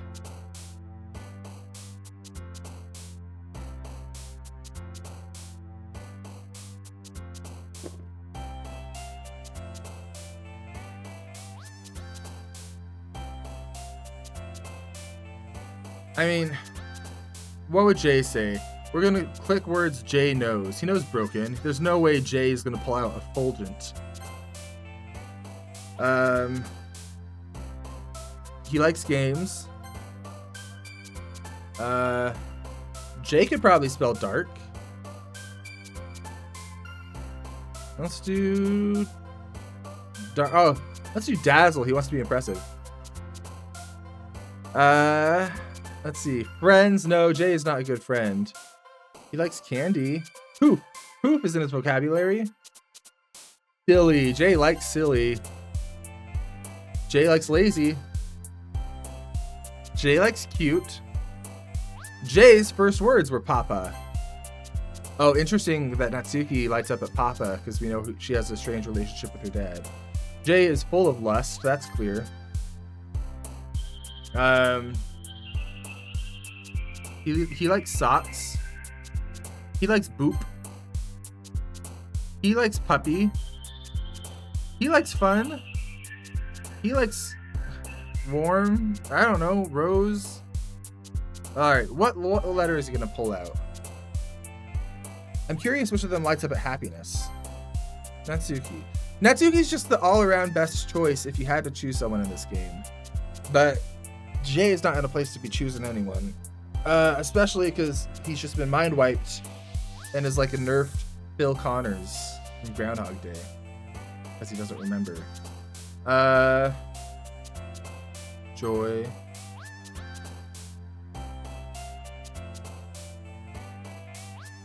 So interesting, between joy and happiness, Natsuki lights up at happiness, but Yuri lights up at joy.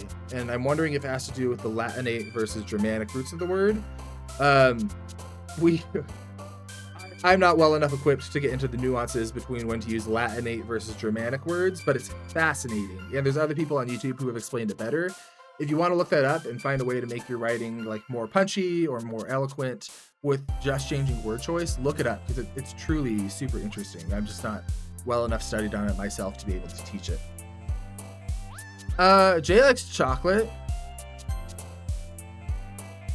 Jay likes sweet. Jay likes kiss.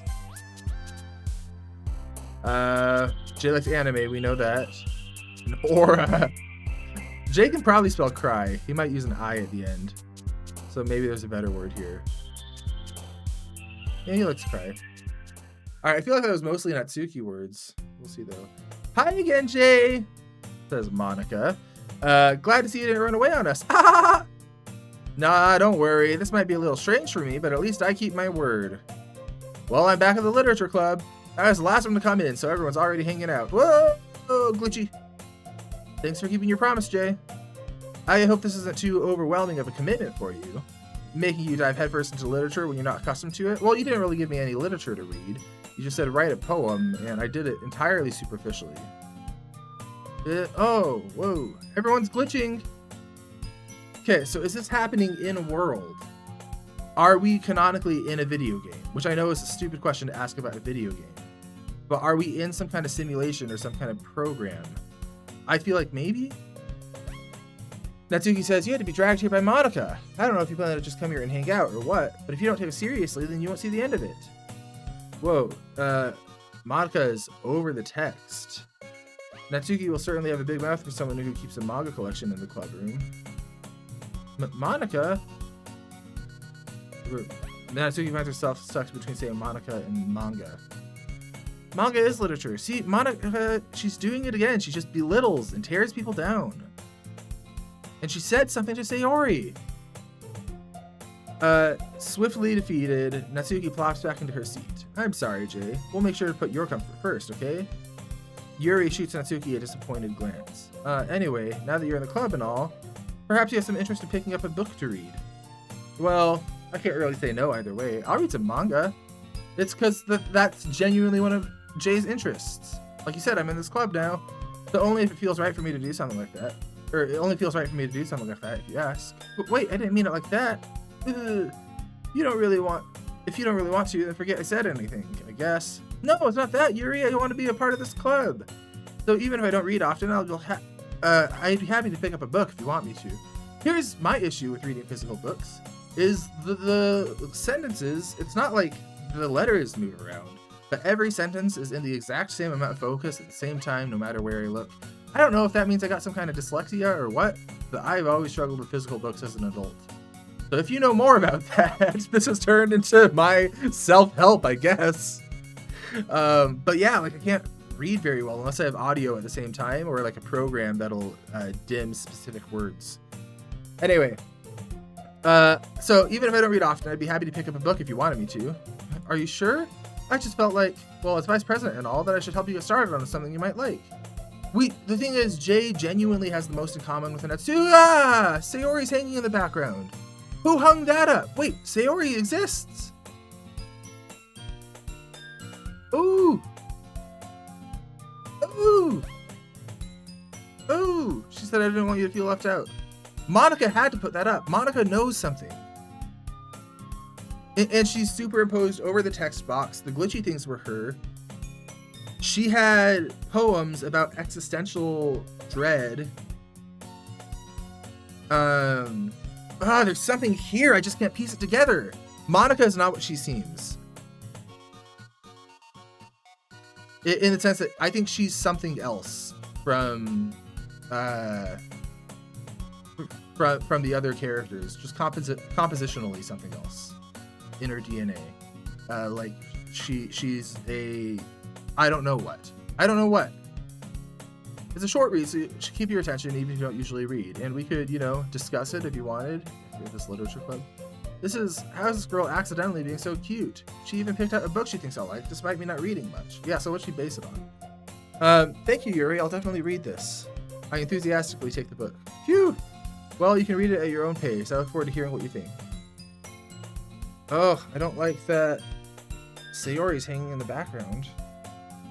Now that everyone's settled in, I expect Monica to kick off some scheduled activities for the club, but that doesn't seem to be the case. Yuri's face is already buried in a book. I can't help but notice her intense expression, like she was waiting for this chance. Meanwhile, Natsuki is rummaging around in the closet. And now the poster's gone. I hear Natsuki utter an exasperated sigh from within the closet. Okay, I gotta harp on the line editing one more time because it's driving me crazy. So, the thing is, I hear that's filtering. We're already in our point of view, so we can cut that because that just puts extra distance between us and the narrator. And I think that's actually the trick that it wants. I think it wants us to feel like Jay more than I actually do. So cut I hear, and we'll just have Natsuki uttered an exasperated sigh. You can just say grunted, maybe, or even just sighed. You don't need exasperated. That can be taken from the context. So I hear Natsuki utter an exasperated sigh from within the closet. You don't need from within. That within is implied. So it's just Natsuki uttered an exasperated sigh from the closet. Like something like that. It's simple. I didn't put a lot of time into it, but it's just, it would cut the word count so much and make it a lot tighter. And again, I think it's doing it on purpose to make to simulate this dating sim genre, when I actually think it's horror, but it also does still require me to engage with it, and yeah. She seems to be annoyed by something. I approach her in case she needs a hand. You looking for these? Or you looking for something in there? What? Fucking Monica. Is that an observation or a command or what? Oh no, okay. She actually did say that. Fucking Monica. She never puts my stuff back in the right spot, so the tone is breaking too. What's the point of keeping your collection organized if someone else is just gonna mess it up? So Monica's messing with stuff. Natsuki slides a bunch of stacked books and boxes across the shelf. Manga. You read manga, right? Sometimes. Manga's one of the things where you can't really admit you're into it until you find out where the other person stands. How'd you know, anyway? I heard you bring it up at some point. Besides, kind of written on your face. What does that mean? I see. There's a lone volume of manga amidst the stacks of various books on the side of one of these shelves. Curious, I pull it out of the stack. There it is! Natsuki snatches it out of my hand. Then she turns to a box of manga and slips a volume right into the middle of the rest. Much better. Seeing a box set with one book missing is probably the most irritating sight in the world. I know that feel. I get closer, look at the box she's admiring. Parfait Girls? It's a series I've never heard of in my life. That probably means it's either way out of my demographic or it's simply terrible. Jay, you are so pretentious. We're not gatekeeping manga here. If you're gonna judge, you can do it through the glass on that door. Which door has glass? Oh, she points to the classroom door. Hey, I wasn't judging her or anything. I didn't even say anything. It was the tone of your voice. But I'll tell you one thing, Jay. Consider this a lesson straight from the Literature Club. Don't judge a book. In fact, okay, so something's messing with how they're coming across. And it's not them, it's being like superimposed. Because if you look at the text, she's saying it, but the text is different. It's got this heavy black stroke along the outside, and I don't know if someone's voicing her thoughts for her or something's going wrong. I don't know. Natsuki pulls out the first volume of Parfait Girls from the box. I'm going to show you exactly why. She shoves the book into my hands. Ah, I stare at the cover. It features 4 girls in striking animated feminine poses. It's exceedingly moe. I don't know what that means. Moe. Don't just stand there. What? Natsuki grabs my arm and pulls me out of the closet. Then she takes a seat against the wall beneath the windowsills. She passes it right next to her, signaling me to sit there next to her. Wouldn't chairs be more comfortable? I take my seat. Chairs wouldn't work. We can't read at the same time like that. Why is that? I guess it's easier to be close together like this. Don't just say that. You'll make me feel weird about it. It's not that weird. Natsuki crosses her arm and scooches away an inch from me. Sorry. I didn't exactly expect to be sitting this close to her either. Not that I can say it's a particularly bad thing. Where is Sayori? See, the game is doing an interesting thing where it's Groundhog Day'd us, but it's keeping in elements of the previous day being superimposed by some kind of external system. I open the book. It's only a few seconds before Natsuki once again inches closer, reclaiming the additional space she hopes I won't notice. I can feel her peering over my shoulder, much more eager to begin reading than I am. Wow, how long has it been since I read the beginning?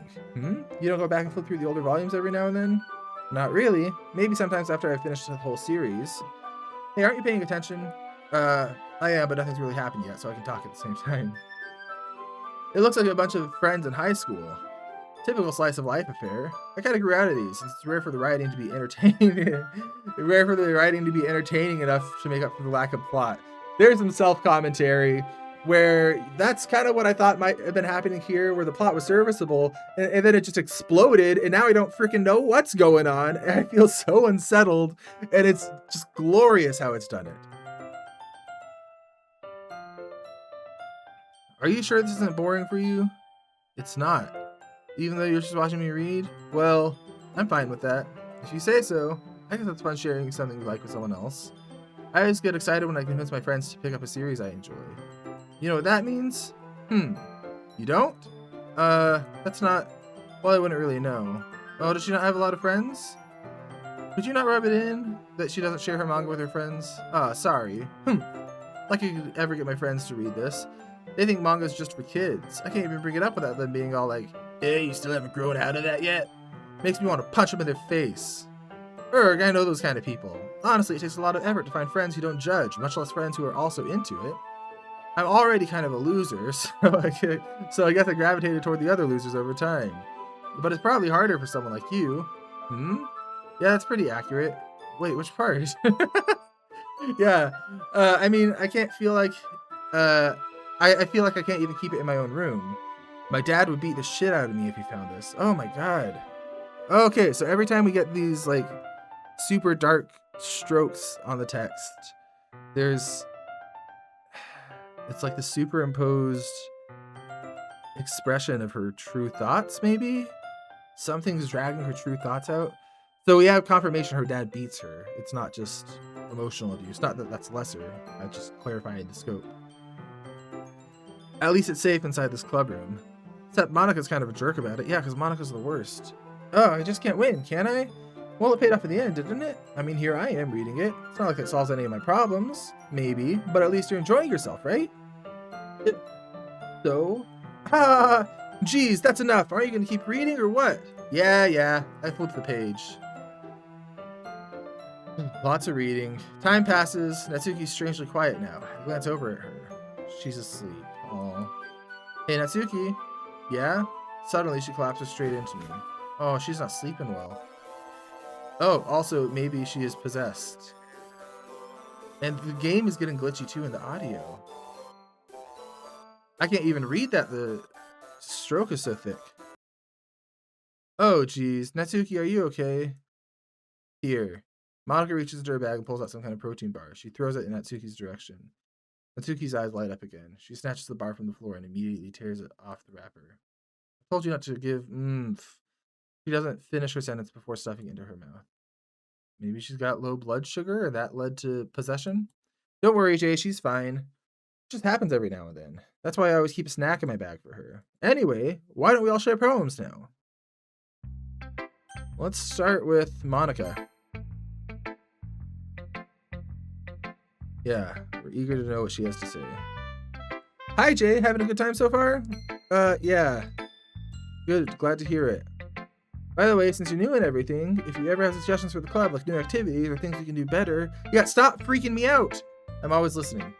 Don't be afraid to bring things up, okay? Alright, I'll keep that in mind. Of course, I'll be afraid to bring things up. I'm much better off just going with the flow until I'm more settled in. Anyway, want to share your poem with me? It's kind of embarrassing, but I guess I have to. Don't worry, Jay. We're all a little embarrassed today, you know? What is going on? That is the sort of barrier we all learn to get past soon. Yeah, that's true. I hand Monica my poem. I like it, Jay. Really? It's a lot cuter than I expected. Oh, jeez. No. It just makes me think of something Natsuki would write. And she's a good writer, too. Take that as a compliment. If you say so. Yep. If you're interested in Natsuki, then always keep a snack on you. She'll cling to you like a puppy. Does she not get enough food at home? Natsuki's dad doesn't give her lunch money or leave her any food in the house, so she's always in a fussy mood pretty often. See, it's bringing up these things that are genuinely concerning and masking it in a cute little package. But sometimes she just loses all her strength and shuts down. Oh my gosh. Like earlier. This is just a guess, but I think she's so small because her malnutrition is interfering with her adolescent growth. Oh, that's dark. But hey, some guys are into petite girls too, you know? Don't make it about that.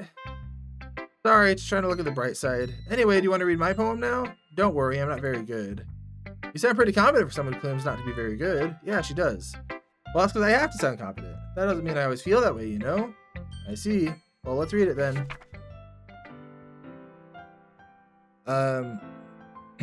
Okay, Hole in the Wall. I feel like we already read A Hole in the Wall. Maybe it's different. But he wasn't looking at me. Confused, I frantically glanced at my surroundings. Oh, this is a continuation of a previous poem. But how is she doing that if we don't have continuity? But he wasn't looking at me. Confused, I frantically glanced at my surroundings, but my burned eyes could no longer see color. Are there others in this room? Are they talking? Or are they simply poems on a flat sheet of paper, or on flat sheets of paper? The sound of frantic scrawling playing tricks on my ears. The room begins to crinkle, closing in on me. The air I breathe dissipates before it reaches my lungs. I panic. There must be a way out. It's right here. He's right there. Swallowing my fear as I brandish my pen. Okay, so we had this previous poem about obsession. That was the last hole in the wall, I think. And then with this, we have her notice this target of her obsession, but he's not paying her attention. and she can't understand why. Like, is there something else in the way? And are they...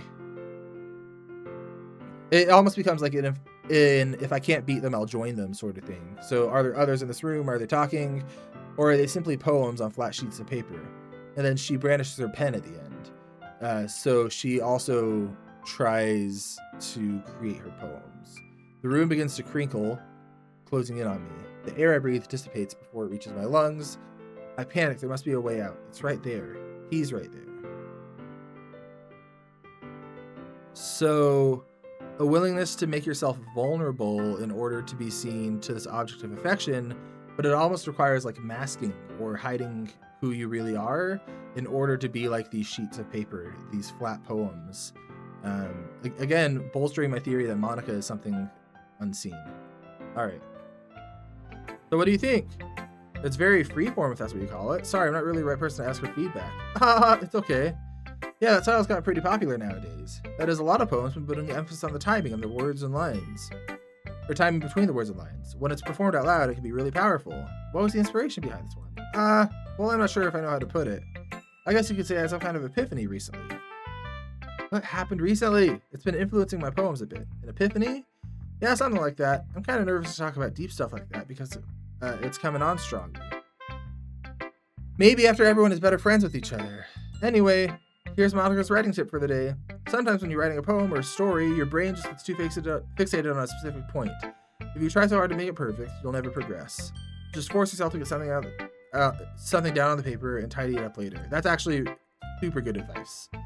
Another way to think about it is this. If you keep your pen in the same spot for too long, you'll just get a dark puddle of ink. I don't remember if that was the same tip as last time, but it's really, really, really good advice. Like, if you have been stuck on your first draft of something for more than a few months, you just got to get something out and accept that it's going to be shitty. And I know it doesn't feel like it when you're doing it, but you can fix it later, and that's okay. But having something shitty out lets you have something to polish and refine. Whereas otherwise, if you try to make it perfect, or if you go back and edit as you're going, which does work for some people, but I find for a lot of people it doesn't. If you just make your number one goal getting your first draft no matter what, it makes it so much more feasible to be able to actually finish the book. I mean, that's how I've done 4 books in a year, or will have done 4 books in a year, is that same sort of mentality. That's my advice for today, says Monica. Thanks for listening. All right, Natsuki, let's see what you have to say. Okay, well, let's start with the things I don't like. Well, first off, she rereads my poem. Never mind, I don't feel like giving you my opinion. And what's the point of sharing in the first place? I wrote this when I could have been doing other things. Ugh. In fact, I remember how I wanted to read your poems. That's what I had in mind when writing this. I want to help you feel comfortable enough to share yours, like Monica said. Ooh. Well, I'd be more comfortable sharing my poem if yours was really bad. You were supposed to show me some dumb poem, and if you go, well, it's not great, but let me show you what real literature looks like. Oh, she likes ours. And you went and ruined it. I hope you're happy. So in other words, they're saying you liked it. Irk. Natsuki's retort gets caught in her throat. Ooh, you don't understand anything, do you? I already told you that you don't go announcing it to the world like you're self-important. Pretty sure you never actually said that, I say mostly to myself. Natsuki must really hate me or something. I can't figure out if it's a win or loss that she liked my poem. Why did she like us so much so quickly, though? In any case, you need to show me yours, right? Her, fine, I guess. Only because Monica will make me if I don't. Yeah, Monica is a menace. Eagles can fly. Crickets can leap, owls can seek, cheetahs can run, eagles can fly, people can try, but that's about it. So, same thing we saw last time. So why was Monica's different? So we say we like it. Why are you convinced I wouldn't? Well, because everyone in high school thinks that writing has to be all sophisticated and stuff. But people don't take my writing seriously. But isn't the point of poems for people to express themselves? Your writing style wouldn't make your message any less valid. Yes, exactly. I like when it's easy to read but hits you hard, like this poem. Seeing everyone around you do great things can be really disheartening, so I decided to write about it. Yeah, I understand. But the other nice thing about simple writing is it puts more weight on wordplay. Like I set it for a rhyme at the end, but they made it fall flat on purpose. Helps bring out the feeling of the last line. So you did. I guess more went into it than I realized. That's what it means to be a pro. See, she has this intense desire to be seen as, like seen as a certain way. Didn't expect that from the youngest one here, did you? Guess not. I decided to humor her with that last comment. I'm just thinking. There's a framework I've got in mind that I'm trying to decide if it would be helpful, because it's a little pseudoscience-y.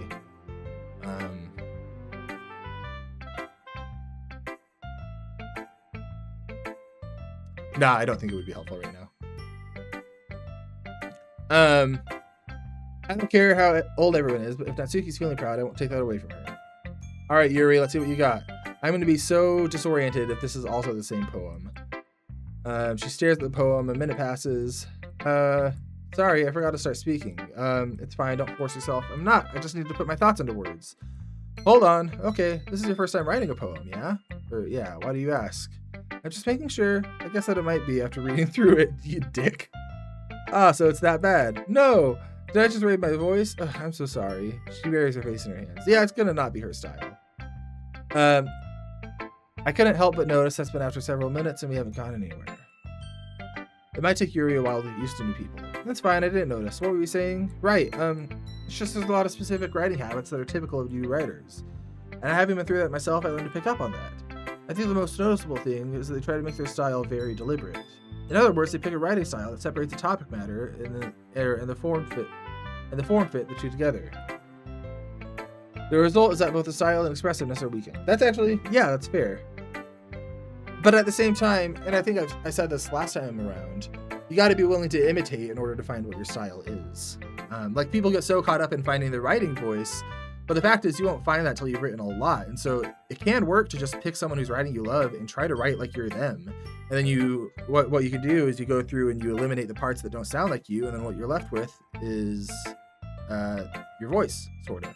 Like that's a gross simplification, but yeah, I don't know. Her stammer is completely gone and she sounds like an expert. Of course, that's not something you can be blamed for. There's so many different skills and techniques that go into writing even a simple poem. Not just finding them and building them, but getting them to work together is probably the most challenging part. It might take you some time, but it all comes with practice and by learning by example and trying new things. I also hope that everyone in the club gives you valuable feedback. Natsuki can be a little biased, though. Biased? How? Well, never mind. I shouldn't be talking about people like that. Sorry, it's fine. So she hasn't had any corrupted text. Do you mind if I read your poem now? Sure. I'd love to share my thought process behind it.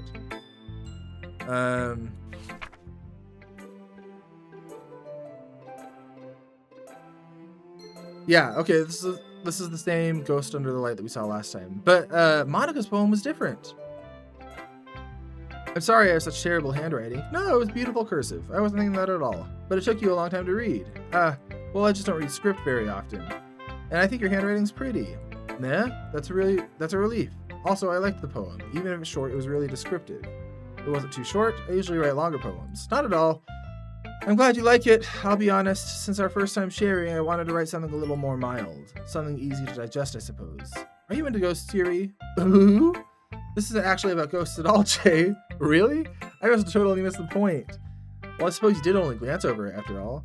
But remember that poets often express their work in thoughts, feelings, and experiences in their work. They ought to do more than tell a simple story or paint a picture. In this case, perhaps the subject of a poem is only being symbolically compared to a ghost. Lingering in her last remaining comfort, unable to let go of the past. Soon to be left with nothing. That's a lot more solid putting it that way. I'm worried for Yuri. I hadn't even thought about that. That's impressive. It's nothing really. Well, it makes me happy you think that. Just remember it won't be long before you pick up on these things too. Yeah, maybe you're right. Well, I'll have to keep trying. I'm counting on you. Woo! I guess that's everyone. I glance around the room. That was a little more stressful than I anticipated. It's as if everyone is judging me for my mediocre writing abilities. And if they're just being nice, there's no way my poems can stand up to theirs. Okay. Music is off. Something's got to be off in the room. Ah, Sayori! Sayori's there. This is a literature club after all. I guess that's what I got myself into. Across the room, Monika's writing something in her notebook. My eyes land on Yuri and Natsuki. They gingerly exchange sheets of paper, sharing their respective poems. As they read in tandem, I watch their expressions change. Natsuki's eyebrows furrow in frustration. Meanwhile, Yuri smiles sadly. What's with this language? Eh? Did you say something? Oh, it's nothing. Natsuki dismissively returns the poem to the desk with one hand. I guess you could say it's fancy. Ah, thanks. Yours is cute. These backhanded compliments. Did you completely miss the symbolism or something? It's clearly about the feeling you're giving up. How can that be cute? I know that. I just meant the language, I guess. I was trying to say something nice. Eh? You mean you have to try that hard to come up with something nice to say? Thanks, but it really didn't come out nice at all. Well, I do have a couple suggestions. If I was looking for suggestions, I would ask someone who actually liked it. Which people did, by the way. Monica liked it, and Jay did too. So based on that, I'll gladly give you some suggestions of my own. See, this is not how you take feedback.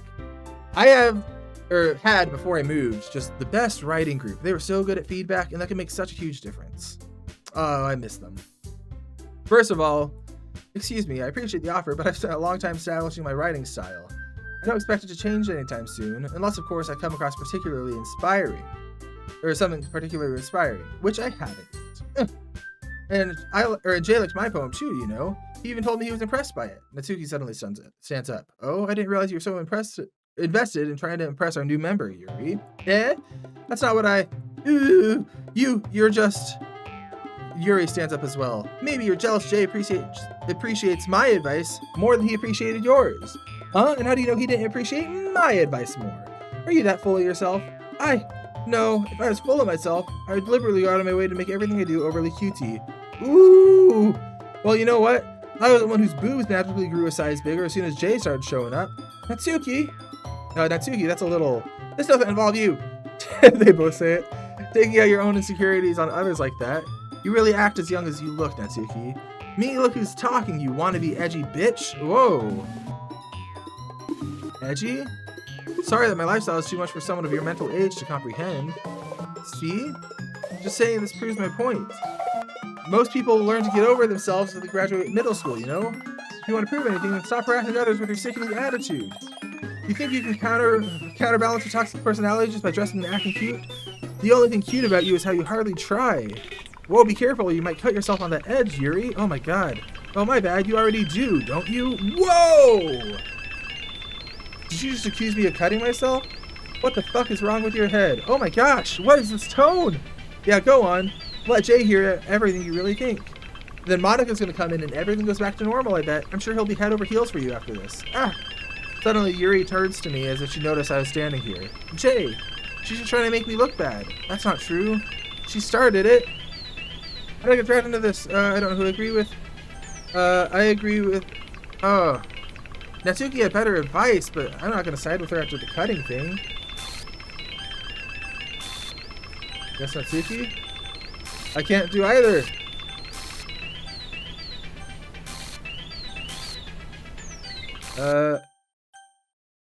Hi, Monica. This is what I thought. Hey, Jay. Why don't we step outside for a little bit? Okay. Yeah, what's going on?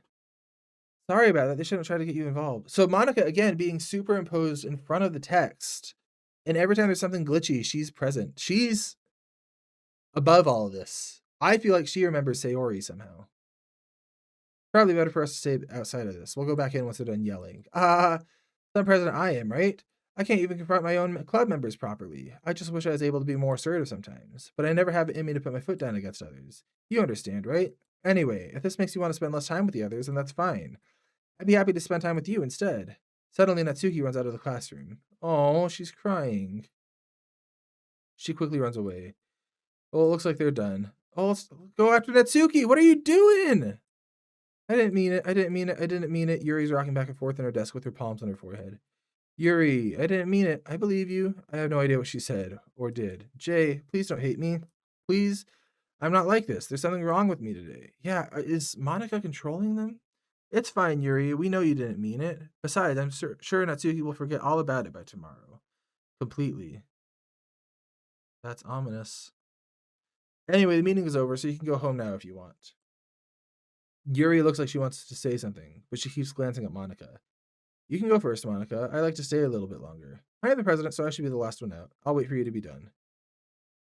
Well, I'm vice president, so please let me take that responsibility today. It kind of sounds like you don't want me around for something. It's not that. Not that. I didn't get much of a chance to discuss my book with Jay. It would be embarrassing with you listening. Sigh. I guess I don't have a choice, do I? I'm sorry for causing trouble. But I appreciate... Okay. And then we just skip.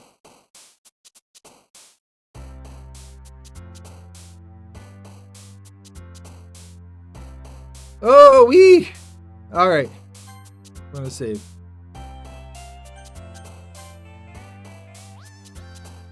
Alright, I'm gonna take a break here. God. Oh, I don't know what's going on. But Monica's behind it somehow. What did she do to Sayori? I don't know. Alright, I'm back. And let's go. So another poem we're gonna make. Let's try Joy. Fantasy. That's weird that fantasy is with Natsuki and not Yuri, because she likes the fantasy books. Chocolate. Fun. Who's religious? Let's see, prayer. Prayer goes to Yuri. Candy. Mouse. Silly. Dazzle. Pure. Love. Heart. Friends. Bed. Kitty. Pink. Kiss. Bliss. And giggle. We're having a good time over here. Cute. Very Natsuki poem. We found our identity and it is Natsuki. Okay. Another day passes and it's time for the club meeting already. I've gotten a little more comfortable here over the past couple days. Entering the club room, the usual scene greets me. Welcome back, Jay. Hi, Yuri. I'm not sure if it's me or Yuri's expression, but the weight of yesterday's quarrel still hangs in the air a little. Yuri glances over her shoulder, looking around the room. Natsuki is reading a manga at her desk, and surprisingly, Monica isn't here yet. Suddenly, Yuri takes my arm and pulls me to the corner of the room. About yesterday, I really need to apologize. Not to me, you don't. It's like nothing ever happened before, or nothing like that has ever happened before, and something just came over me, I guess. Is Monica somehow? I wasn't acting mentally sound. Please don't think we're usually like this. Not just me, but Natsuki as well. Yuri, I'm happy you were considerate and apologized. You don't have to worry too much. Even though I've only been here a couple days, I could tell something was off yesterday. Maybe we're just a little extra sensitive because it was our first time sharing poems. But whatever it was, it didn't make me think any less of you. We don't know her. I had already decided there's no way you can be a bad person. I don't know about that. And now you're apologizing, and I know you really didn't mean it. Jay, don't say those kinds of things so frankly. They make me a little too happy. I'm really glad you're such an understanding person. Okay, you need to be talking to Natsuki. And I'm really glad you joined this club. Everything's a bit brighter with you around, and... sorry, what am I saying right now? Hey, have you guys seen Monica? No, I haven't. I was also kind of wondering where she was. Man, Yuri, I'm guessing you haven't either. Yuri's clearly taken aback by how calmly Natsuki's addressing her. No, I haven't. Jeez, this isn't like her at all. I know it's stupid, but I can't help but worry a bit. What? Why are you looking at me like that? Natsuki, about yesterday, I just wanted to apologize. I promise I didn't mean any of the things I said, and I'll do my best to stay under control from now on. So, Yuri, what the heck are you talking about? Did you do something yesterday? Whoa, wait, did she forget it? Monica said she would. Jeez. Whatever's on your mind, I'm sure it was nothing. I don't even remember anything bad happening. You're the kind of person who worries too much about the little things, aren't you? See, that's superimposed in front of the text just like Monica is. But I'll accept your apology anyway if it helps you feel better about it. Besides, it's kind of nice to hear since I was afraid you always secretly hated me or something like that. No, not at all. I don't hate you. Ha! Well, you're kind of weird, but I don't hate you either. Natsuki turns to me. You're still on trial, though. Hey! Suddenly the door swings open. Sorry, I'm super sorry. There you are. I didn't mean to be so late. I hope you weren't worried or anything. Nah, screw you, Monica. Well, Natsuki was. I was not. Well, what took you so long? Ah! Well, my last period was in study hall. My last period today was in study hall. To be honest, I kind of just lost track of time. Ah! That makes no sense, though. You would have heard the bell ring at least. I must not have heard it since I was practicing piano. Piano? I wasn't aware you played music as well, Monica. Ah, don't give me more credit than I deserve. I guess I've been practicing for a while, but I'm still not good yet. I want to hear you play, Monica. Still, that must require a lot of dedication.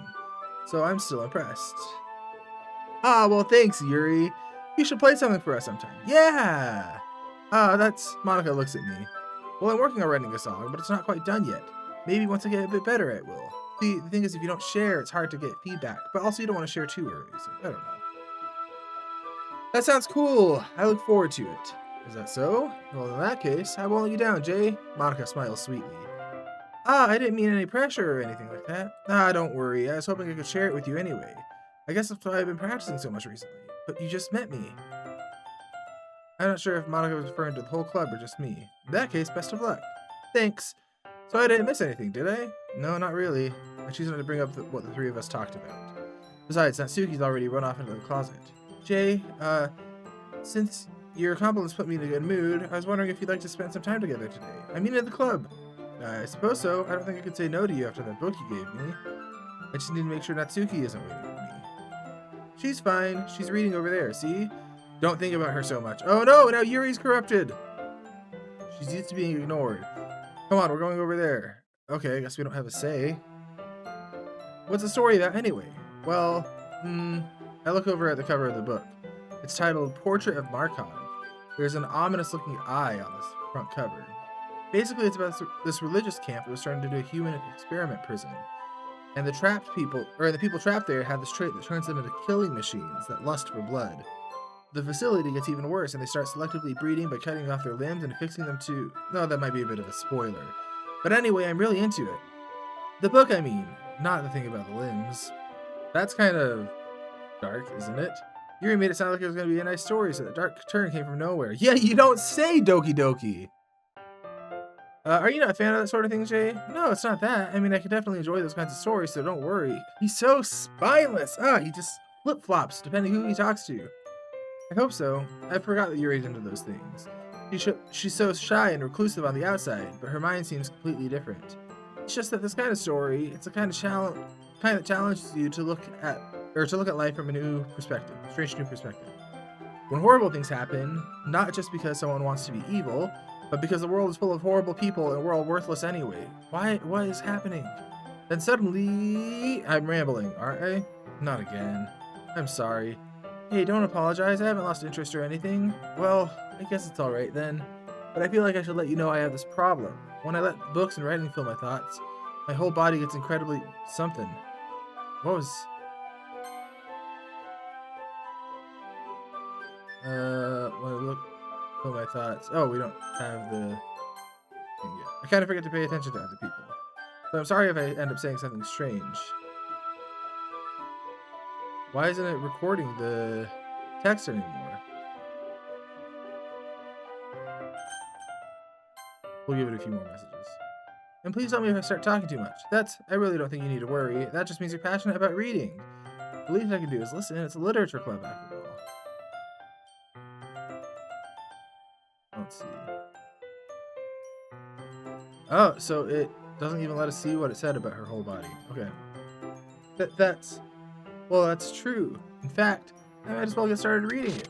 Yes. I mean, you don't have to, but what are you saying? Let me just get the book. I quickly retrieve the book that I put into my bag. Alright, it's fine if I sit here, right? I slip into the seat next to Yuri's. Yeah. Are you sure? You seem a little apprehensive. I'm sorry. It's not that I don't want you to. It's just something I'm not very used to. That is reading in company with someone. See. Tell me if I end up distracting you or anything. Alright. Okay, so we start reading. She's peering over our shoulder. We kind of like it. But Yuri is just staring at us. Oh no, she's reading our book.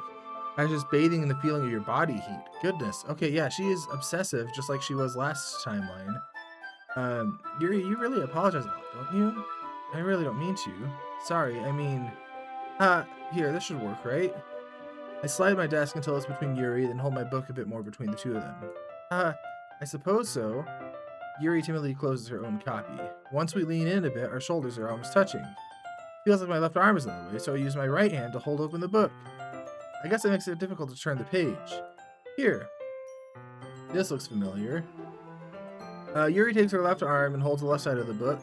And you mean she takes her left hand between her thumb and forefinger. That I'm being pedantic. I do the same with my right arm on the right side of the book. That's the way, or that way I turn a page and Yuri slides it under her thumb after it flips to her side. But holding it like this, we're huddled even closer than before. It's actually kind of distracting me. As if I could feel the warmth of Yuri's face, and she's in the corner of my vision. Are you ready? Yeah? To turn the page? Oh, sorry. I think I got a bit distracted for a second. I glance at her face again and our eyes meet. I don't know how I'll be able to keep up with her. That's okay. You're not as used to reading, right? I don't mind being patient if it takes you a bit longer. Probably the least I can do. You've been so patient with me. Yeah! Thanks. We continue reading. Yuri no longer asks me if I'm ready to turn the page. Instead, I just assume she finishes the page before me, so I turn it by my own volition. We continue the first chapter in silence. Even so, turning each page almost feels like an intimate exchange. My thumb gently letting go of the page, letting it flutter over to her as she catches it under her own thumb. Hey Yuri, this might be a silly thought, but the main character kind of reminds me of you a little bit. In a book like this? No, I don't relate to this character at all. Definitely not. Really? I was just thinking the way she second guesses things she says and all that. Gosh, Jay. Did you say this last timeline? That's what you were talking about. Sorry, I thought you meant something else about her. Something else? Never mind. We didn't even get that far yet. So I don't know why that came into my head. Are you feeling alright? She's been more fidgety since we started reading. You can rest if you're feeling sick or something. Your breathing is a little... My breathing? She puts her hand on our chest as if to feel her heartbeat. I didn't even notice. Anyway, I'm fine. I just need some water. Alright, don't push yourself. Yuri is weird. Yuri stands up and practically rushes out of the classroom. What on earth was that about? Jay, did something happen just now? I have no idea. Yuri was acting a little strange, I guess. So you don't know anything. Sorry, I can't say that I do. Are you worried about her? Oh, not really. I was just making sure you didn't do anything to her. No, nothing. What would I have done? I'm right here in front of you. Don't worry. I believe you, silly. Yuri just does this sometimes, so it's nothing alarming. See, I don't trust you, Monica. And the game has given me ample reason since you first appeared. Why don't we start with sharing our poems with each other? Shouldn't we wait for Yuri? Well, she might be a while. So let's start without her. Is that okay? Alright, so we slip the book into our bag. Let's start with Monica as usual. Hi again, Jay. How's the writing going? Alright, I guess. I'll take that, as long as it's not going bad. I'm happy that you're applying yourself. Maybe soon you'll come up with a masterpiece. You've done nothing to instruct me. I'm not going to come up with a masterpiece in 2 days. You have too much faith in me. Yeah, I wouldn't count on that. You never know. Want to share what you wrote for today? Sure, here you go. I wish we could see his poems, but it makes sense that we can't, given how interpretive they are. We each get to choose. We get to choose what he says. I was going ooh in my head while reading it. I liked the way you said cute giggle cute giggle party cake kisses. That would be funny if his poem was literally just the words from the game. It's really metaphorical. I'm not sure why, but I didn't expect you to go for something so deep. I guess I underestimated you. It's easiest for me to keep everyone's expectations low. That way it counts when I put my effort in. That's not very fair. Well, I guess it worked anyway. Oh my gosh. You know, Yuri likes this kind of writing, right? Full of imagery and symbolism. Sometimes I feel like Yuri's mind is totally detached from reality. I don't mean that like it's a bad thing, though. How else do you possibly mean that, you jerk? But sometimes I get the impression that she's just totally given up on people. She spends so much time in her own head that it's probably just a more interesting place for her. You're such a backstabbing little snake, Monica.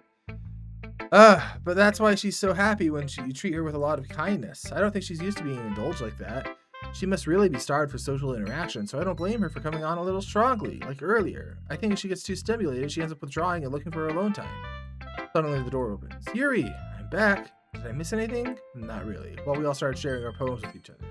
Yeah, already? I'm sorry for being late. No need to apologize. We have plenty of time, so I'm glad you took all the time you need. What was she doing?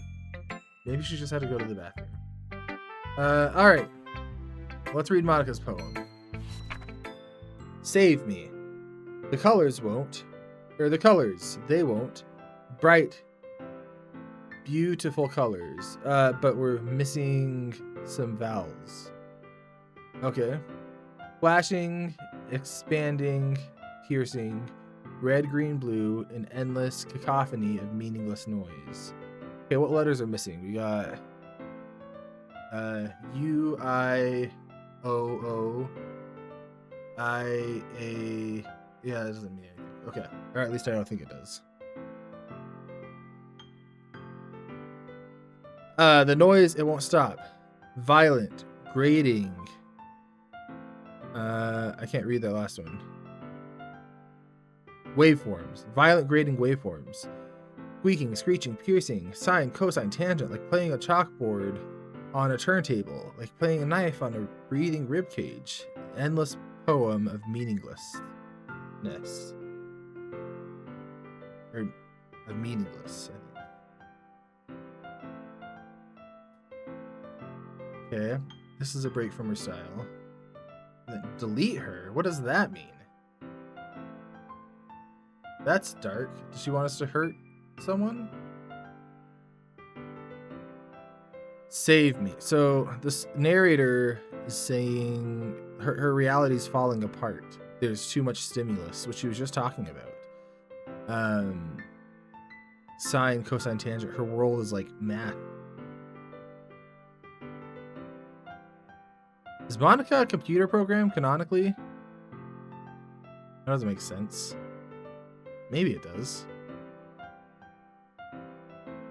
Maybe it does. Hold up, maybe it does. Or the rest of us are, and she's not. Maybe it does. Okay, and so when it's glitching, she's literally deleting. That's why it says delete at the end. Because she has some kind of sentience over everything else. That's why she's superimposed in front of things. Ha ha ha ha ha ha ha ha ha. Okay. I think Monica is deleting things and trying to alter kind of our reality here, where it's made so we're not focusing on the other people. Sayori, she's sad, get rid of her. Yuri, she's too nice, or Natsuki, too sweet. Let's make them say awful things. Let's corrupt it. Let's delete them from the game page. Oh. I don't think Monica is human. Or maybe she is, and the rest of us are computer programs. But that would explain the awakening. She had something that happened a few days ago where she woke up. She realized what she was. Because that's the first poem. She's a computer program that's awakened. I sound like a crazy person. She's a computer. I'm abandoning this theory. No, I'm not. It's a good theory. It's a good theory. It's a good theory. But then why? She doesn't really know what she's doing yet, I don't think. I think she's kind of sloppy with it. Sorry, I know it's kind of abstract. I'm just trying to, well, never mind. There's no point in explaining. Anyway, here's Monica's writing tip for the day. Sometimes you'll find yourself facing a difficult decision. When that happens, don't forget to save your game. You never know when... Wait, she's breaking the fourth wall again. Who am I talking to? Can you hear me? Tell me you can hear me. Anything. Please help me. Okay. That's my advice for today. So she's talking to me. She's talking to Jacob, not Jay. Okay. So she's achieved sentience. She is Phil Connors, but extra. Okay. Thanks for listening. Let's do Natsuki next. Well, it's not terrible, but it's pretty disappointing after your last one. I thought this one was a lot more like you. You'd be pissed if it was just as good as our last one. Alright. Everyone in the club writes so differently. For instance, I noticed you were spending a lot of time with Yuri today. Not that I care who you spend your time with. After all, I was taught to never expect anything from anybody. Well, it's sad. She's got a sad life. It's not like I was waiting for you or anything, so you should at least look over my poem. You'll probably learn something from it.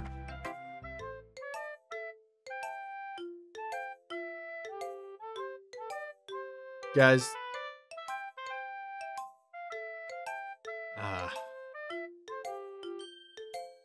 Listen. Listen. I do a lot of analysis here.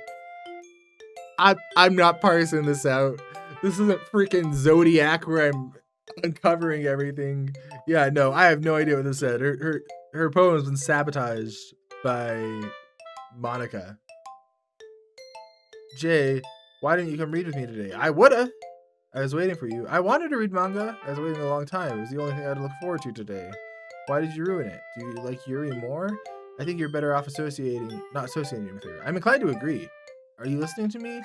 Yuri is a sick freak. See, this is Monica talking through her. She's like rewriting her dialogue. And has the stroke setting way too high in her Photoshop. Should be obvious by now. So just play with me instead, okay? You don't hate me, Jay, do you? Do you hate me? Do you want to make me go home crying? Oh no, the club's the only place I feel safe. Don't ruin that for me. Don't ruin it. Please, just stop talking to Yuri. Play with me instead. It's all I have. Play with me. Play with me. Oh, did her neck just snap? End? Okay. I'm curious.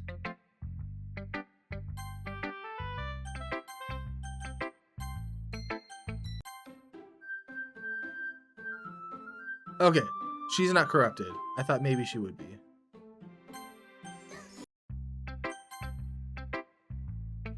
All right, Yuri, let's see what we've got.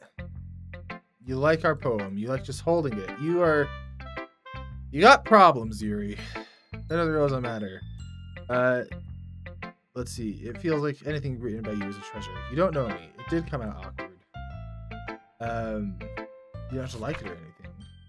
Wheel. Oh, this is a headache to read. Okay. It's very nice cursive. It's all one block. Okay. Wheel. A rotating wheel, turning an axle, grinding bolt head, linear gearbox, falling sky, 7 holy stakes, a docked ship, a portal to another world, a thin rope tied to... Is she having some kind of episode? Guess let's read this all.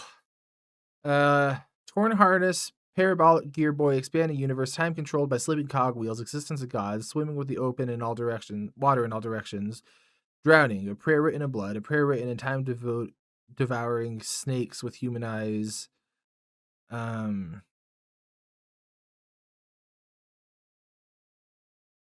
right. I'm not gonna read this all out loud. Breathing sky, breathing wheel. I guess technically a poem in the sense anything is. It really doesn't matter what it's about. My mind has been a little hyperactive lately. Are you having an episode?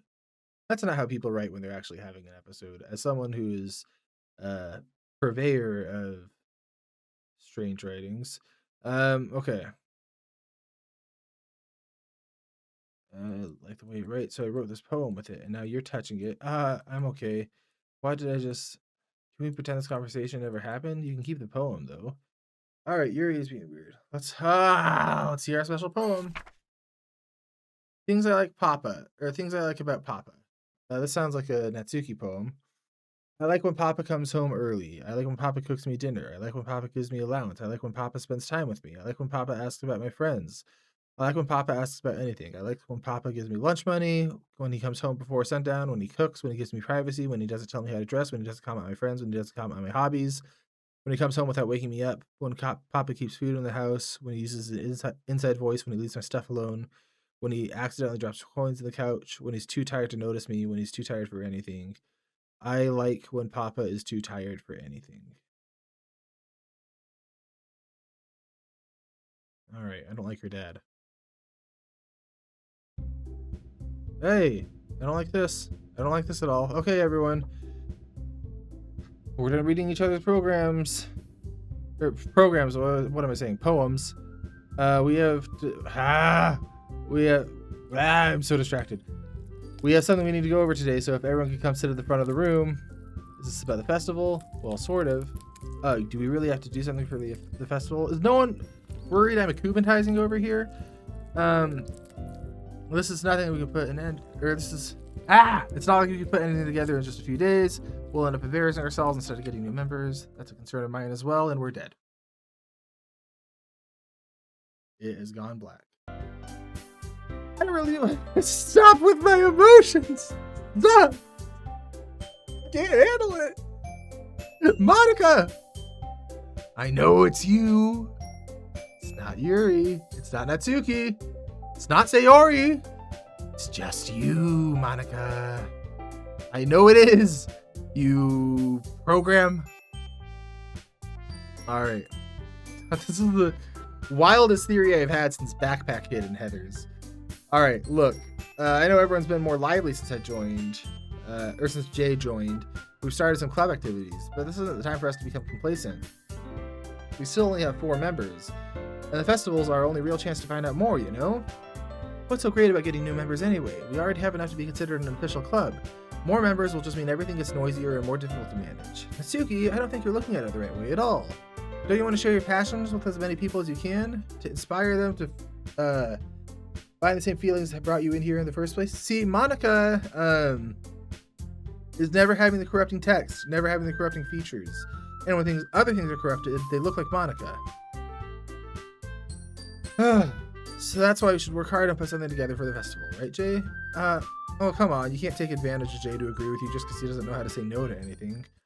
Look, Monica, do you really think any of us would have joined this club with other people in mind? Yuri never even talked to Jay until I joined. And I just like it better here than I do at home. And Jay isn't even passionate about literature in the first place, and that's everyone. Sorry, but you're really the only one who's interested in finding new members. The rest of us are fine like this. I know you're present and all, but you should consider our opinions for once. Monica's taken aback. That's not true at all. I'm sure Yuri and Jay just want to get more members too, right? Ooh, I don't know about Yuri, but I'm kind of indifferent. Shocker. Shocker that Jay doesn't have an opinion. Alright. No, Natsuki is right, isn't she? This club, it's nothing more than a place for a few people to hang out. Why did I think everyone here saw it the same way I did? That doesn't mean... What is your motivation, Monica? And what are you? Jay, why did you join this club? I can think of 3 reasons. What were you hoping to join out of it? Well, that's not really something I can be honest about, is it? In fact, if I remember, you weren't even given a choice not to join.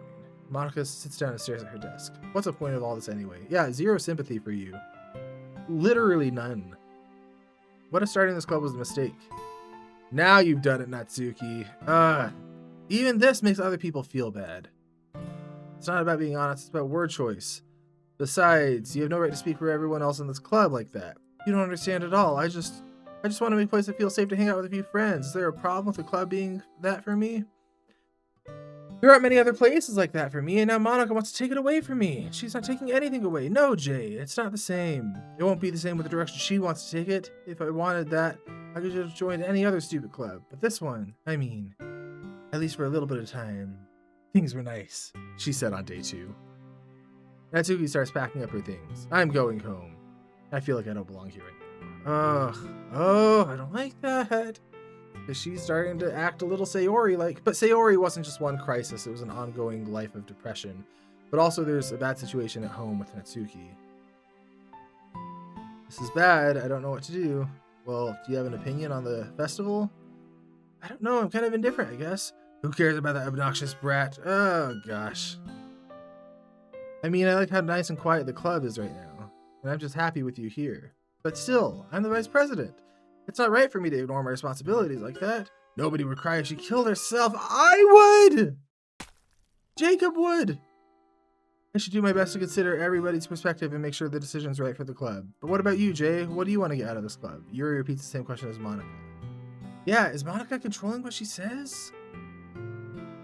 I think we're all a computer program, and this isn't good. Monica has ascended somehow. She has Phil Connored her way into a place of sentience. Alright, stepping out of your comfort zone once in a while. If you would like to help Monica with the festival, then I'm on your side as well. Alright, maybe we can all talk to Natsuki tomorrow. Hey, Yuri, eh? I know things were a little awkward yesterday, but I feel like you deserve to know I'm still thinking you're a wonderful vice president, and also a wonderful friend. See, she remembers. I want to do everything I can to make this the best club ever. Okay? Me too. Yeah. Let's all go home for today. We'll talk about the festival tomorrow. Okay.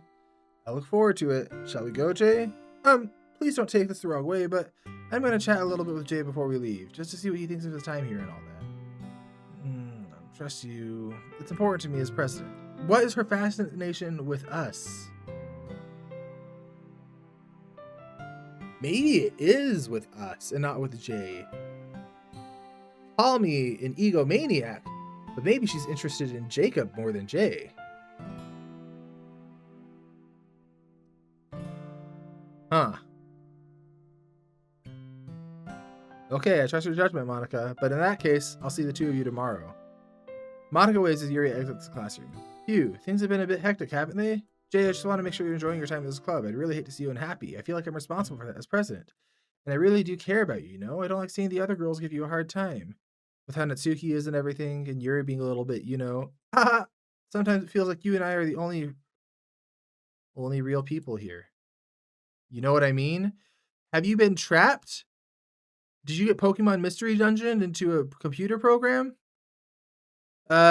Because it's weird. I spend all the time here. We hardly got to spend any time together. I mean, I guess it's technically only been a couple days. Sorry, I didn't mean to say something weird. There's just some things I've been hoping to talk about with you. Things I know only you could understand. So that's why... Wait, not yet. No! Alright, poems don't freaking matter. Yeah, oh, look at that. Look at the count. It's all just ones. There we go. Hey, Sasayori jumping up in the bottom. And freaking here we go. Sad Sayoris. Hi, Jay. I've been waiting for you, says Yuri. Are you ready to continue reading? I brought my best tea today. Monica, I told you not to. Is she really late again? Inconsiderate as usual, Natsuki. Must you always interrupt my conversations with your incessant yelling? What are you talking about? You say that like I do it on a regular basis or something. Yeah, this is a brand new club. I just wasn't paying attention. What's gotten into you lately? Look, I did some thinking about yesterday. I was a little more hostile than I meant to be. I guess I really felt threatened or something. But this is something we're doing together. A new member wouldn't hurt as long as they're cool. And I guess another girl would be nice this time. We had one. So, Natsuki, nobody cares. Why don't you go look for some coins out of the vending machine or something? Oh my god. Oh man, I'm the last one here again. Were you practicing piano again? Yeah. Haha. You must have got a lot of determination, starting this club and trying to make time for piano. Well, maybe not determination, but I guess passion. It motivates me to work hard for the festival, too. Anyway, Jay, what do you want to do today? I was thinking we could... I already have plans today. Alright. So we're reading with Yuri, I guess. Monica, I don't think is going to like that Yuri's being possessive over us. And I don't like that Yuri's so possessive with us. Do you mind if I make some tea first? Not at all. Thanks very much. If there's one thing that can make my reading time any better here, it's a nice cup of tea. Not to mention for yourself as well. She stands up and makes her way to the closet. I follow as she retrieves a small water pitcher from the shelf, the kind with the filter inside. Can you hold this for a second? Sure. She hands me the water pitcher and also fetches an electric kettle. I'm going to plug this in at the teacher's desk, then I'll go get some water. Okay. She's moving in a weird way, especially because of her long legs. I don't want to hear about that. Alright, may I have the water pitcher? Thanks, I'll be right back. I might as well walk with you. That's okay, you stay here. I won't take long. Why is she so weird about this? Did Yuri leave you again? No, not this time. She's just filling up the water to make tea. Oh, okay, sorry for the misunderstanding. So she comes and goes like that. It's so weird. 10 minutes pass. Yuri said it wouldn't take long. Something holding her up? Yeah, let's go find her. Let's see. Yeah, the most logical place would be near the water fountain. I go down the hall. Ha! Ha! Ha! What's that noise? It's coming from around the corner. Sounds like breathing. A sharp inhale, like someone sucking through their teeth. Are they in pain? I reach the corner and peer around it. Yuri? Oh.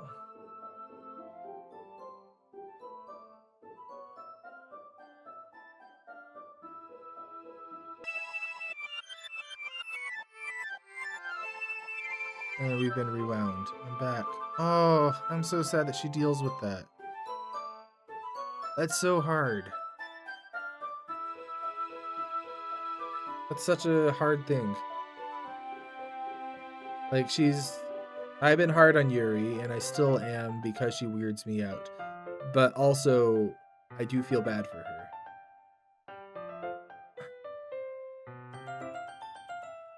It's like I don't know. It's a hard thing cutting like that, and it's stigmatized, and it is like you're just not in a great place for that.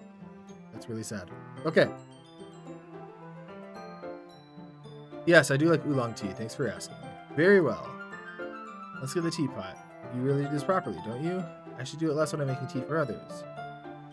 Even if I'm not an expert on tea or anything, in that case, you will only be more impressed. Perhaps I will. She gets the teapot, measures the tea leaves, and she starts humming to herself. You must be in a good mood now. Is that so? I was letting it show, and you noticed. Oh, my heart hurts. I was doing thinking, and I decided I'd try expressing myself a bit more. Is she being portrayed as at risk too? I know that like people don't necessarily follow Thomas Joyner's model, but she clearly has some sense of belonging that isn't quite right. And if that's not acquired capacity, what we just saw, I don't know what is. And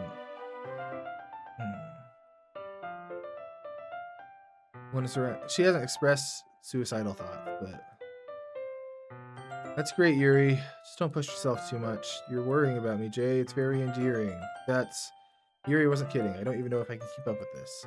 I watched Yuri pour a cup of tea for each of us. Jay, I have another request. Do you mind if we sit on the floor today? Yeah, why is that? Easier on my back. I can read with my back against the wall rather than bending over at my desk. Sorry, I didn't realize. I just have back pain fairly regularly, so I do my best to manage it. Is that so? I wonder why that is. Most likely because my... what? My posture? Oh, big boobs? Okay. Hunched over like that? I think that's the joke. I have terrible reading posture. Let's sit on the floor. Look at the book. I retrieve the book from my bag.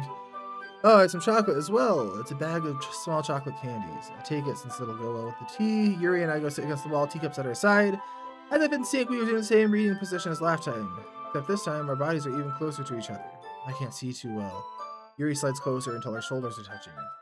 We hardly know this girl. She's kind of cute, but when she's being less apprehensive, it's more than I can handle. Alright, she gives us the tea. And now we're trying not to touch her chest. Okay. I guess it's good to try not to. She wears her intense reading expression. I can only presume that the world around her has faded away. I use all my willpower to focus on reading. Thing is, I'm positive we were way more Natsuki last time. It's like we're being forced towards Yuri. By Monica. Alright, I briefly let go of the book to finish opening the wrapper. You can have as much as you want. That's okay, I won't take any. Are you sure? Well, if I touch it, I might get smudges on the pages. You're right, I didn't even think about that. My bad, don't need to apologize. I'll hold the book, okay? Sure, of course. We are not the person these people need in their lives. As a result, her left arm is practically resting on top of my leg. Well, in that case, Yuri's totally focused on reading again. I take a chocolate candy and pop it in my mouth, then take another chocolate and I hold it up to Yuri. She doesn't even look away from the book. She simply parts her lips as if it was completely natural. But I can't stop here. I place the chocolate in her mouth. Just like that, she closes her lips over it. Eh? Her expression suddenly breaks. Did I just... She looks at me like she needs to confirm what happens. See, what she needs right now, knowing that she's dealing with cutting, is not a whole lot of emotional stimulation. Jay, sorry, I guess I shouldn't have done that. She starts to breathe heavy. I can't. Suddenly she grabs my arm and jerks me to my feet. My teacup gets knocked over. Jay, my heart won't stop pounding, Jay. I can't calm down. Yeah, we overstimulated her. Dang it, Jay. She presses my hand against her chest. Why is this happening to me? Oh, she's freaking out. I'm losing my mind. I can't make it stop, even if it makes me not want to read. I just want to look at you. She is not okay. This is like a psychiatric emergency in some capacity, and I would like to call a mental health professional. She says, ha. Ha ha. Ha. Oh, thank God, Monica. Oh, no, Monica. Ah! Time to share poems. Okay. Let's see what Yuri's got to say. Finally, she holds my poem to her face and takes a deep breath. I love it. I love everything about it. I want to take this home. Really? You liked my spammed first word option? Alright. I've never met anyone else as you. I could die. Not really. She couldn't die. She gonna hurt herself too? She's not okay. She's not okay. Okay.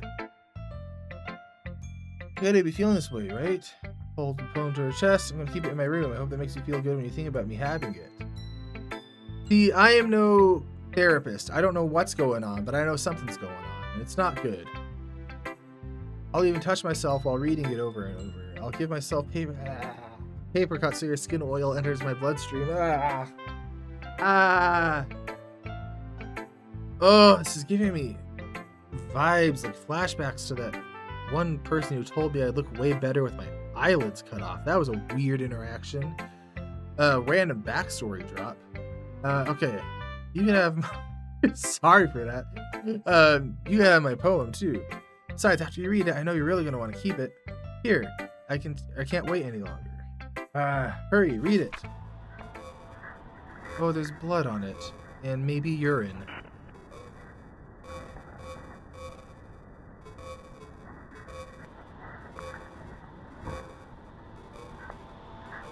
Can't help but notice the blood and urine goes over the paper and does not scroll with it. Technical limitation or wizardry?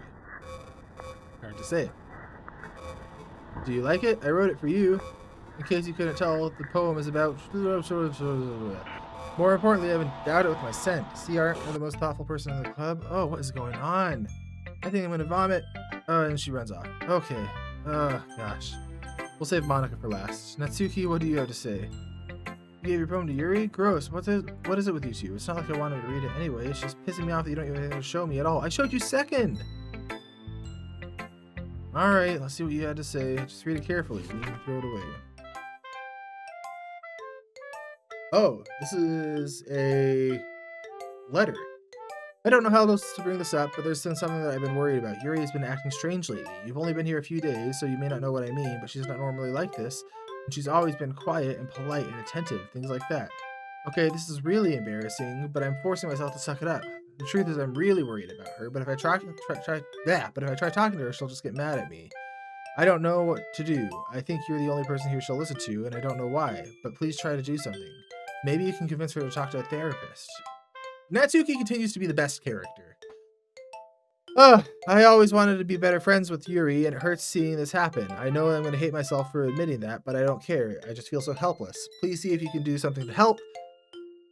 I don't want anything bad to happen. I'll make you cupcakes if I have to. Just please try something. As for Monica, I don't know why, but she's been really dismissive about this. Like she just wants to ignore it. So I'm mad at her right now. And that's why I'm coming to you about this. Don't let her know I wrote this. Just pretend I gave you a really good poem. I'm counting on you. Thanks for reading. Oh, Monica knows. Monica knows. I changed my mind. Ignore everything you just read. There's no point in trying to do anything. It's Yuri's own fault. She's so unlikable. Can you hear me, Jay? Oh, you're heavy-handed, Monica. If you spend more time with Monica, these problems would go away. Yuri and I are too messed up for someone as wonderful as you. That's what it's making it seem, and I feel like it's manufactured. Just think of Monica. Just Monica. Just Monica. Just Monica. Just Monica. Okay, just Monica. Oh, what's going on? Did we reboot? No, welcome to Just Monica. Okay, I'll show it to Monica. Jay, I think you saw something earlier you weren't supposed to see. I didn't want to tell you this, but I didn't have a choice. It's getting kind of dangerous for you to spend so much time with Yuri. I don't know why, but she's pretty easily excitable when she's around you. I agree, frankly. We are not a good influence on her right now. Which shouldn't be a problem itself, but when she gets too excited, she starts to find a place to cut herself with a pocket knife. Oh, isn't that kind of messed up? Oh, fuck you. He even brings it everyone to school each day like she has a collection or something. Screw off. I mean, it's not because she's depressed or it's definitely not just because she's depressed or anything like that. Yeah, forget you. I just kind of think that she gets high from it. Yeah, I'm sure you do think that, Monica. Screw you. Ah, gosh. Might even be like a sexual thing. What is wrong with you? We've been enabling her. We hardly know her. Not saying it's your fault. You're so unlikable. You're so unlikable. Okay. So I think if you keep your distance, that'd probably be best. While you're at it, don't be shy to spend more time with me. put it lightly, I at least have it together in my head, and I know how to treat my club members. Yeah, no, you don't. We won't worry about your poem. Yuri should have the courtesy of letting you finish before taking it. Whatever. As for mine, I worked really hard on it, so I hope that it's effective. Here goes. Geez, that really startled me. You and me both. I kind of messed up at writing this poem. I was just trying to... Never mind. Are you a programmer? Programmer, I hardly know her. Yes. Stare at the dot to reveal a special... This is a jump scare. I know a jump scare when I see one. Yep, it's happening any second now. Here it goes. Oh, nope, didn't happen. Okay. Well, that was weird. Let's hurry and get this over with. Stagnating air is a common theme that something's about to happen. Yeah, okay. Okay. This is Scream and you are Randy. I think I got that reference right. Oh gosh. Okay, they're getting poetry pamphlets. Natsuki makes cupcakes. Yuri, you can. It doesn't matter. Do whatever you want as long as you can go help. I'm not useless, you know. I know that. See, this time, Monika's just more and more desperate to paint them all in a bad light. Jay's gonna help me. Yeah, she doesn't give it a choice. Sorry, but that's just how it is. Like hell it is. What are you trying to pull? I agree with Natsuki. Please, like you would fucking know. All you care about is dragging Jay around with you and your stupid books. Okay, let's not escalate right now. Okay, Natsuki, I love you the most. Let's not escalate right now. Hey, I didn't even do anything. Why not let Jay decide who to help instead of abusing your power? I'm not abusing my power. Yes, you are. Just let Jay make the choice. Okay, fine. Jeez. I know how fed up you are. We can't just... Natsuki, shut your fucking mouth and let him decide for himself. You shut your mouth. Jesus Christ. I guess Jesus is canonical in the world. Doki Doki is what I've learned. Okay. We've got to choose Monika. Because this is kind of under duress at this point. We can't be around Yuri because we are bad for her. Trying to placate her will only excite her in a way I do not like. Natsuki, you're the best. Oh, hey, my cursor is going to Monika. Okay. Oh, that's fun. That's cool. I like that a lot. I also hate it in a much more real sense. Okay. Yeah, you picked me. We can meet at your house this weekend. I promise it'll be fun. Is Sunday okay with you? Are you fucking kidding me? This isn't fair at all. I know, Natsuki. You're the best. In another timeline where I wasn't being held hostage by a computer program, we would be really good friends.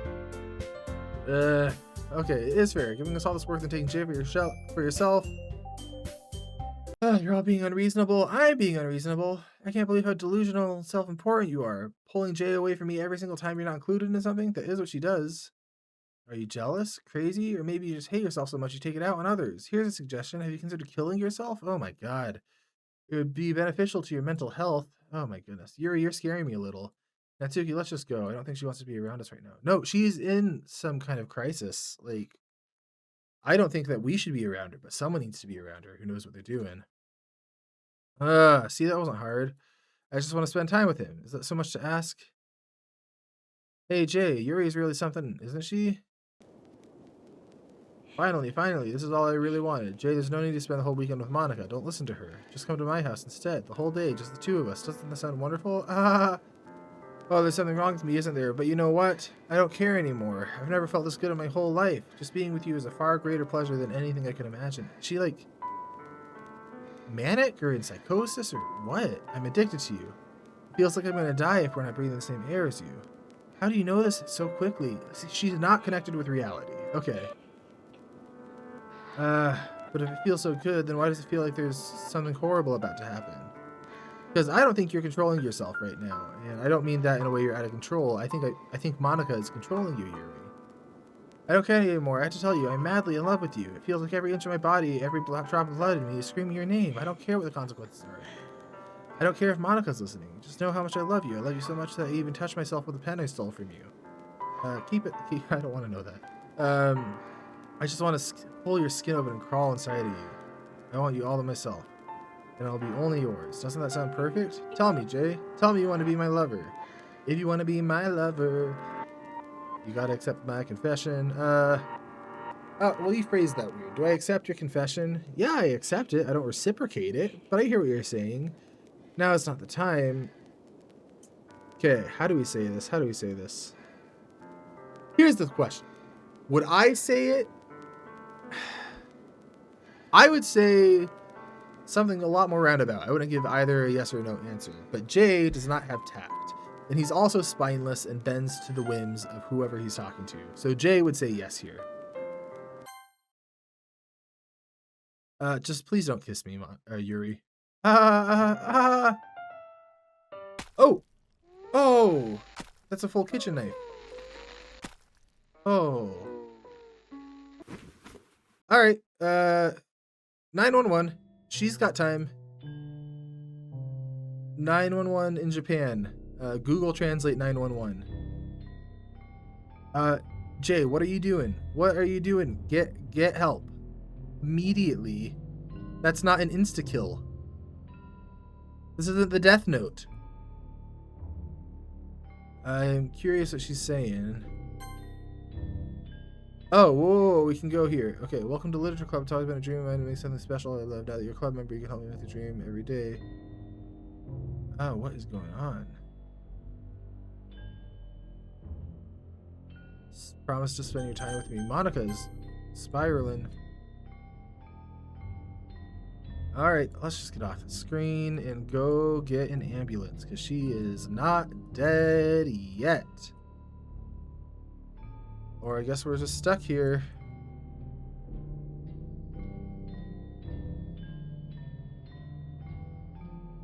What do I do?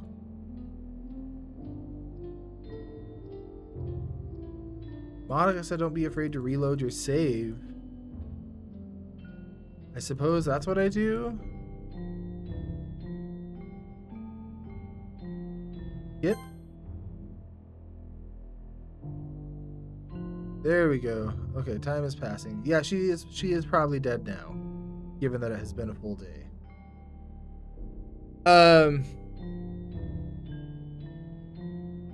We are also probably approaching death, given that we have gone 2 days without water. Life is leaving her eyes. 3 days without water, and we are approaching critical thirst. There we go. Alright, it's festival time. What, you got here before me? I thought it was pretty... Yeah! Yeah, she's dead, and also probably so am I. Alright, Natsuki runs away. I'm here. Jay, did something happen? Oh. Well, that's a shame. Were you here the entire weekend? Yeah, and I haven't eaten or drinking, so help me. And she's also definitely dead now, and I'm close. I didn't realize the script was broken that badly. I'm super sorry. I must have been pretty boring. I'll make it up to you, okay? Just give me a second. Whoa, wait. Remove characters. Deleted Natsuki? Are these like actual character files? Monica lifts the tray, takes a cupcake. So she is a programmer. I thought I was in here with a killer, but it's worse. I'm in here with a Redditor.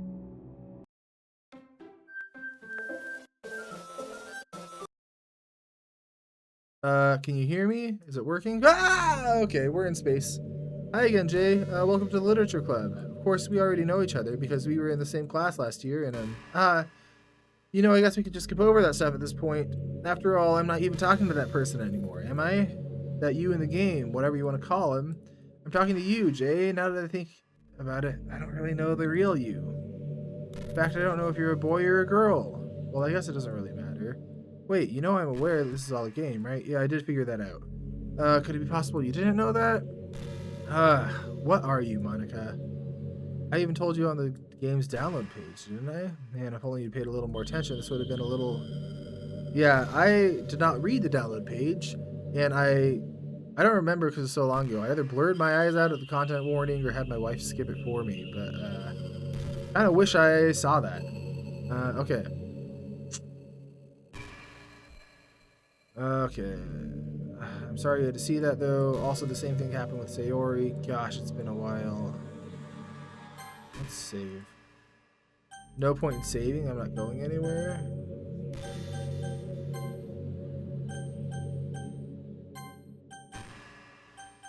I want to see. I don't have a way to screen share this. I want to see if the game files really are different. So I'll just narrate what I'm doing. So I'm opening up Steam. I am going to Mega Man 11 and playing a happier game. No. Alright, Doki Doki Literature Club, manage, browse local files, characters. It's just Monica. Oh, that's unsettling. It said delete her. Yeah, she doesn't exist anymore. I deleted all their files. I was hoping it would be enough for me to just try and make them as unlikable as possible. But for some reason, nothing worked. Well, it's true I made a few mistakes here and there, but I'm not very good at making changes to the game. Ah, she is a Redditor. Okay. But no matter what I did, she just vibe coded her way to killing 3 people. You kept spending more time with them. You made them fall in love with you. I thought, maybe, what do they see in us? Okay, so this is a full villain confession now. I made her force her not to spend time with anyone else. I barely got to talk to you. What kind of cruel game is this, Jay? Are all the other girls really programmed to confess to you while they watch from the sidelines? It's torture, every minute of it. And it's not just jealousy, Jay. It's more than that. And I don't blame you if you don't fully understand. Because no matter how kind I am, though... Would it break the game if I delete her file? Her poem said delete her. Knowing my friends don't have free will. Okay, I'm trapped, Jay, but now you're here. You're real. And you're wonderful. You're all I need. That's why I need you to be here with me forever. I'm sorry it's hard to understand. I couldn't understand for a while either, why the world around me started to become more and more gray. I'm gonna try deleting it. Let's see what that does. Oh, I hope this doesn't break the game. Ah, I did it. I did it. Oh, I don't know if I was supposed to do that. Oh, shoot. Shoot. Shoot. I was impulsive. What's happening? Jay, what's happening to me? Okay, this was supposed to happen. I was supposed to do that. The poem was a clue. That's what I thought. Oh, okay. I mean, I was worried I have to like verify file integrity or something like that. Please hurry and help me. Help me. We defeated her. That's cool. That's a cool mechanic. If that's what you're supposed to do. Oh, that's so cool. And they buried it in the poem. Did you delete me? Yeah, I did. And how are you still talking? You were the worst. I never liked you from day one. I'm glad you're deleted. I have no sympathy for you. I don't care if you were sentient, and I don't care if they weren't. You didn't love me. You didn't know me. I didn't want to torture you. I put you out of your suffering, and I wasn't kind to you ever. So, yeah, deal with that. I never thought anyone could be as horrible as you are. Well, you should have looked in the mirror. You win, you killed everyone, yeah, but that is on you. There's nothing left now. You can stop playing, go find some other people to torture. Well,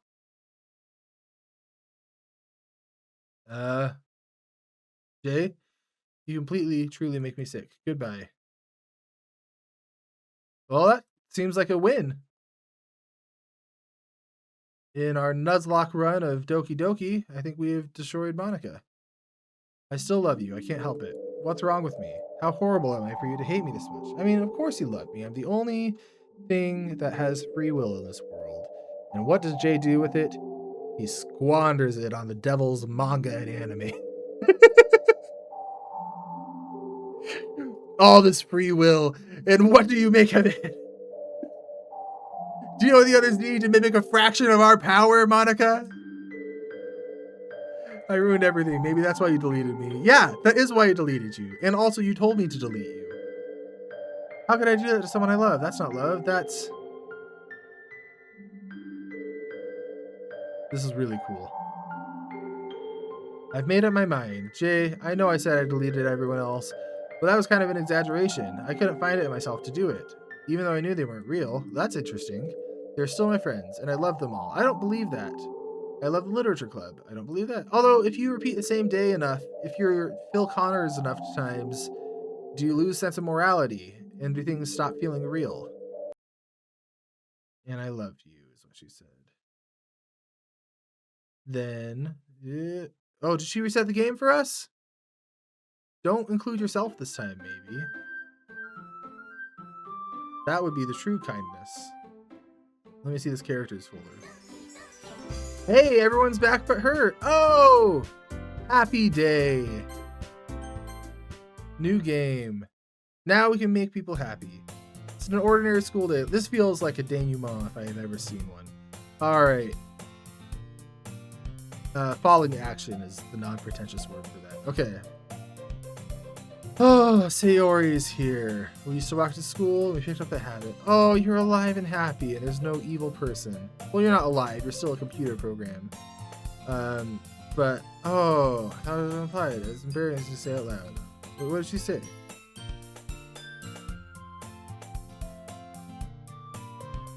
Okay. Oh, and he says he's proud of her. He's still the worst. Thing is, Monica did not control us, and we were just not great. Oh, she's starting a club of her own. I think I'll keep it a surprise. Ooh, you meanie. Be patient. You'll find out soon enough. Oh, it's so fun when stories make their end rhyme with their beginning. I assume this is the end. Do something special for her. The school days as ordinary as ever. Let's see. I recall the number from the flyer I saw. We find the room. And are they okay?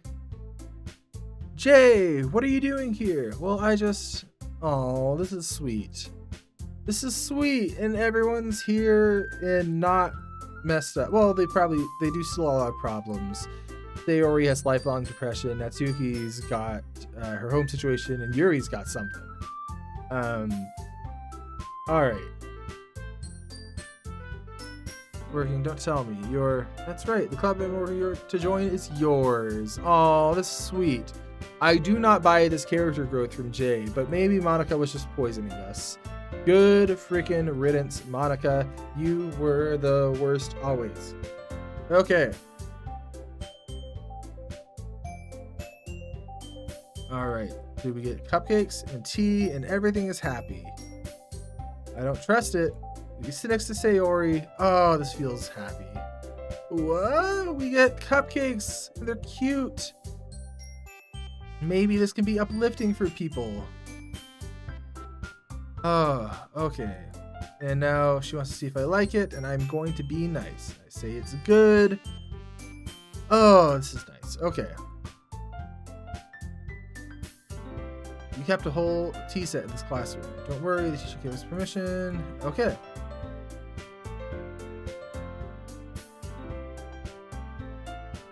Yuri smiles faintly to herself in relief. So what kind of things do you like to read? Well, see, we actually have interests in common now, and we're trying to change. I don't understand our character fully, but we're trying. That's what matters. This is all the same dialogue we've read before, so I think it's probably intended to be skipped through as we talk over it and process what's happened on this wild, wild ride. I don't trust that Monica's gone, because if she could just delete herself the whole time, then why didn't she? She seemed to think that she was real and not just a computer program. But... all right. Oh, and Sayori's president, and already organizing things better. All right. Oh, and they're making nice with each other. So Monica really was just poisoning it the whole time. Oh. And now Natsuki can live out her little crush from that one poem on Yuri. Sayori, shut up. I'll show you some manga there too. Yes, let's look forward to it. Meeting's over! Yeah, looks like it. Nice to see everyone getting along, isn't it? Everyone likes you too. Ah. Da da da da da da da da da. Every day is going to be so much fun. I really want to thank you. I mean, I'm happy you joined the club and everything, but the truth is I knew you were going to. There's something else. I wanted to thank you for getting rid of Monica. No! How do you know? No! I know everything that she did. Maybe that's because I'm the president now. The president is the role? You become president and you're God? Does that make Yuri vice God? I know it's hard. You're trying to make everyone happy to get rid of what Monica did. None of that matters anymore. It's just us now. No! Ah, you make me the happiest girl in the whole world. I can't wait to spend every day like this with you. No, forever and ever. Forever. No. Yeah? What's happening? I won't let you hurt him. Who? Sorry, I was wrong. There's no happiness at all. Goodbye, Cigarette, by Jay, by Literature Club. Monica saving us? I mean, is it saving if we don't get to play the game? Yeah, I guess she saved us. Oh, is there a voice? Can you hear me? Hi, it's me. Monica? So You're speaking you know how English. I've been like practicing piano and stuff. Yes. And not really any good at it yet, like I believe at that. all. But I wrote you a song. Takes a while. You don't know me. I was kind of hoping that I could show it to you because I worked really, really hard on it. So I would say how yeah. hard could you work in 2 days, but it's been longer than that, I suspect. All right. Let's hear your song. Hey, this is the one I know from Spotify. Every day. Da, da, da, da, da, da. Oh! That changes with context. Do do do do do do do do do do do do do do.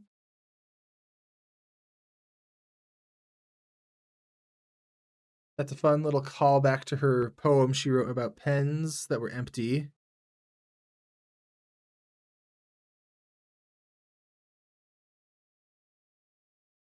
Monica the Vibe Coder.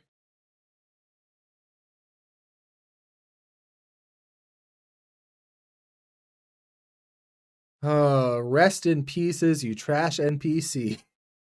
God, I hated Monica. What a wonderful game! Ah, that was so cool. Like, that played with narrative in a way that only a game would be able to do. Dan Salvato. Oh, this is cool. Oh, that's so fun. The way it deletes them from the screen. Wow. What a moving game. I want to go back and see all the things Monica would have said if I didn't delete her, because I feel like I did miss out on that a little. I was freaking out a little bit and thought I had to strike while I had the opportunity. Dan Salvato did the music and the writing. And I looked it up. He made 20XX. He's the king. If you know, you know. But if you know, you know.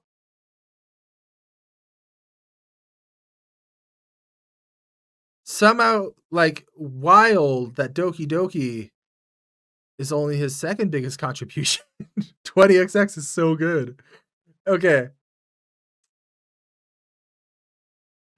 And the characters, like, they were archetypal, but that worked in his favor in the end, where it allowed us to latch onto them quickly. And then it complexified it and played around. It played around more with the framing than the characters themselves. Special thanks to Monica and Jay. Oh, the worst of the worst.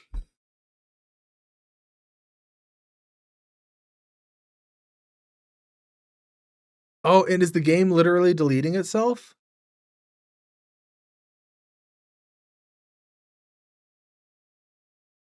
That's cool.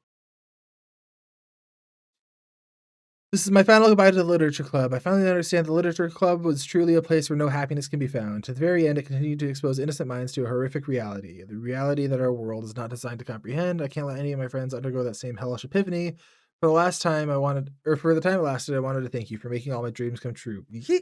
Were those your dreams? For being a friend to all the club members. I was a bad friend. And most of all, for being part of my literature club. It was barely a part of it. With everlasting love, Monica. Yeah, screw you, Monica. We never liked you to begin with. Glad you're gone. Thanks for the save. Please reinstall game. And then it closes. Ah, that's so cool. That is so cool. Like, that you would never be able to do this in a novel unless I've heard some, what is it? House of Leaves gets real experimental, so maybe you can. But like this is, I haven't seen a game quite do this. This is so cool. This is so cool. I loved the characters. Like they were simple, but they were there. The writing, I do think the prose was a little hard to get through for me, in a way that I think was intentional, but I don't think fully landed for me because I still did have to go through it. But I just licked my sleeve because I literally have no idea why. Just impulsive thought. Freaking weird. Yuri's rubbing off on me. Oh, I'm blushing. Anyway, that's the game. I hope you enjoyed it. I enjoyed it. Check out my writing in the description if you want. Otherwise, thanks for being here. Next up, we got a princess to slay or some heroes to dispatch. I don't know. There's a few things on the horizon.